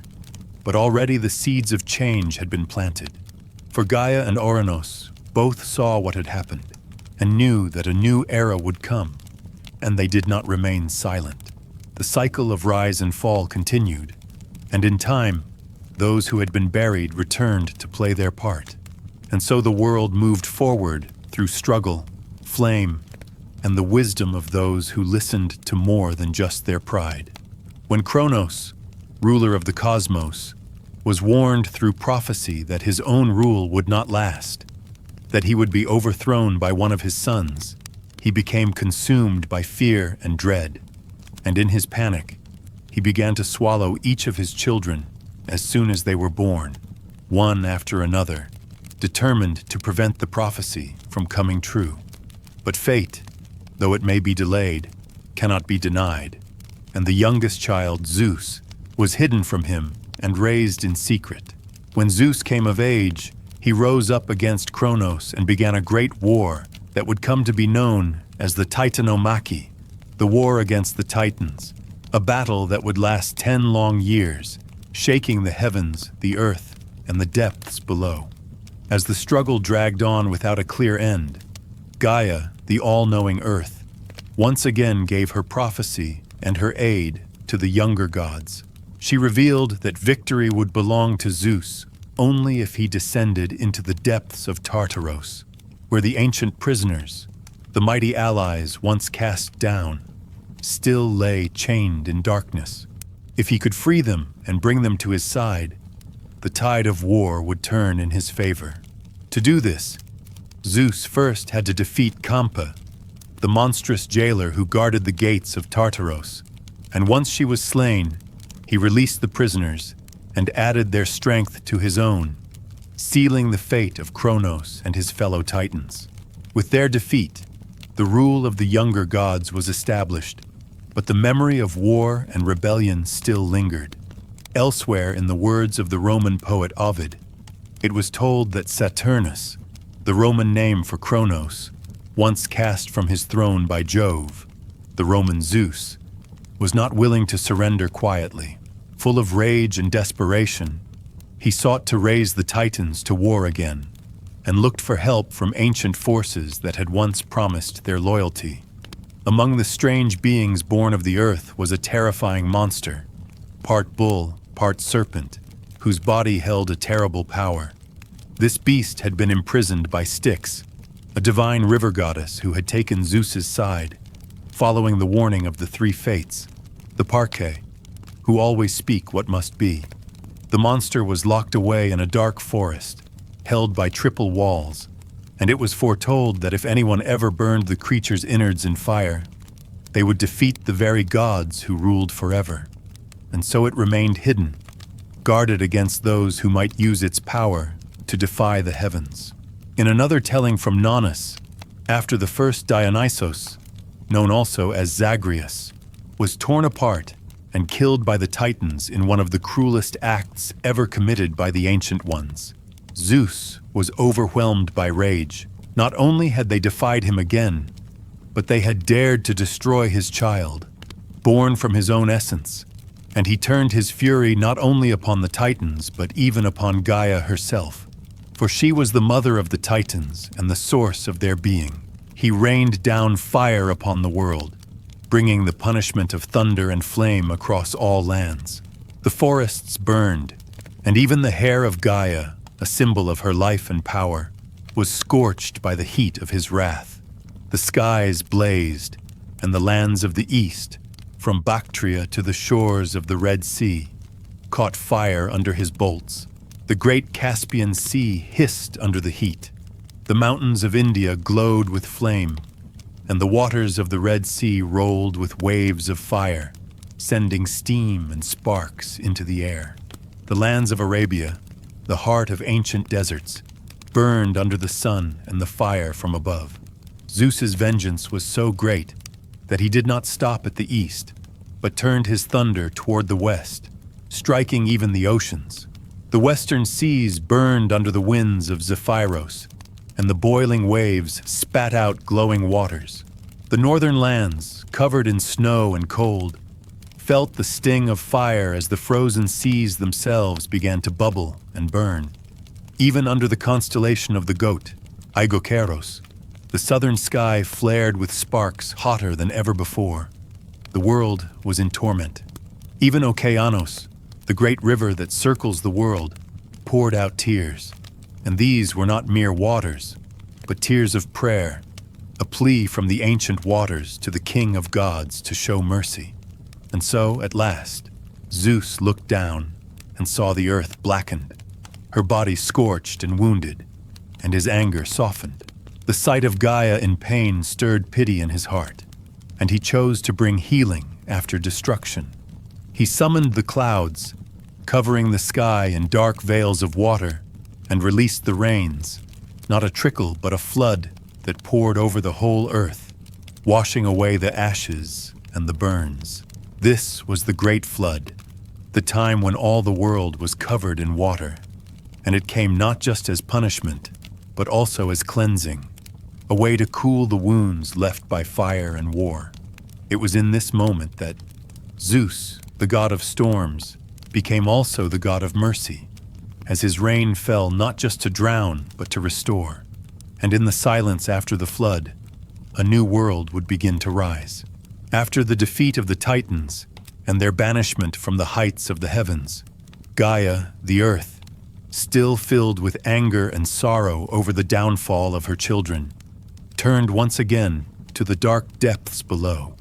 In her grief and wrath, she united with Tartaros, the pit that lies deep beneath all things, and from this union she gave birth to her youngest and most terrifying child, Typhoeus, a monstrous force of nature born not only from darkness, but also stirred to life by golden Aphrodite, whose powers of desire helped bring him forth. Typhoeus was not Gaia's only answer to her pain. Her anger over the defeat of the Titans drove her to bear the Gigantes, a race of enormous beings full of might and rage, whose father was Ouranos, the sky, just as he had fathered the Titans long before.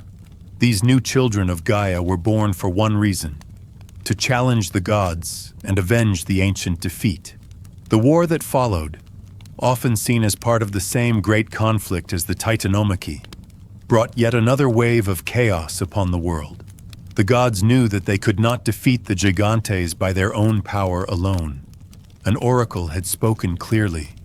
No god, no immortal, could kill the gigantes without the help of a mortal. This truth spread among the gods and reached Gaia herself, who then sought to find a way to protect her children from death at the hands of mortals. She searched for a drug, some hidden power from the earth, that would shield her gigantes from all harm, even that of mortal men. But Zeus, ever watchful and powerful, stopped the plan before it could grow. He hid the lights of the sky, Ios the dawn, Selene the moon, and Helios the sun, so that the world was cloaked in darkness, and in that hidden time, he found the drug and destroyed it, crushing the only hope Gaia had of saving her new children from the fate that awaited them. The gigantes, one by one, fell before the gods and their mortal allies, and Gaia's pain and fury deepened even further. Enraged beyond measure, she again went to Tartaros and conceived Typhoeus, this time not only as a final act of defiance, but as a last weapon to break the rule of Zeus. Typhoeus was born in Cilicia, a wild and ancient land, and his birth echoed with dread. Typhoeus, also called Typhaon, was so monstrous and powerful that even the memory of his existence made later generations compare the fiercest creatures to him.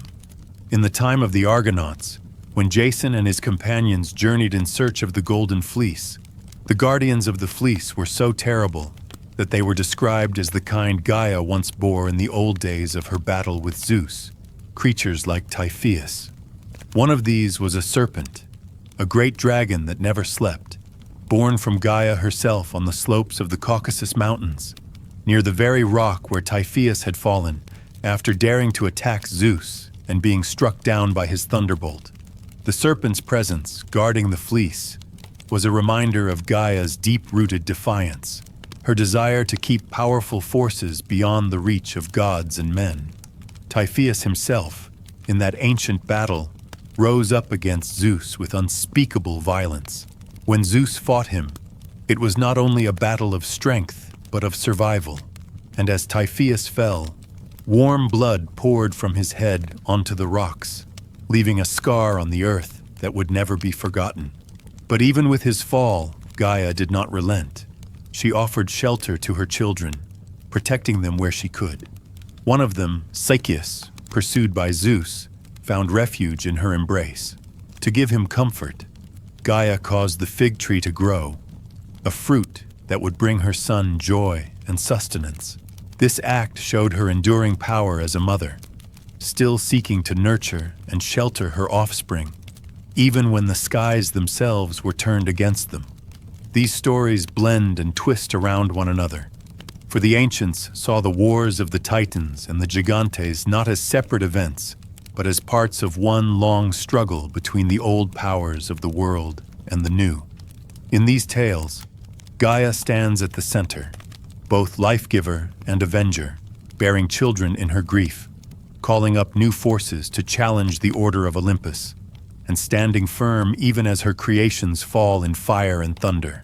From the birth of Typhoeus to the fall of the serpent that guarded the fleece, from the desperate search for the deathless drug to the quiet growth of the fig tree, her presence is always there, deep in the soil, shaping the fate of gods and giants alike, refusing to fade quietly into the shadows.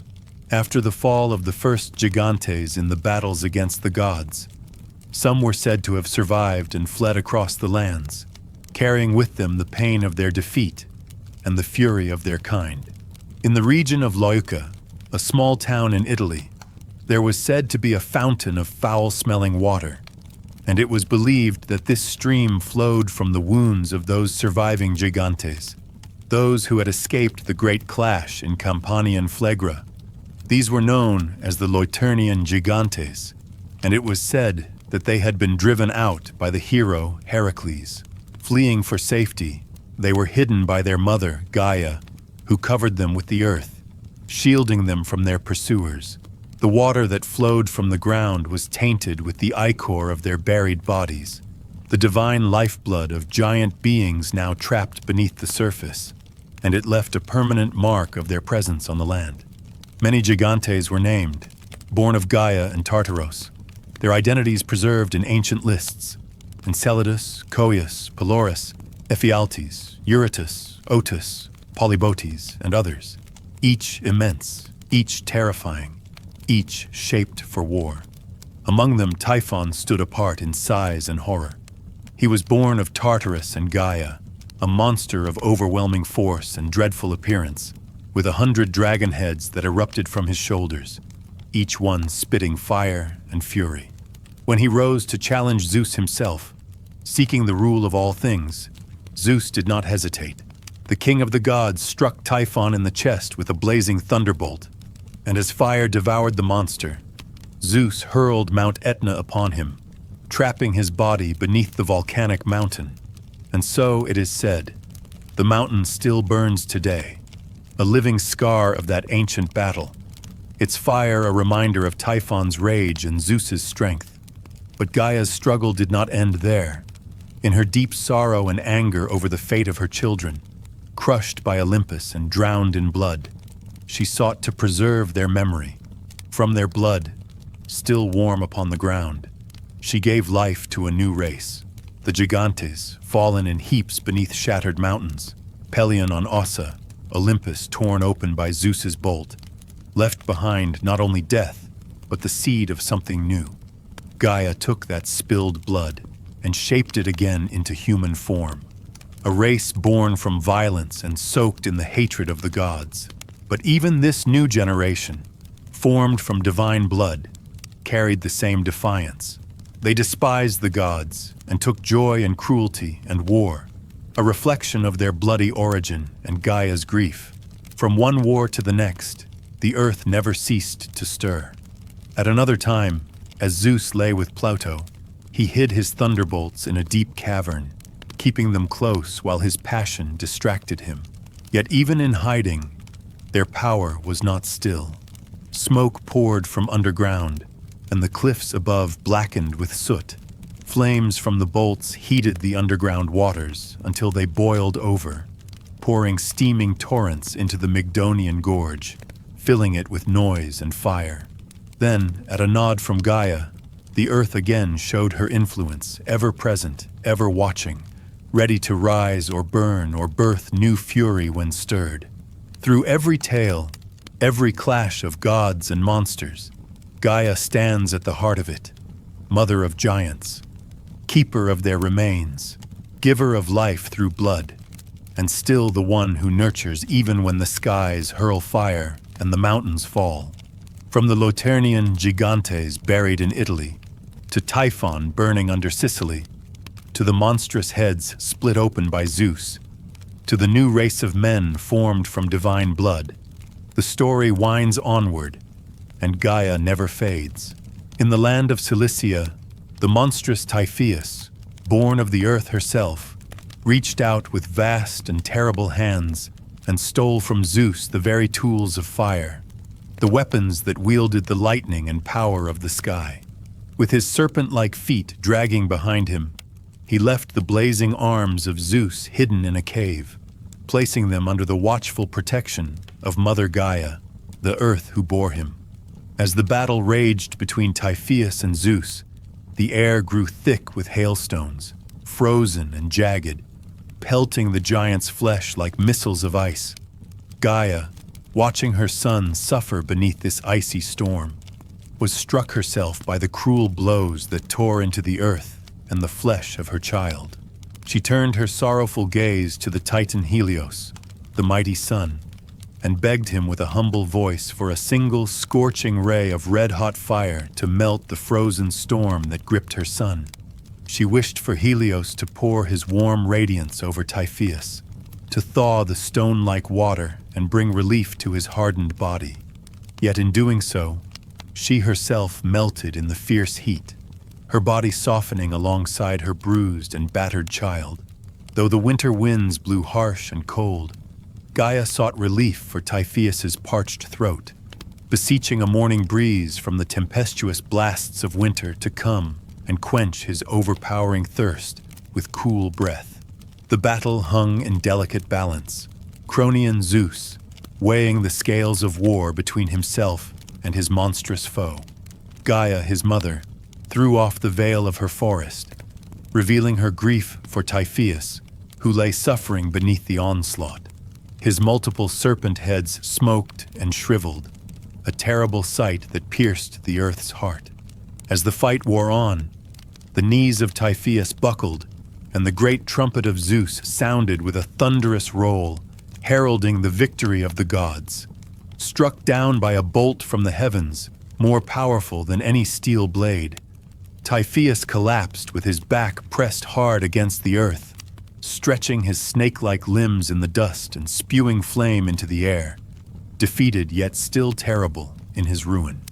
In the aftermath, Gaia, the Earth Mother, tore her rocky tunic in deep mourning, casting aside the tools of sorrow and instead allowing the winds to batter her chest and cut away the forest that crowned her head, as if she herself were shedding leaves in a season of grief. She wept, her river-like tears flowing and echoing through the swollen streams of the hills, her mourning spreading like floodwaters across the land. The story of Gaia's grief and Typhoeus's fall was not told in isolation, for even Hera, the queen of the gods, sent her cunning prayers to All-Mother Gaia. She sought to dry the earth's anger, observing the deeds of Zeus and the valor of Dionysos, who had crushed countless earth-born foes in distant lands.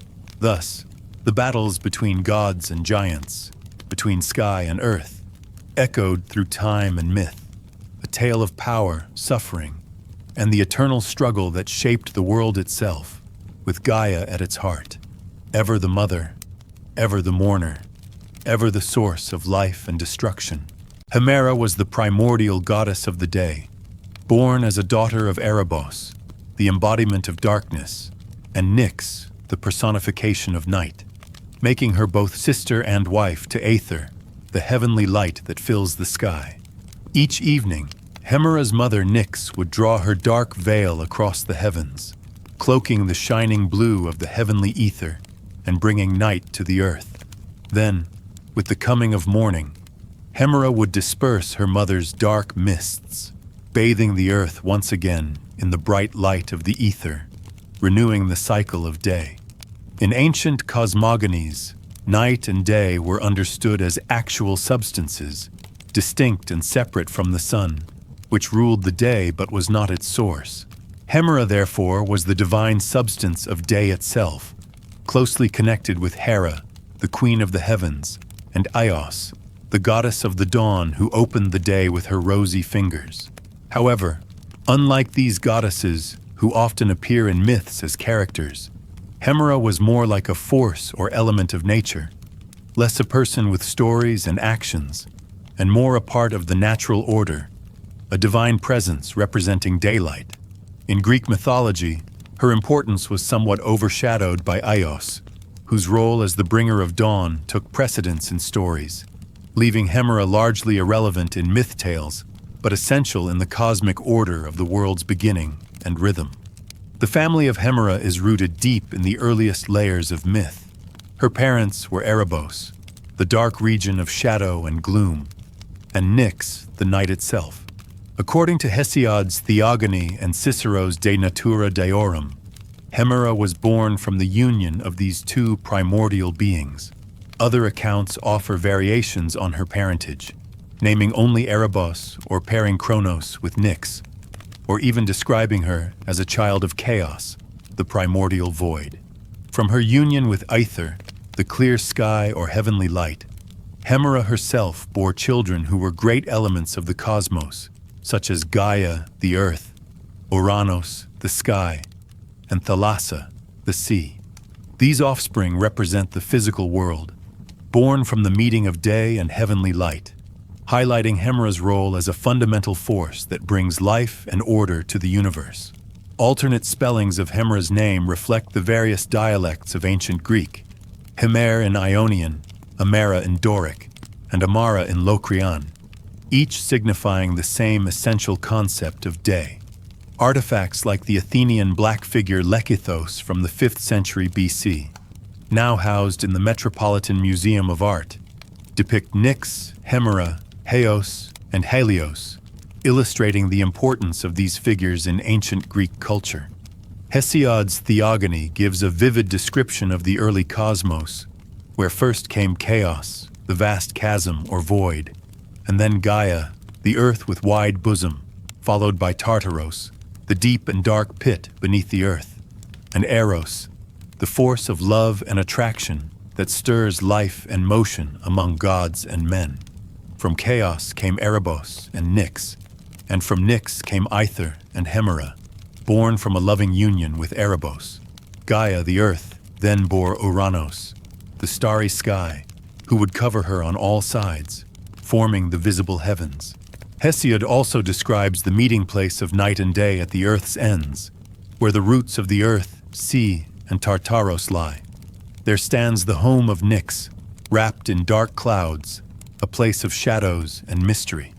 Before this home stands Atlas, son of Iapetos, steadfastly holding the wide heavens upon his shoulders. At this great threshold of bronze, Nyx and Hemera meet as they pass by each other. One enters the dark house as the other steps out, but the house never holds both at the same time. This eternal dance between night and day is a symbol of the endless cycle of time and nature. Hemera's role as the goddess of day is thus one of cosmic balance, a necessary force that counters darkness and brings light and clarity to the world.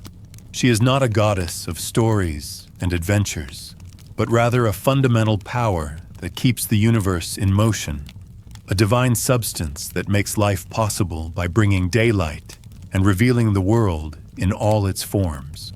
Though her presence is subtle and her myths few, Hemera stands at the heart of the ancient Greek understanding of how the cosmos works, representing the shining, life-giving force that rises each morning to renew the earth and drive away the shadows of night. In ancient Greek thought, the relationship between night and day was seen not just as a cycle of time, but as a cosmic dance between two powerful beings, each holding their place in the order of the universe. One such description tells us that night and day never meet fully in the same place. While one passes over the earth, the other remains at home, waiting patiently for the time to begin its journey. This idea shows us that day and night are separate but linked forces, each ruling their own time and space. The one who travels carries with her all-seeing light, which illuminates the earth and allows life and activity to continue. Alcman, a Greek lyric poet from the 7th century BC, offers a poetic insight where, at the same moment, several primordial forces come into being. Poros, sometimes thought to be Chronos or time itself, Tekmor, who may represent necessity, and Skotos, or darkness, which corresponds to Erebos. Alongside these forces came Amar, or Hemera, the day, Milana, the moon, and again Skotos as darkness, which shows a complex interplay where light and darkness exist side by side in the earliest cosmic moments. The word days here does not merely mean daylight, but also carries the idea of the sun's presence. In the beginning, there was only darkness, but as these divine forces differentiated, light was born, bringing the possibility of day and night. Bacchylides, a 5th century BC lyric poet, calls Hemera the radiant daughter of Chronos, or time, and Nyx, night, describing her as a shining presence marking the passage of time, such as the 16th day of the 50th month, suggesting how ancient Greeks saw day as tied to the flow of time itself. Another ancient fragment mentions the far-shining ambrosial face of Hemera, a radiant being associated with horses, perhaps linking her to the movement of the sun and the turning of the day across the sky. Philostratus the Elder, writing centuries later in the 3rd century AD, describes an ancient painting showing the tragic fall of Phaethon, the son of Helios, the sun god, who loses control of his father's chariot. In this image, Nyx, the night, is driving Hemera, the day, away from the noonday sky as the sun plunges toward the earth, drawing stars behind it. This moment captures the transition from day to night, with the Horai, the goddesses of the hours, abandoning their posts and fleeing toward the rising darkness, symbolizing the endless change between light and shadow. The Roman mythographer Pseudo-Hyginus offers a genealogy that places these beings firmly in the beginning of the world. From Kalagina, or mist, came chaos. From chaos were born Nox, Nyx, night, Dies, Hemera, day, Erebus, darkness, and Ether, light. From the union of Ether and Dies came Terra, Gaia, earth, Caelum, Oranos, sky, and Mar, Thalassa, sea. This lineage highlights how day and light together brought forth the physical world, the earth, sky, and sea, showing Hemera as a fundamental creative force. Cicero, the Roman rhetorician of the 1st century BC, confirms this view, stating that if Caelum, Oranos, is a god, then his parents Aether, upper air, and Dies, Hemera, must also be gods, children of Erebus, darkness, and Nyx, night. This divine family illustrates how the ancient world understood the balance and interplay of darkness and light, night and day, as essential to the cosmos. Over time, Hemera came to be identified closely with the goddess Eos, the bringer of dawn. In some versions of the myths, they are considered the same deity, both representing light and the beginning of the day. Pausanias, a Greek traveler and writer of the 2nd century AD, mentions this identification in his description of Greece, explaining how art and literature merged these figures into one concept.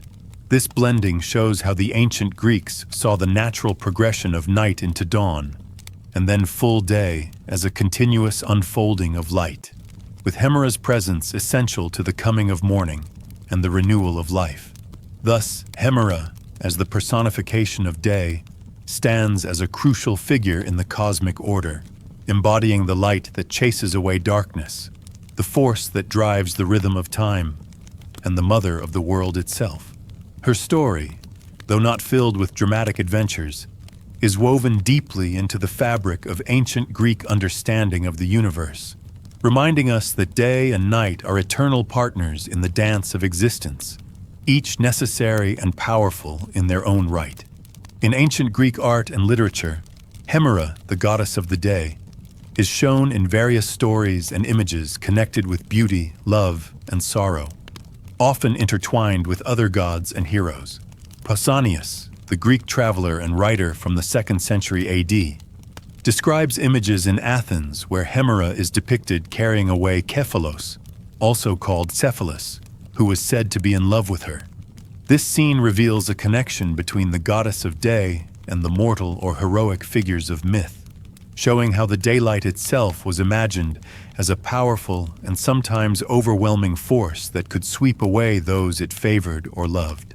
Pausanias further notes a similar depiction on the throne of Apollo at Amyclae in Laconia, where Kephalos is shown carried off by Hemera because of his beauty, again emphasizing how the goddess is linked with allure and attraction, perhaps symbolizing how the day captures the attention and hearts of those who live under its light. In Olympia, Pausanias describes a semicircular stone pedestal that features the gods Zeus, Thetis, and Hemera together, entreating Zeus on behalf of their children.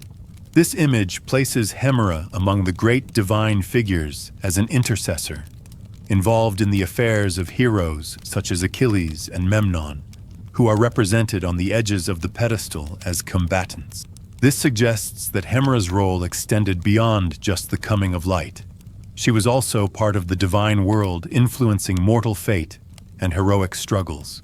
Philostratus the Elder, a Greek rhetorician of the 3rd century AD, recounts a painting that depicts the funeral of Memnon, a warrior son of Eos or Hemera, the dawn goddess. In this scene, Eos is mourning her son, which causes Helios, the sun, to be downcast and saddened as well. Helios consoles Hemera, showing a family of divine forces connected deeply to the cycles of day and night, light and dark, life and death.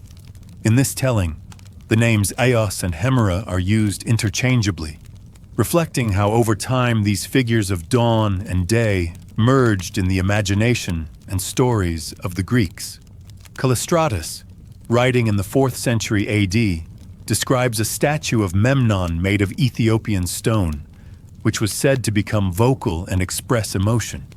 According to his account, this statue was filled with joy when Hemera, or day, arrived, and it groaned in sorrow when she departed, symbolizing the rise and fall of light across the land. The statue's voice represented the feelings of longing and happiness tied to the coming and going of daylight, showing how deeply the Greeks connected the cycle of day and night to emotional and natural rhythms. In another description, Callistratus tells of this statue in Ethiopia saluting the rising Hemera, the day, by expressing delight at her arrival and uttering mournful groans as day declined to night. The statue, through its voice, soothed the sorrows of Hemera and caused her to stop searching for her son, a story which may symbolize the temporary peace or acceptance that comes with the passing of time and the daily cycle. These images and stories present Hemera not just as a distant or abstract force, but as a living presence, intertwined with human experience, love, loss, and the natural order of day and night. At the same time, the goddess Nyx, or night, holds an equally important place in this cosmic balance.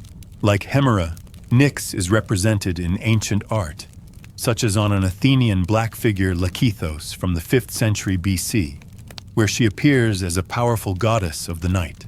Together, Hemera and Nyx embody the eternal rhythm of light and darkness, the cycle that governs the world and the lives of gods and mortals alike.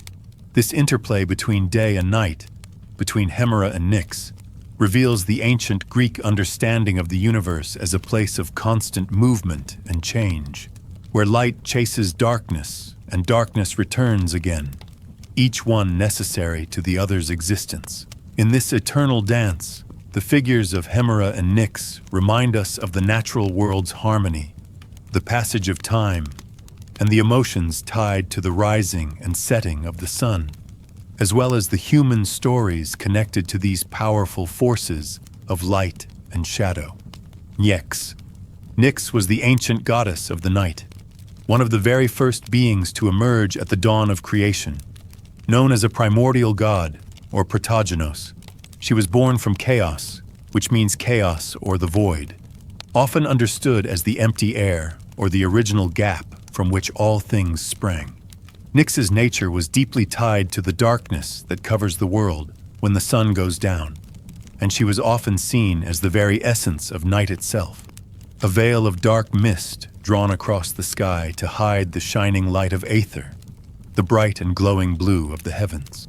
Nyx was not just a figure of myth, but a symbol of the night's power, mystery, and stillness, an ancient and shadowy force that shaped the rhythm of the cosmos. Her opposite and counterpart was Hemera, the goddess of the day, who pushed back the dark mists and scattered the night's shadows at dawn, bringing light and awakening the earth once more. Nyx's family origins, as described in ancient texts like Hesiod's Theogony and others, show that she came from chaos, and through her union with Eros, the personification of darkness, she bore several important children who played key roles in the universe. Among her children were Aether, also called Aether, who represented the upper bright air and light of the heavens, and Hemera, the day itself, who worked alongside her mother to bring the balance of night and day. In some versions, Nyx is said to have had these children with Erebos, while in others, such as the fragment from the poet Bacchylides, Hemera is born from Nyx and Chronos, the personification of time. Nyx was also the mother of many other powerful and often fearsome beings. She alone gave birth to a brood of dark spirits and daimons, which are divine forces or spirits that embody different aspects of the darker side of human experience and nature. These offspring included the three fates, who controlled the destinies of gods and mortals alike, determining the length and course of every life. She also bore Thanatos, the spirit of death, who gently guides souls from the world of the living to the underworld, and Hypnos, the god of sleep, who brings rest and dreams to all creatures. Other children were Eris, the goddess of strife and discord, and several spirits representing pain, misery, and other difficult parts of existence. Nyx's role in the cosmos was vast and important, for through her children she influenced not only the natural cycles of day and night, but also the deeper forces that govern life, death, fate, and human emotion. In ancient art, Nyx was often depicted as a powerful and mysterious figure. Sometimes she appeared as a winged goddess, her dark wings spreading wide to cover the sky in shadow. At other times, she was shown as a charioteer, guiding the night across the heavens in her swift vehicle. Artists also crowned her with an aureole or halo made of swirling dark mists, symbolizing her control over the night's veil that covers the world. Nyx's image captured both beauty and fear, the calm of night and its unknown dangers, the peace of darkness and the mystery that comes with it. Various ancient writers mention her family and offspring, confirming her place among the earliest gods. According to Hesiod, Nyx and Erebos gave birth to Aether and Hemera, linking night and darkness to light and day. Other sources add to her genealogy, naming children such as Eros, the god of love, and Uranos, the sky god, suggesting that from night itself came both creation and desire. The Orphic tradition, a mystical and religious interpretation of Greek myth, includes Nyx as a mother to cosmic forces such as Uranos and the stars, showing how night is the source of heavenly bodies and the sky itself. These offspring, the daimones, represent the many spirits that influence the world unseen, giving Nyx a role not only in the cycle of day and night, but also in the shaping of the universe's fate and the hidden forces that move beneath the surface of life. Through all these stories and images, Nyx stands as a figure of primal power, the very darkness that both covers and connects everything. She is not merely the absence of light, but a presence in her own right, one that commands respect and awe. Her relationship with Hemera, the day, symbolizes the eternal dance of light and dark, of rest and activity, of endings and beginnings. Nyx's children embody the forces that govern existence, from the gentle release of sleep and death to the harshness of pain and strife, reflecting the complex nature of life under the ever-turning sky. In this way, Nyx is one of the foundational figures of Greek mythology, representing the night's mystery and power, the source of many gods and spirits, and a mother whose influence stretches through all of creation. Her veil of dark mist continues to fall each evening, hiding the bright blue heavens and the shining stars, only to be lifted again by Hemera, who ushers in the day and the light of the Aether, continuing the endless cycle of night and day that shapes the world. Nyx, the ancient goddess of night, was a powerful figure in Greek mythology whose offspring were many and varied, representing a wide range of dark and mysterious forces that shaped the world and human experience. According to Hesiod's Theogony, Nyx bore numerous children without a father, signifying her unique and solitary power as a primordial deity. Among her children were Moros, representing doom or fate; Kur, spirits of violent death; Thanatos, the personification of death itself; and Hypnos, the god of sleep who brings rest and dreams to mortals and gods alike. Alongside them were the Oneiroi, the spirits of dreams who influence the visions that come to people when they sleep. Momos, the spirit of blame and censure, also came from Nyx, as did Oitsis, representing misery and suffering. The Hesperides, nymphs of the evening and guardians of a blissful garden, were her daughters as well, along with the Keres, female death spirits associated with violent deaths. The Moirai, or Fates, who weave the destiny of all beings, were among Nyx's children, wielding control over life's ultimate outcomes. Nemesis, the goddess of retribution and balance, came from her, as did Apate, the spirit of deceit, and Philotis, embodying friendship and affection. Geras, the personification of old age, and Eris, the the goddess of strife and discord, were also born of Nyx alone, highlighting her role as a mother of both gentle and harsh forces. In another ancient source, Hesiod's Works and Days, Eris is again named among her offspring, emphasizing the theme of conflict emerging from night. Homer's Iliad also mentions Hypnos and Thanatos as children of Nyx, underlining their close association with night and death. Pausanias, the Greek traveler and writer, refers to the Nemeses, plural forms of Nemesis, as daughters of Nyx, reinforcing her connection to justice and punishment. In Roman mythography, Hyginus's preface lists an even broader range of children attributed to Nyx and Erebos, the personification of darkness, further extending the family to include Moros, fate; Geras, old age; Thanatos, death; Ker, destruction; Sophrosyne, moderation; Hypnos, sleep; the Oneiroi, dreams; Eros, love; and other spirits such as Epiphron, Porphyrion, Epiphos; Eris, discord; Oisis, misery; Hybris, arrogance; Nemesis, Euphrosyne, mirth; Philotas, friendship; Elios, mercy; Styx, the river of hatred; the Moirai, fates; and the Hesperides, nymphs of the evening.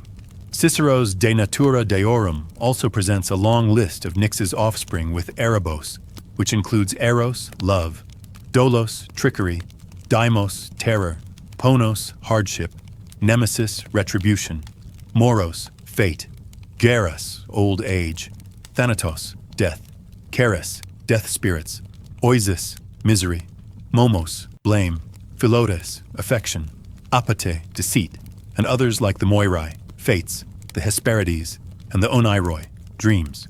In Greek tragedy, particularly in Aeschylus's play Eumenides, the Erinyes, also known as the Furies, goddesses of vengeance, are connected with Nyx as ancient spirits who punish wrongdoing.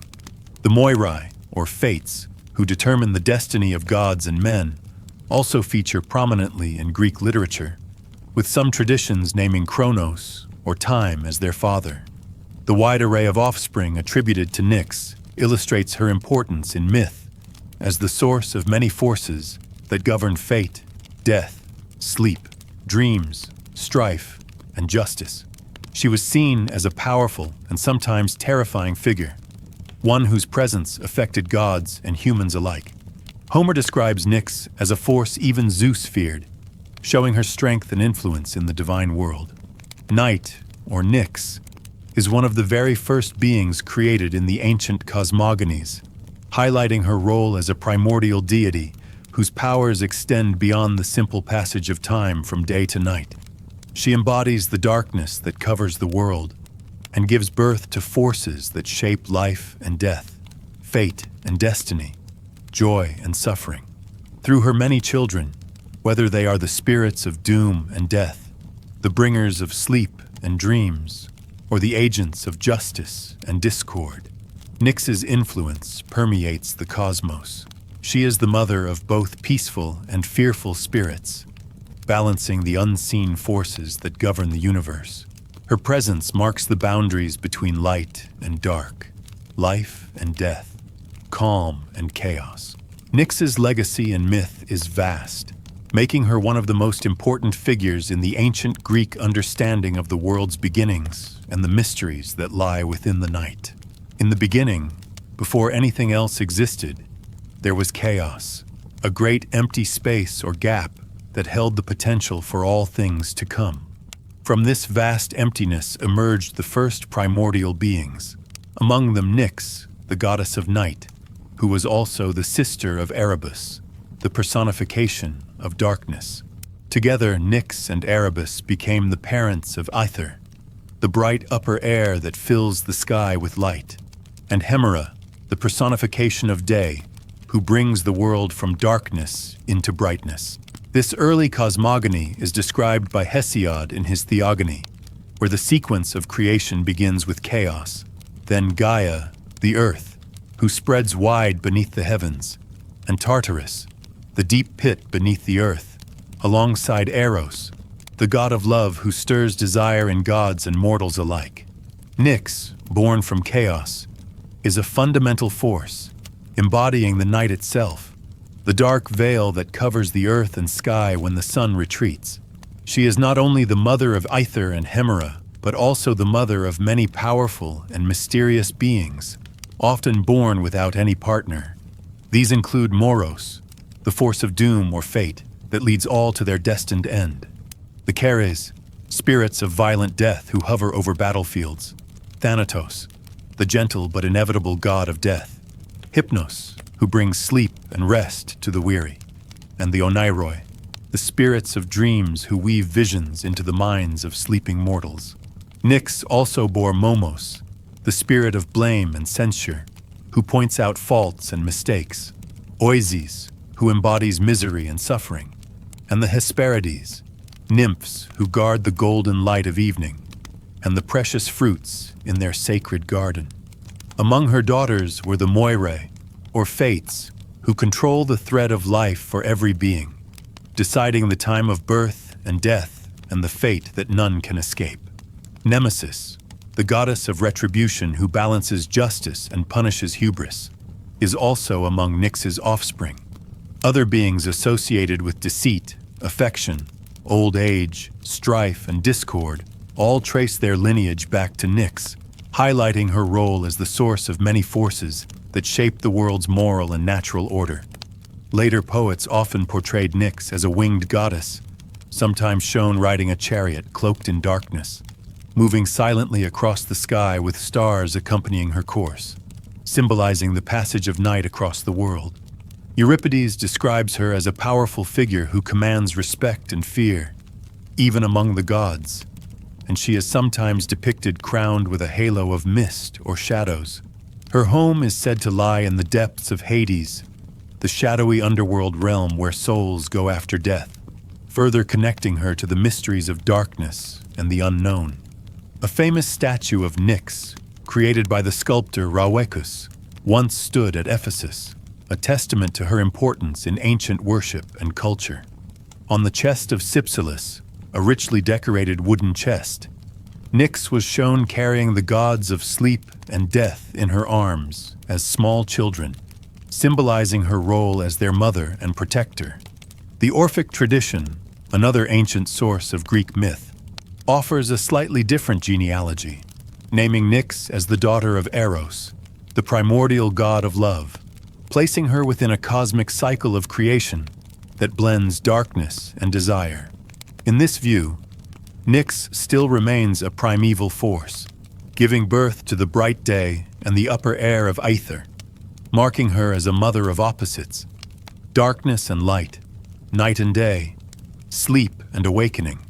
Bacchylides, a Greek lyric poet, also praises Nyx, describing her as the mother of Hemera, the radiant day, born with Chronos, or time, emphasizing the eternal cycle of night giving way to day and the passage of time itself.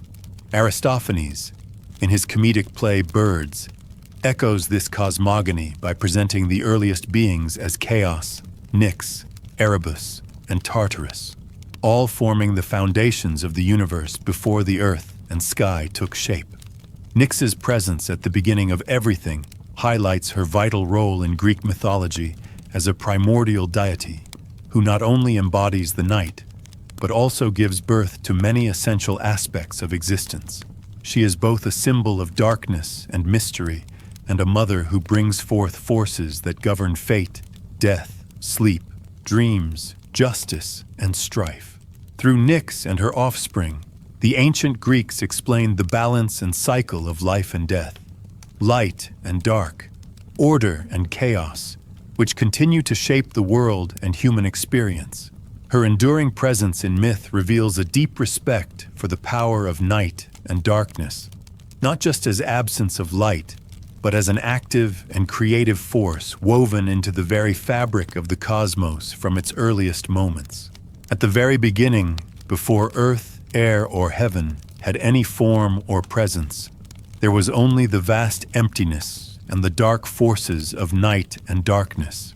Nyx, the black-winged goddess of night, is said to have laid a germless egg deep within the boundless darkness of Erebus, the realm of shadow and gloom. From this mysterious egg, after countless long ages passed, the radiant and graceful Eros, the primordial god of love with shining golden wings, emerged. This birth marked a crucial moment in the creation of the universe, as Eros embodied desire and creative power, stirring life and movement into the cosmos. Nyx, as the mother of many celestial and divine beings, also bore the Astra, the stars that twinkle in the night sky, lighting the darkness with their distant gleam. These stars were considered dear children of Nyx, born from the night itself to adorn the heavens. According to Orphic traditions, ancient and mystical teachings preserved in hymns and fragments, the first forces that shaped the cosmos included not only Nyx, but also Ananke, or inevitability, who was stern and unyielding, and Chronos, the personification of time, who twisted and wound his endless coils, birthing ether, the bright upper air filled with light, and Phanes, a two-faced and two-sexed god of generation and creation, who was considered the very first manifest being and was called Eros by later poets. Phanes, often seen as the bringer of life and light, is said to have entrusted his royal scepter, the symbol of cosmic rule, into the hands of Nyx, granting her dominion and power over the unfolding universe. In this way, Nyx held a place of great authority and mystery, bearing both the darkness of night and the key to cosmic order. The great Olympian Zeus, too, in ancient tales, received his prophesied rule from his father, Phanes, and from Nyx, who was both his ancestor and a powerful deity in her own right. Before Zeus, kingship passed from Nyx's son Uranos, the sky, to Chronos, time, and then to Zeus himself, who would come to rule the gods on Mount Olympus. Nyx's influence stretched deeply into the mythic past, connecting the primal elements of the universe to the reign of the gods who shaped the world. In the epic poem Dionysiaca by Nonnus, written much later but drawing on ancient traditions, Nyx is described as the black-girdled goddess, the mother of Hypnos, sleep, who is portrayed as a dark-winged figure moving silently through the night. Hypnos himself plays a key role in the lives of gods and mortals, capable of soothing even the mighty Zeus into slumber. Nyx's power over sleep and death is profound, and she is shown as a guardian of these mysterious forces. The famous story from Homer's Iliad recounts how Hypnos, brother to Thanatos, death, was sent by Hera to put Zeus to sleep during a moment of divine conflict. Hypnos reassures Hera that although Zeus is powerful and wary, he can be calmed by the gentle touch of sleep, a gift from their mother Nyx. This shows Nyx's subtle but immense influence even over the king of the gods. The imagery of Nyx as a black-winged goddess, sometimes appearing in a dark chariot accompanied by stars, echoes through ancient poetry and art. She is often linked with the silent and deep forces of night, ruling over the shadows and the mysteries they hide. Her presence is not just the absence of light, but a powerful and active force shaping fate, dreams, death, and sleep. Her children, from the stars to the spirits of rest and endings, fill the cosmos with their influence. Nyx's connection to both creation and destruction makes her a fundamental figure in Greek myth, embodying the delicate balance between light and darkness, life and death, awakening and rest. Her role as a mother of gods and daimons, divine spirits, places her at the heart of the cosmic order, linking the earliest moments of the universe to the daily cycles experienced by mortals and immortals alike. Through Nyx, the Greeks understood night not as a mere backdrop for life, but as a powerful origin and source of many divine forces that govern existence itself. Along the sea, the fierce blasts of the stormy winds carried him far away to the strong-founded island of Kos, but all his friends were lost in the journey. Zeus, awakened in anger, struck fiercely throughout his house, searching beyond all others for him, and would have sunk him beneath the sea from the bright sky if not for Nyx, the goddess of night, who holds power over gods and men. and who rescued him in his flight. Though Zeus was angry, he feared to harm Nyx and so let him be, held back by awe of the swift and dreadful power of night's displeasure. Nyx herself is a figure of great might and mystery, the mother of many dark and powerful beings who govern the harsh and inevitable aspects of life and death. From her came Moros, the hateful doom that brings death, and Ker, the black fate of death, as well as Thanatos, death itself. Along with these, Nyx bore Hypnos, the god of sleep, and the tribe of Oneiroi, the spirits of dreams who visit mortals in their rest. Nyx, although she lay with none, also gave birth to Momos, the spirit of criticism and blame, and Oisis, the painful goddess of misery, as well as the Hesperides, the evening nymphs who tend a golden orchard at the world's edge. She also brought forth the Moirai, or Fates, who control the thread of life for every mortal and immortal, as well as the ruthless Caries, spirits of violent deaths who bring bloodshed and destruction. Deadly Nyx bore Nemesis, the goddess who delivers retribution and punishes mortal pride and wrongdoing. And following her came Apate, the goddess of deceit, and Philotis, the spirit of friendship and affection. Nyx also gave birth to Geras, the personification of old age, and Eris, the hard-hearted goddess of strife who stirs conflict and discord among gods and men alike. The poet Hesiod calls Eris the elder daughter of dark Nyx, linking her directly to the powerful and shadowy forces of the night. In lyric poetry, such as the fragments of Bacchylides, Nyx is also the great-bosomed mother of Hecate, the torch-bearing goddess associated with magic, crossroads, and the night, further emphasizing the dark and mysterious realms that Nyx rules. In the tragic plays of Aeschylus, particularly the Eumenides, the Erinyes, also known as the Furies, daughters of vengeance, speak of Nyx as their mother, the dark mother who gave birth to them as retribution against those who harm the blind and the seeing, the just and unjust. The Erinyes call Nyx their eternal mother and invoke her power as Arai, curses that dwell beneath the earth and punish wrongdoing, thus linking Nyx closely to justice and divine retribution. They describe her as their dark mother, the source of their fearful power, and appeal to her for anger and justice against the deceits of the gods. The Erinyes also acknowledge their kinship with the Moirai, the Fates, as sisters born of Nyx, who together weave and enforce the unyielding laws of destiny. Ancient fragments and later writings confirm that while Hypnos, sleep, is often called a child of Nyx, in some accounts he speaks as if Nyx did not bring him forth to lull men to rest, suggesting variations in the myths surrounding these powerful figures.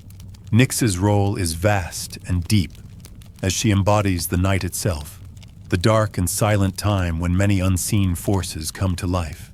She is not merely the absence of light, but a powerful mother of many gods and spirits who govern death, sleep, fate, and strife. Her influence stretches across the heavens and underworld alike, shaping the destinies of gods and mortals, ruling over the mysteries of darkness, and commanding respect even from Zeus, the king of gods. The presence of Nyx in Greek myth reveals an ancient understanding of night as a force of both fear and power, a source of many divine beings who embody the hidden and often harsh realities of existence.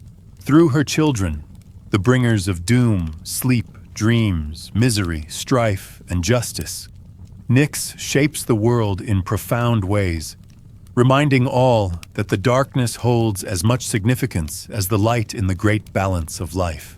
The Erinyes, known as the maiden daughters of Nyx, the night, hold a significant place within ancient Greek myth. According to the Greek poet Meyer, these fearsome goddesses of vengeance and retribution were born directly from Nyx herself, embodying the dark and relentless forces that punish wrongdoing. This connection is reinforced by Pausanias, who, in his description of Greece, tells us of an ancient depiction carved on the chest of Kypselos at Olympia.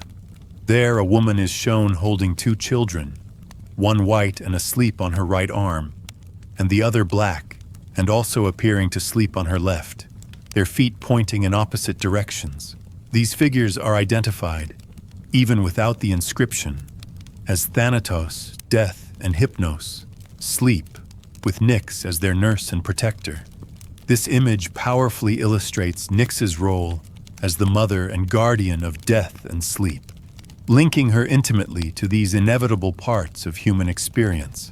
In another passage, Pausanias notes that the people of Smyrna believed in two nemeses instead of one and claimed Nyx as their mother, further highlighting her role as the source of divine justice and balance through her children. In Roman mythography, as presented by Pseudo-Hyginus, Nyx appears as Nox, born from chaos and Kalagine, alongside other primordial forces such as Dis, day, Erebus, darkness, and Ether, upper air. From Nyx and Erebus came many powerful entities, including Fatum, fate, Senectus, old age, Mors, death, Latum, dissolution, Continentia, continents, Somnus, sleep, Somnia, dreams, and even Amor, love, known in Greek as Eros or by other names such as Lysimeles and Epiphron. Along with these came Discordia, discord, Miseria, wretchedness, Petulantia, wantonness, Nemesis, Euphrosyne, mirth, Amicitia, friendship, Misericordia, compassion, Styx, the three Parse or fates, Clotho, Lachesis, and Atropos, and the Hesperides, named Aigle, Hesperie, and Erica. This long list from Roman sources aligns closely with the Greek tradition, emphasizing Nyx's prolific role as the mother of many powerful and often contrasting divine forces that govern fate, death, sleep, dreams, love, strife, and justice. Cicero, writing in the 1st century BC, offers a reflective perspective on these genealogies. He reasons that if Oranos, Caelus in Latin, is a god, then his parents and siblings must also be divine. Among these divine siblings are Aether, the bright upper air, and Dis, day, as well as a host of other personifications that ancient genealogists claim as children of Erebus, darkness, and Nyx, night. These include Amor, love, Dolus, guile, Metus, fear, labor, toil, Invidentia, envy, Fatum, fate, Senectus, old age, Mors, death, Tenebrae, darkness, Miseria, misery, Querella, criticism, Gratia, friendship, Fraus, fraud, Pertinacia, obstinacy, the Parcae, fates, the Hesperides, and the Somnia, dreams. Cicero presents this extensive list to illustrate the richness and complexity of ancient mythological family trees, emphasizing that these forces, both benevolent and terrible, are all born of the union of darkness and night. He suggests that one must either accept these monstrous and strange genealogies or reject the earliest cosmogonies altogether, showing how deeply interwoven these primordial deities are within the ancient understanding of the cosmos. This vast family of gods and spirits emerging from Nyx and Erebus reflects the ancient world's attempt to explain the forces that shape human life and the universe. Night and darkness give birth to the unseen powers that govern death and sleep, fate and love, strife and friendship, old age and dreams, and even deceit and criticism. The presence of these beings as children of Nyx underlines her nature as a source of both fear and protection, as well as the balance of light and dark, life and death, order and chaos. Nyx, though often unseen and dwelling in shadow, holds a central role in the mythological order, as the mother of many divine beings who influence the mortal and immortal worlds. From her come the inevitable realities of death and fate, the mysteries of dreams and sleep, the bonds of love and friendship, and the turmoil of strife and mischief. This narrative reveals the profound significance ancient cultures placed on the night and darkness, not just as mere absences of light, but as powerful forces that bring forth life's most essential and often troubling experiences. Thus, Nyx stands as a timeless figure representing the deep, hidden forces of the universe, shaping destiny and the human condition itself through her many divine children. The night-born sisters, known as the Erinyes in Greek and the Furiae in Roman myth, are divinities who are implacable and doom-laden, born of the dark and powerful goddess Nyx, Night herself. These fierce and relentless spirits of vengeance emerge directly from night, carrying with them the weight of retribution and punishment for those who commit wrongs. Ovid, in his Metamorphoses, describes these sisters as born from the night, their nature unyielding and tied to fate's harsh decrees. Virgil, in the Aeneid, depicts Aeneas offering a black-fleeced lamb to Nox, the Roman form of Nyx, acknowledging her as the mother of the Furiae, thus showing the reverence and fear inspired by these divine forces born of night. Further, Virgil tells us of two demon fiends known as the Furiae, born alongside the terrible Megaera, all three children of darkest night. These beings are described as being born with serpent coils entwined around them, and wings like the wind, swift and fearsome agents of punishment, their origin rooted deeply in the dark mystery of Nyx's realm. Seneca's tragedy Hercules Furens presents Somnus, or sleep, as the winged son of Astrea, an epithet for Nyx, and the brother of cruel Mors, Death. Sleep is described as the vanquisher of woes and the rest of the soul, the better part of human life, highlighting the close relationship between sleep and death, both children of night, embodying the rest and the end that follow the trials of life. In the later Greek epic Dionysiaca by Nonnus, we learn of a plot involving Hypnos, sleep, who conspired with Hera to put Zeus to sleep so she could drive her stepson Dionysus mad. Zeus, angered by this betrayal, would have imprisoned Hypnos in the dark pit of gloom, Tartarus, to dwell alongside the shadowy figure Iapetos, if not for the prayers of Nyx, the vanquisher of gods and men. Nyx's intervention calms Zeus's wrath, showing the immense power and influence Night holds even over the king of the gods, able to protect her children and assert her authority in the divine realm. The figure of Nyx, goddess of the night, is also preserved in ancient art, such as an Athenian red figure Pyxis lid fragment from the 4th century BC housed in the Ashmolean Museum, which attests to her lasting importance in Greek culture. The power of night is further illustrated in Homer's Iliad, where the shining light of the sun, Helios, is described as dipping into Oceanus, trailing black night across the land that produces grain. This poetic image captures the eternal cycle of day giving way to night, the dark blanket that covers the earth and ushers in rest, mystery, and the hidden forces that Nyx represents. Hesiod, in his Theogony, also speaks of Nyx, emphasizing the essential role night plays in the cosmos. The night covers the world, setting a rhythm to life, marking time's passage, and giving space for rest and renewal. Night, as Nyx, is a powerful and primordial figure from whom many dark and mysterious forces are born, shaping human fate and the natural order. Together, these ancient texts reveal Nyx as a mother of fearsome daughters and sons, divine beings who control sleep and death, fate and vengeance, and whose presence commands respect from gods and mortals alike. She stands as a symbol of the deep, dark forces that are part of the world's balance, the shadow to the sun's bright light, the unseen power behind the cycles of life and death, rest and action, order and chaos. Nyx's children, the Erinyes, Hypnos, Thanatos, and others, serve as reminders of the inescapable truths of existence, born of the night that envelops all living things. In these ancient stories and images, night is not merely absence of light, but a living divine force, a mother whose offspring govern the essential and often terrifying aspects of life, embodying justice, rest, death, and the hidden workings of fate. At the farthest edges of the world, where the sky meets the earth, there lie the beginnings and ends of the dark and gloomy lands, the misty realm of Tartarus, the barren sea, and the starry heavens above. These places are shadowed and damp, so loathsome and unwelcoming that even the gods themselves avoid them.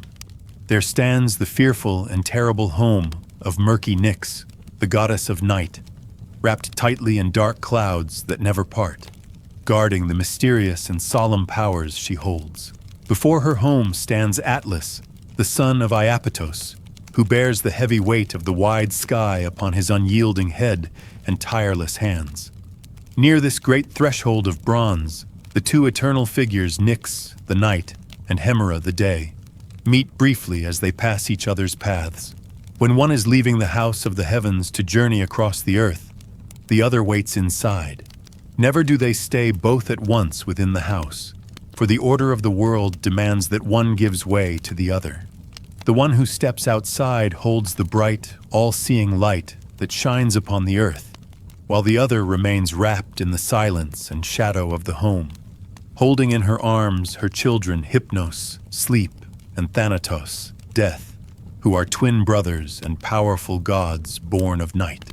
Nyx herself is wrapped in a vaporous cloud, dark and mysterious, an evil and powerful force that commands awe and fear. It is in this shadowed place that the children of dark Nyx dwell, gods who are both awful and necessary, sleep and death, who come quietly to all living beings. The radiant sun god Helios never casts his shining beams upon this dark domain, neither when he rises to the sky in the morning nor when he sinks down again at sunset, for this place lies beyond the reach of light. From the other side, beyond even the pleasant fields of Elysium, where blessed souls reside, sluggish streams of night's dark gloom rise endlessly, spilling forth boundless shadows into the world. The many-faced Nyx, known for her dark blue-black headband, is often described in poetry and myth as wrapped in the many-eyed embroidery of darkness, her form veiled in a deep blue-black veil that seems to shimmer with countless unseen eyes watching silently through the night. She is the eternal presence who covers the earth in shadow, bringing rest and quiet, but also fear and the unknown, for where she rules, the light is absent and the mysteries of night unfold. Thus, Nyx's realm is a place of secrets and powers beyond human sight, where sleep and death reign as her children, and where day and night meet briefly but never stay together, as the world turns in its endless cycle of light and dark, rest and waking, life and death. This great cosmic balance, with Atlas holding the sky and the interchange of night and day at the gate of bronze, sets the rhythm of the universe, governed by the dark goddess Nyx and her shadowy offspring, whose silent presence marks the eternal boundary between the known and the hidden, the living and the passing away. The choir leaders of the Hesperides, known as the Evenings, drive their two-horse chariot along the dark path of night, moving steadily toward the new turning point, where night, called Nyx, passes through the light-bringing radiance in the eastern air. This transition marks the moment when night gives way to the coming day, as she flies over the misty waves, serving as a guide for sailors who navigate the seas in darkness. The image of gold-flowered Nyx is one of great power and mystery, a goddess who moves with quiet strength through the heavens. In Aeschylus's works, Nyx is often praised as a kindly and sovereign force. For example, during the Greek celebration of the fall of Troy, which was captured by night through cunning, the Greeks honor Zeus, the king of gods, and night herself. They call her Nyx Philia, or kindly night, who has granted them great glory by casting a meshed snare over the towered walls of Troy, enabling their victory. This shows how night is not only a time of darkness, but also a powerful agent of change and success, capable of hiding actions from view and bringing about great outcomes. In another of Aeschylus's plays, Prometheus Bound, the car of Nyx is described as speeding on with darkness. This brief but vivid image gives a sense of night's unstoppable movement and presence as she drives forward, bringing the cover of darkness over the earth. The night is portrayed as a force that swiftly and surely spreads across the land, marking the end of the day and the beginning of rest and hidden things. Similarly, In a fragment from the lost play Heliades, also by Aeschylus, and preserved in Athenaeus's work, night is described as spangled-robed or richly adorned with stars, veiling the brightness of the sun. This creates a vision of night as beautiful and majestic, dressed in a cloak of many colors that dim the light of the sun as it disappears from the sky. The stars that appear at night are like decorations on her garment, making the darkness more splendid rather than simply empty or frightening. Euripides, in his play Ion, adds another layer to the picture of night and the sun. He describes the West as the place where Hephaistos, the god of fire and craft, has made a bowl for Helios, the sun god. This golden bowl is where Helios rides as he crosses the great, swelling stream that surrounds the earth, called Okeanos or Oceanus, as he flees the gloom of holy Nyx, who rides her sable or black steeds. This tells of the sun's journey through the sky during the day and its return to the east at night, carried in a golden vessel away from the dark and powerful night. The imagery of night riding on black horses emphasizes her connection to darkness and mystery, a force both beautiful and solemn as she moves through the world. In Aristophanes' Thesmophoria Zeusai, the picture of the heavens is more complete and cosmic. There is a design woven into a cloth that shows Ouranos, or the sky, arranging the stars, called Astra, in a circle above the earth. Helios, the sun, is shown driving his chariot down to his last blaze of the day, followed by Hesperos, the evening star, marking the coming of night. Nyx is described here in her black cloak, driving a single pair of horses, with the stars following behind her. Among the stars are the Pleiades, in mid-course, and Orion the swordsman, both well-known constellations that move across the night sky. Above them is Arcturus, or Arcturus, waving his golden tail, a bright star guiding the night travelers. This scene portrays the entire cycle of day and night, showing how Nyx, night, is a vital part of the cosmic order. She follows the sun and evening star, bringing darkness and the stars in their courses, creating a rhythm in the sky that repeats endlessly. In all these ancient Greek texts, night is not just the absence of light, but a powerful goddess who moves with purpose and beauty across the heavens. She brings rest to the world, hides secrets and victories, and leads the stars in their endless dance. Whether speeding with darkness in a chariot, veiling the sun's brightness with a starry cloak, or riding black horses through the sky, Nyx stands as a sovereign figure, deeply connected to the cycles of time and nature. She is honored by the Greeks as both kindly and mighty, a divine presence who shapes the flow of day and night, weaving darkness into the fabric of the cosmos with grace and strength. Oh, the divine Nyx, the night, moves slowly and gracefully as she guides her chariot through the vast starry vault above, crossing the sacred realms of the aether, the bright upper air, and the mighty heights of Olympus. Her journey is measured and solemn, threading her way through the heavens with a quiet power that commands awe. In the evening, as the sun, Helios, sinks slowly beyond the farthest Ethiopian hills in the west, darkening the world beneath him, Nyx prepares herself, harnessing her team of horses to begin her reign over the night. As she takes up her position, she throws her shadow over the world, spreading darkness and calm across the earth, marking the passage of time from day to night. At the very edges of the world, where the great river Rhone rises near the gates and courts of Nyx, the river splits into 3 streams, one flowing into the wide waters of Okeanos, another into the Ionian Sea, showing how closely night's realm touches the borders of the earth and the seas. Nyx descends gently upon the world, putting an end to the activities of men, quietly casting her ban so that the earth may rest and sleep under her peaceful cloak. As dawn, Eos, sends her celestial beams to chase black night from the sky, the balance of day and night shifts once more, with light returning to the world and night retreating to the shadows. Among the stars, the constellation called the Altar holds a special place with ancient Nyx, as it weeps for the suffering of men and signals storms at sea. This constellation, watched closely by sailors, reflects Nyx's sorrow for those tossed and battered by the sea's dangers.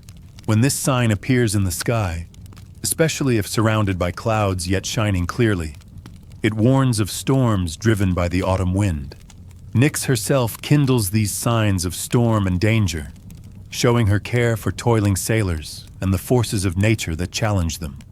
On nights that are clear and calm, Nyx reveals all her stars to the eyes of men, shining in their full brightness without any star dimmed, even when the moon is at mid-month and should obscure some of their light. All the stars, set in motion by Nyx, wheel aloft in the heavens, forming the great patterns and constellations that mark the night sky and guide men below.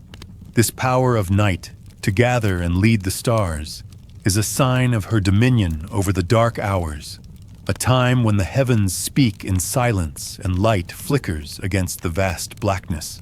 The stars themselves, wheeled by Nyx, tell the stories of gods and heroes, their shapes traced in light for those who watch through the long hours of darkness.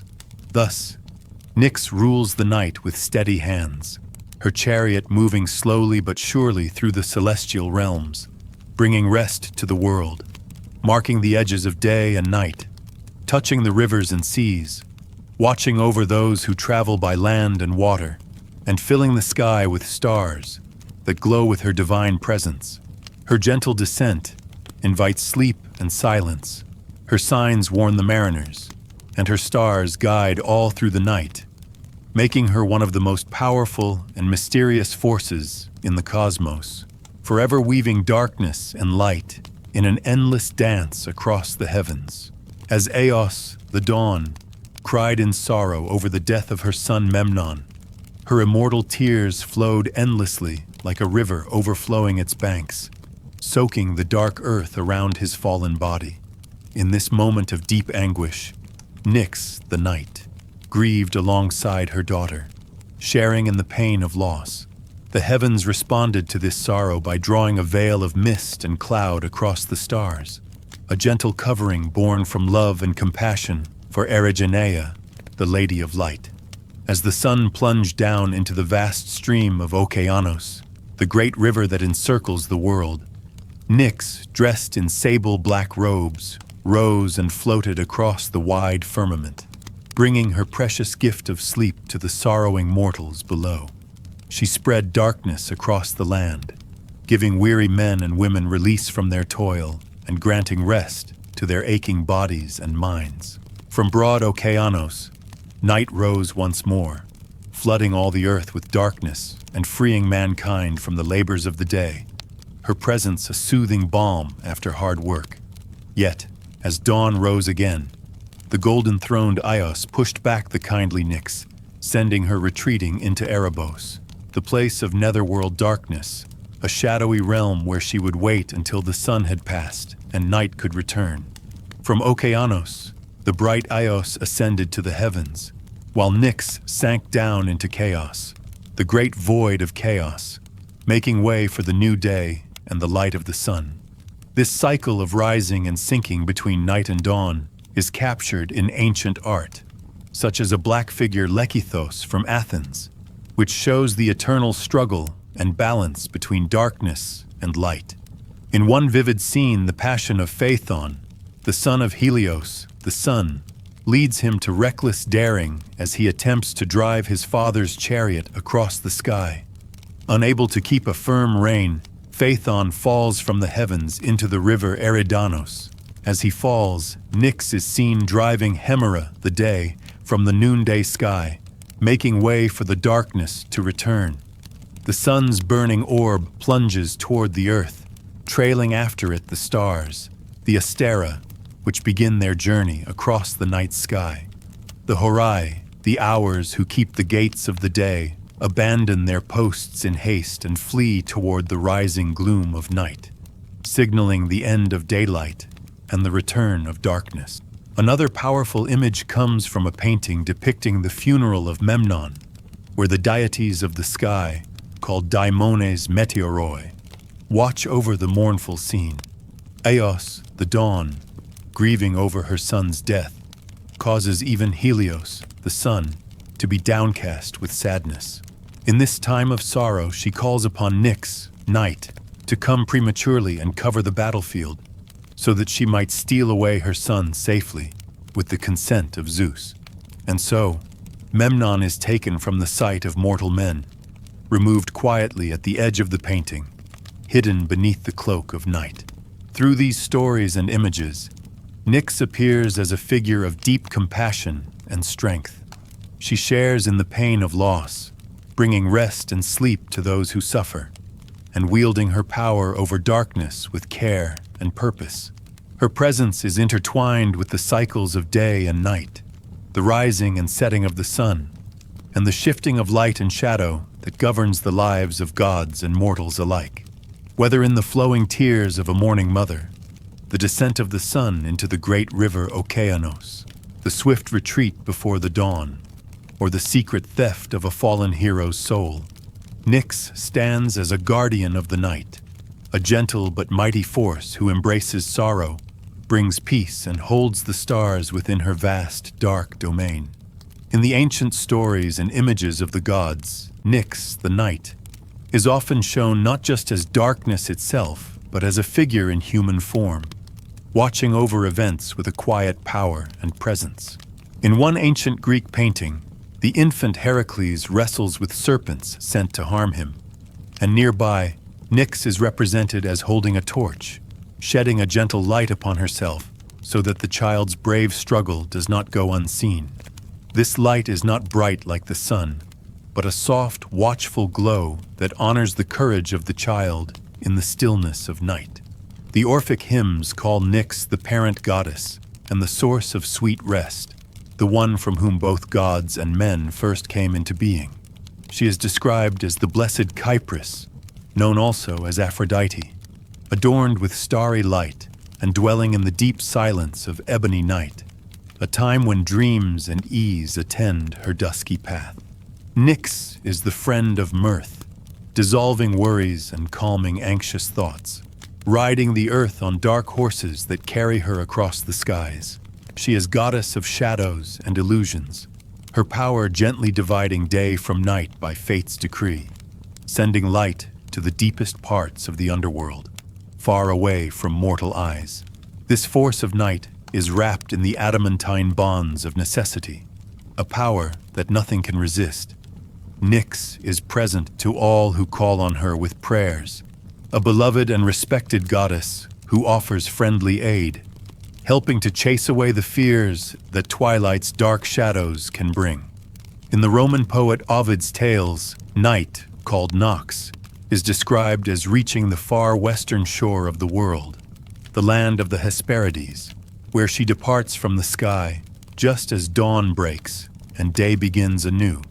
Near the land of the Cimeri, a mysterious people living in darkness, there lies a deep cavern carved into a mountain, the secret home and sanctuary of Somnus, the god of sleep. Here the sun's bright rays can never reach, not at morning, noon, or evening. Instead, cloudy vapors rise, and a doubtful twilight hangs in the air. Silence fills this hidden place, broken only by the quiet flow of the river Lethe, the river of forgetfulness, which gently trickles over smooth stones and lulls all who hear it into a deep sleep. At the entrance to this cavern, lush poppies grow alongside many herbs, and from these plants, Nox distills a drowsy essence, sprinkling it across the darkening world to bring sleep to all living beings. The peaceful power of night is further described with Nox wearing a garland of poppies upon her calm brow, her presence trailing with the black shapes of Somnia, the dreams, as she approaches. These dreams follow her closely, filling the world with visions and restful sleep. Through these images and words, Nyx appears not just as the dark that falls when the sun sets, but as a nurturing, gentle goddess who watches over the world with quiet light, who brings rest and peace to the weary, and who cloaks the earth in a soothing shadow that comforts gods and mortals alike. She is a guardian of the night's mysteries, the source of dreams, and a figure both powerful and kind, guiding the world into the rest it needs to begin again with the dawn. At night, the goddess Nox, known to the Greeks as Nyx, holds sway over the world, and in her deep, silent dominion, she allows no rival sound to challenge her rule. Not even the crow of the crested bird, the rooster, who dares to wake the warm day with its cry, so she has it silenced, slain beneath her stillness. As the long hours of night move on and the sky slowly begins to pale, the stars shine faint and few in the sinking heavens, their light gently retreating, and the wandering fires that Nox set upon the sky are drawn inward, fading as the new day is born. At the rear of the brilliant march of dawn comes Phosphorus, the morning star, the shining herald of Eos, following the last traces of night's retreat. Even Nox herself is seen in that quiet moment before the end of her rule, pausing in her slow-moving chariot, watching as her realm gives way to the brightness of day. With welcome comes Nox at each evening, bringing the soft shadows that lead the stars into view, wrapping the world once more in her cool, silent embrace. Beneath her cover, secrets and spells stir, as when Medea, the Colchian sorceress, walks under the veil of night, chanting her magic into the darkness, and even Nox, hearing these strange invocations, recoils in awe and slows her heavy shade, thick and unnerving.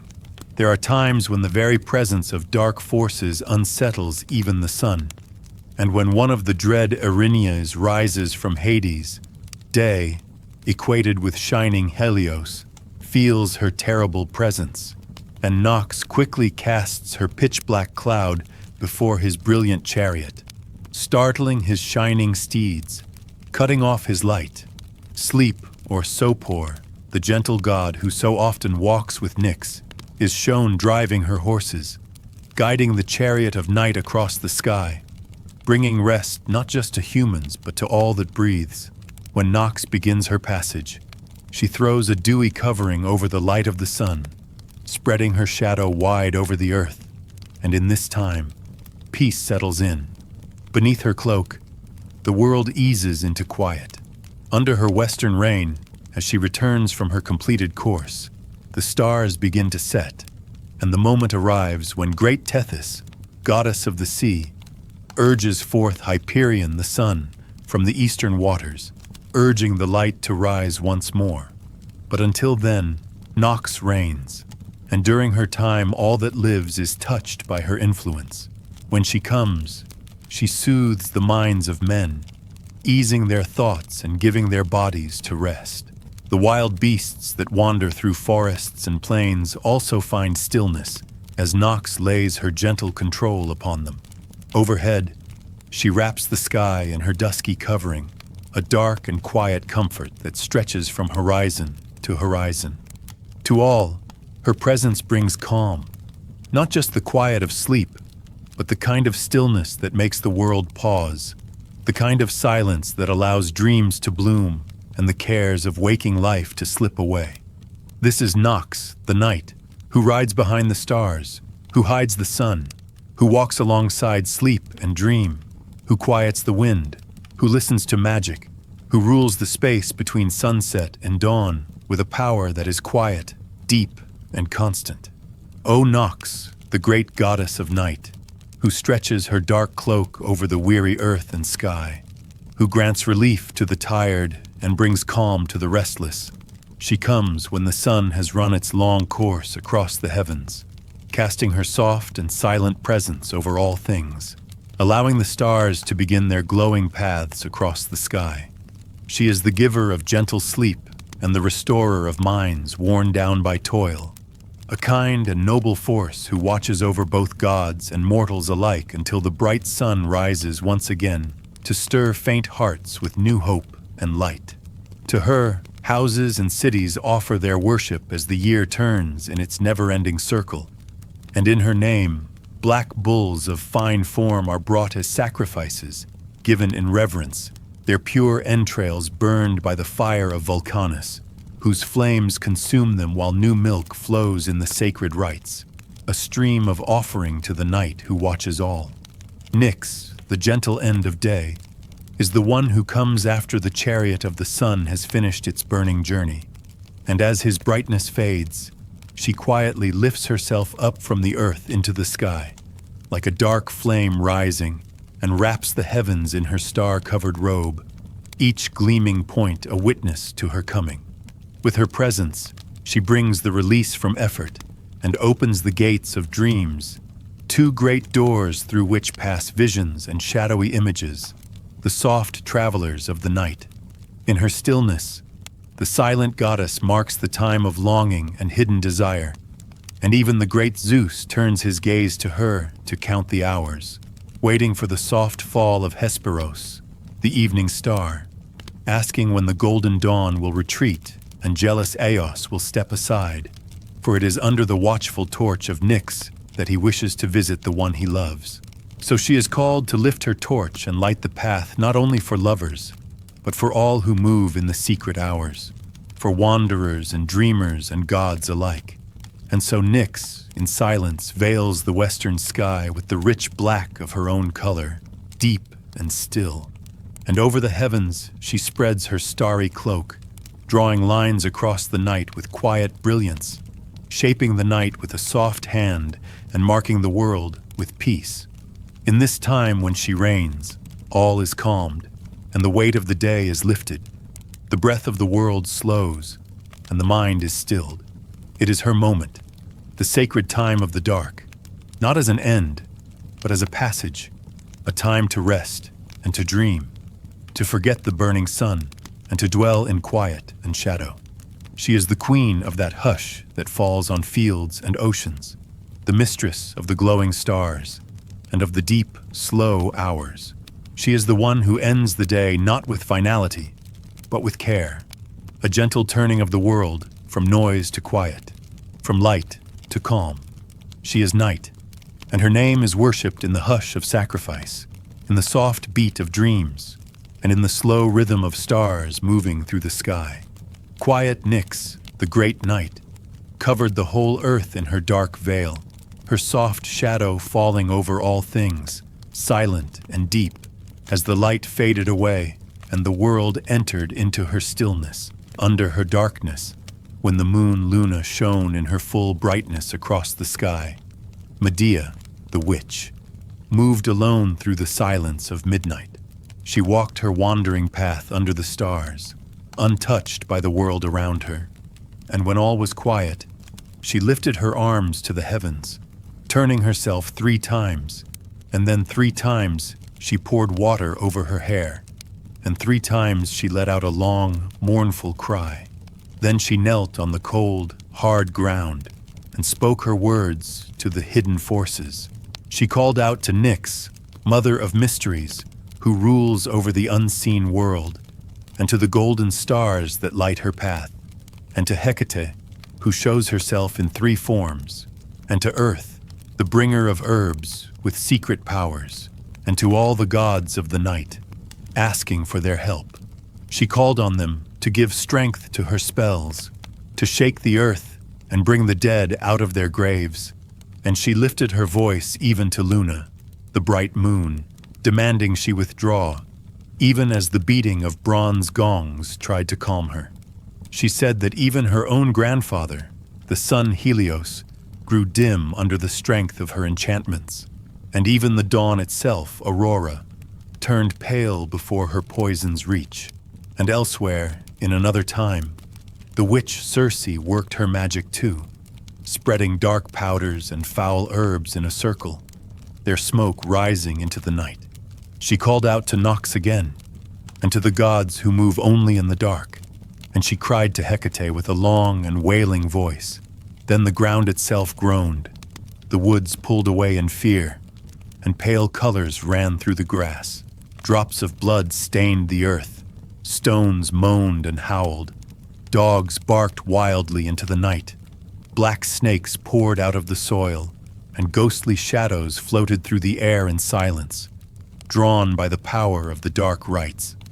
and Nyx, the quiet goddess of night, watched it all with her calm and endless eyes, holding the world in her hush, cloaked in stars, hidden in stillness, wrapped in mystery and shadow. Medea, walking in the silence of night, turned her feet toward the river of her homeland, the flowing Phasis, and with solemn steps began her dark ritual, offering a fruitless sacrifice to Nox, the goddess of night, who brings terror with her shadowed power. She called on the night, not with hope but with fear, and gave her offering even as it brought no result. For Nox, silent and vast, does not answer lightly. In Megara, the ancient city in the south of Greece, there stood on the high citadel still called Caria, the marks of old worship, and among the sacred places stood the temple of Dionysos Nyctelios, the one who is worshipped by night, the god of wine in his dark form, the god whose rites are held under cover of stars. Close by was the shrine of Aphrodite Epistrophia, the one who turns the hearts of men toward desire, and there too stood an oracle of Nyx, where seekers came to speak to the darkness and listen for answers from the unseen goddess who lives beyond light. Nearby also rose a temple to Zeus Konios, the dusty one, who ruled with no roof above his altar, open to sky and wind. There too were images of Asclepios and Hygeia, the god of healing and the goddess of health, shaped by the skilled hand of Bryaxis. And in that same place stood the chamber of Demeter, said to have been built by Car when he ruled as king, an echo of worship long past. Far away in the heart of Rome, the rite of Lemuria was kept, the ancient rite performed in the silence of May, on the 9th day, under the name of Nox Lemuria, a time when the living gave offerings to the silent dead.